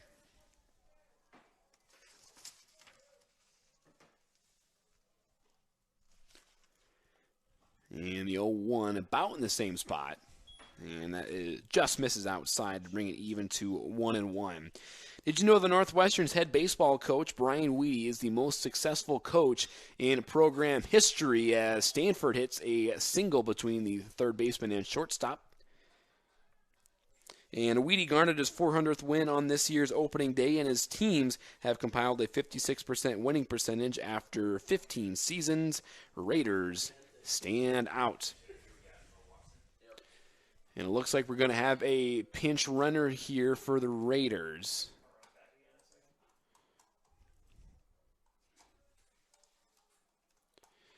I'll get you his number here. Looks like it's number 41, Braden Calvelage. And we also have a pinch hitter here, number 25, Mo Watson. Watson, the sophomore out of Ankeny, Iowa, hit a huge home run in the first game. I believe a 3-run shot to right field that gave the Raiders the lead and eventually the win. And Mo coming into the doubleheader, now he would be 3 for 15, 2 singles and a home run. See if Watson can recapture that magic here with a runner on first base. First pitch to him, a fly ball into left field. Stop going over, and he will not make the catch. It will range over for a foul ball. Off the bat, I thought Watson might have done that again, but it ended up being a foul ball about halfway into the outfield for strike one.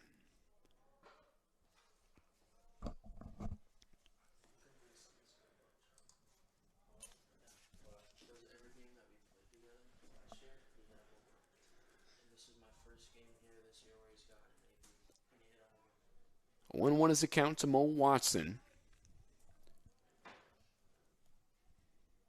And a pickoff attempt over at first base. And Calvelage over there safely. Actually, Calvelage, a freshman out of Hastings, Nebraska. Here's the 0-1 pitch, swinging a single between third base and a shortstop. So a good day for Mo Watson as he picks up a couple hits here in the doubleheader between the two games. And we have runners on first and second for the left fielder, Evan Olson. Now batting, number 34, Evan Olson. And Olson so far 0 for 1. Has been hit by pitch twice.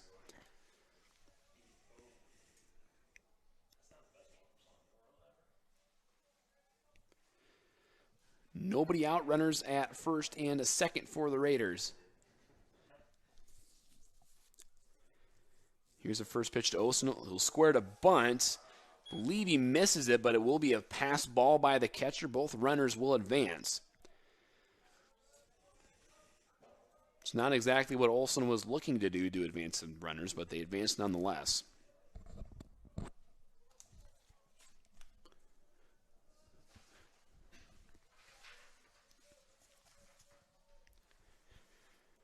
0-1 is the count. Still nobody out. Corners playing in for the Broncos.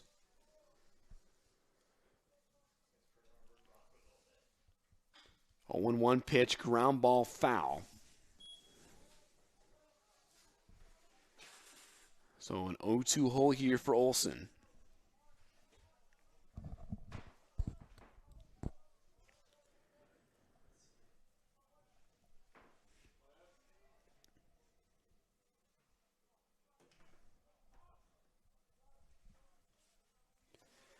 Still looking for a sign and finally comes set. Here's the 0-2. Fly ball right field. First baseman Velasquez ranging over. Second baseman will range over and call him off and make the catch. That's Brickachek. There will be no tag up. So Evan Olsen pops out to the second baseman for out number 1 of the inning.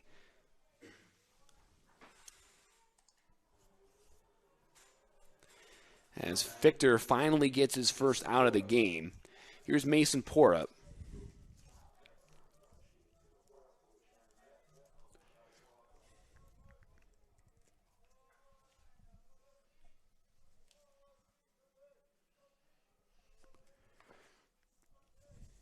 One away, runners on second and third for Mason Porup.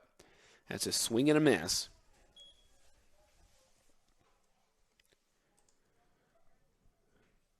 Porup so far 0 for 2, 2 strikeouts. See if he can end that dry spell with a base hit here. Here's the 0-1 fly ball, and that will go out of play for strike number 2.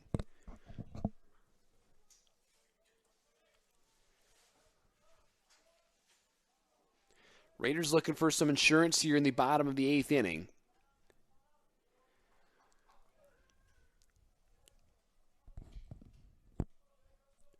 Here's the 0-2, ball outside.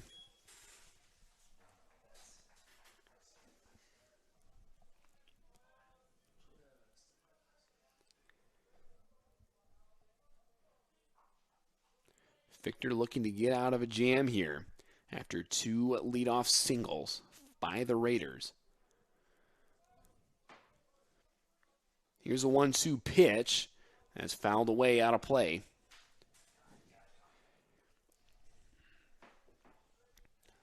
And we'll try the 1-2 count once again.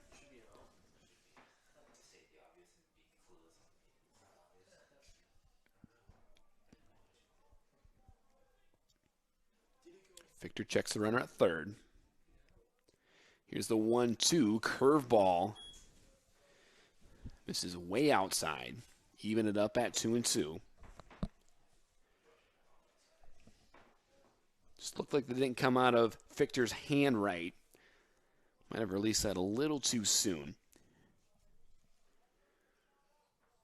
Counts 2-2. 1 away. Here's a 2-2 swing and a miss by Porup. As he goes down on strikes for the third time today. That'll bring up Tanner Scouten, who's 2 for 3, 2 singles, 2 runs scored, stolen base, and a strikeout on the day.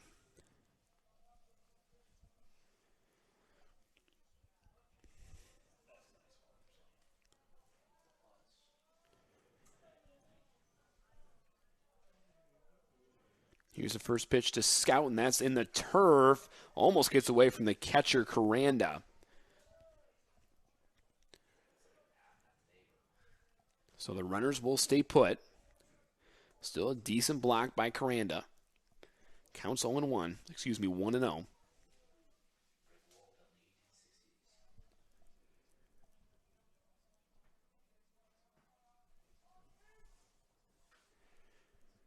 As Scouten steps back in. Fichter looking for a sign. Fichter definitely not working as fast as some of the Raider pitchers. Here's a 1-0, swing and a miss by Scouten.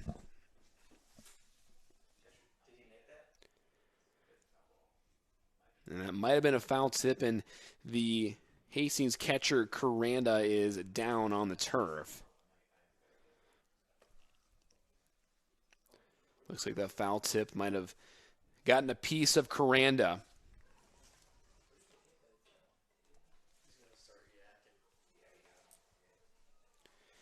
Scooter's Coffee is a proud sponsor of Red Raider Athletics. Amazing people, amazing drinks, and amazingly fast. And it looks like we're just going to have a little stoppage in play here. Believe Coranda's just fine.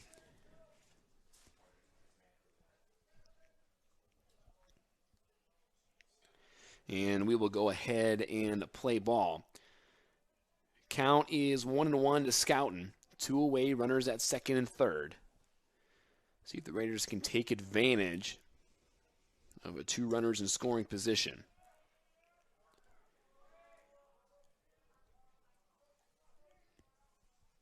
As Victor comes set. Here's the 1-1. Swing and a miss by Scouten. That'll bring the count to 1-2. See if he can compose himself. And a couple of good-looking base hits up the middle to start his day. See if he can get another one of those here. Here's the 1-2, swinging a foul ball out of play. So Scouten stays alive.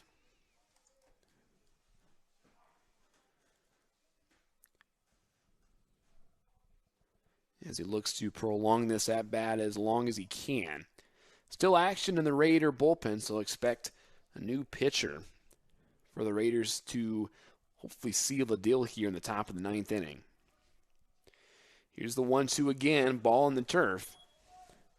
Evened it up at 2-2.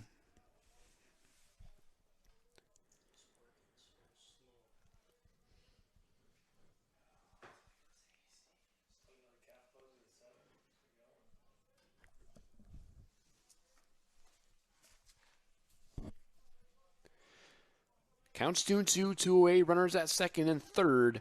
Raiders lead 4-0, bottom of the 8th inning. As Victor comes set again. Swing and a foul ball out of play once again by Scouten.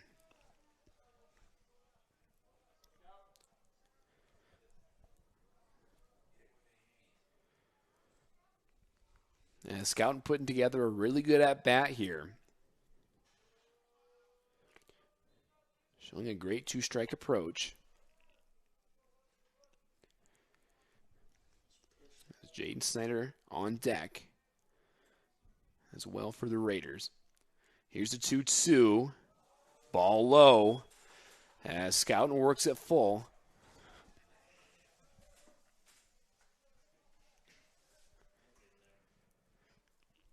Whatever happens in this at-bat, definitely a quality at-bat for the freshman Scouten.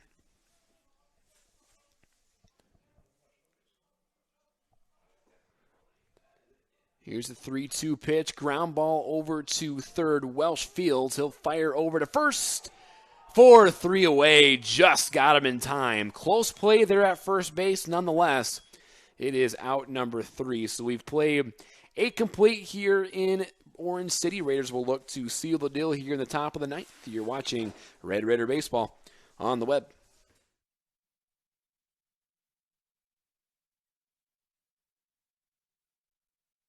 You want to make a difference. That makes you different. Success matters, but you care more about succeeding in ways that matter. You want to be prepared, confident, ready to lead a life that stands out. You belong at Northwestern College. Be a Raider. Lead and serve. Be smart and strong. Courageous and faithful. Be great, not for yourself, but because excellence honors God and serves others. Northwestern's promise? You'll stand out here. You'll be equipped for your career, for God's call on your life. Success for significance, because you'll be a Raider, and Raiders stand out.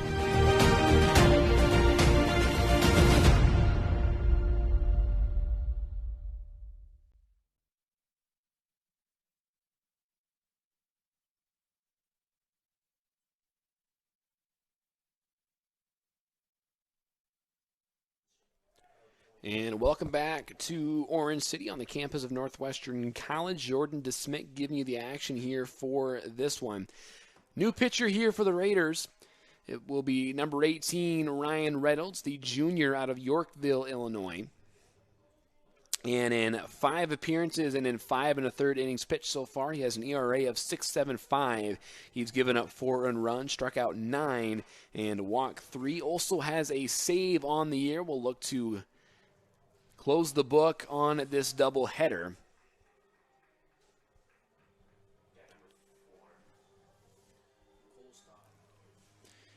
And the first batter that Reynolds will face will be number 4, Cole Staub.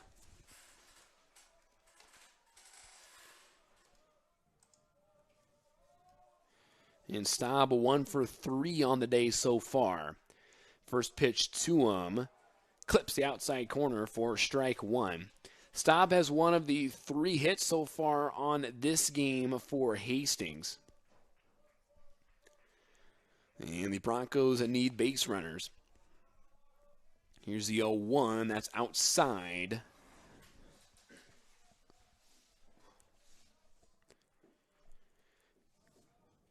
That'll bring the count to 1-1. And here's the 1-1. Just a bit outside. 2-1 is the count. Top of the 9th inning, Raiders lead 4-0. Nobody on and nobody out. Cole Staub at the plate for Hastings. And here's the 2-1 pitch. Swing and a miss. And Reynolds gets quite a bit of strikeouts. Like I said, in 5 1/3 innings pitched, he struck out 9. That's almost 2 strikeouts an inning, which is a really good clip. And the 2-2 is low. And Staub runs the count full at 3-2.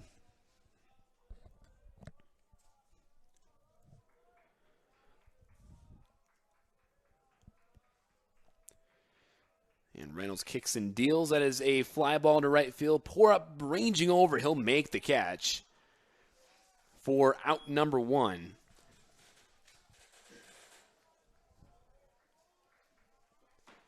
And that will bring up the designated hitter, number 5, Tyler Kistler. Kistler 0 for 3 on the day so far.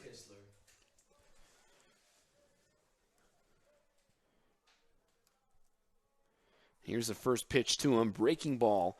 Looks like he released it a little too quick. It was a little too early, I should say. And it was outside. Counts 1-0. Still a hitter you got to be careful with in Kistler, as the second pitch to him is outside to make it 2-0. Kistler hasn't had a great day at the plate so far, but still one of the Broncos' better hitters.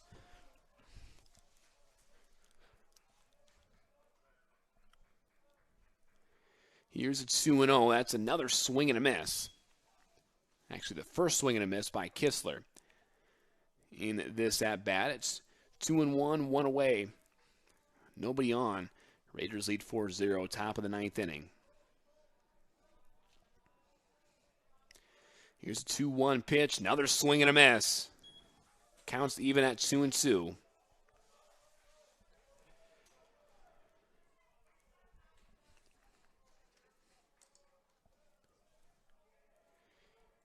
Ethan Buckner for the Raiders, who his day is done. Inning pitched, 1 strikeout, no runs, no hits.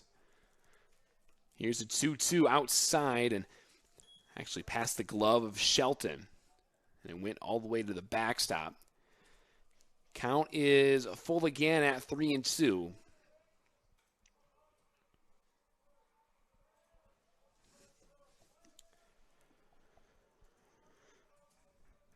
Here's a 3-2 pitch. Strike 3, swinging. As Kistler goes down on strikes for 2 away. And that will bring up the third baseman, Tyler Welsh. And he will be Hastings' last hope here. Welsh does have one of the 3 hits so far. I believe he's reached base every time. He's 1 for 1 with a single and 2 walks. First pitch to him is a ball high and outside.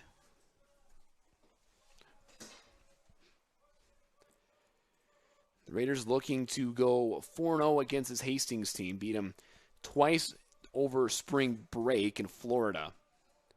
Beat them the first time around here today, as the second pitch is a ball outside.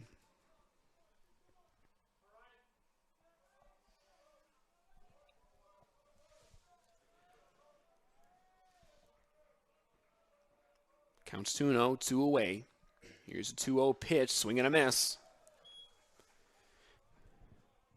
As we're seeing Reynolds get a lot of swings and misses here in the top of the 9th inning. It doesn't look like Hastings really has his timing down.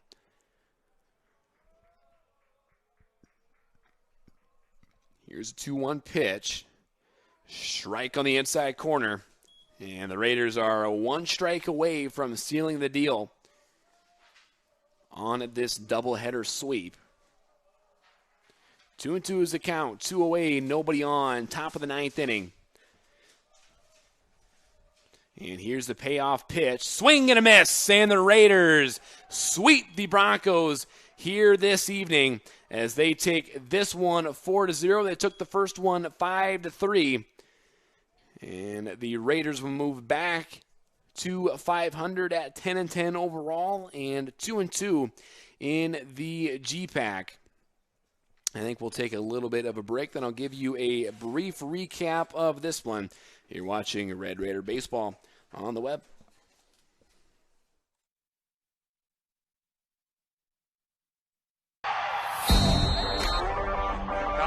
Into the lane. Down. Northwestern College is top ranked for academics and an athletic powerhouse. But we do more than win championships. Our coaches and staff are committed to honoring Christ through excellence in athletics. We develop Raiders who stand out in competition and the classroom. The Raider Athletics Association provides resources that help us recruit the very best student athletes. Become a member by making a gift that will enhance the student-athlete experience, fund scholarships, and continue to improve facilities. Be a part of the team behind the team. Join today. Thank you, and go Raiders.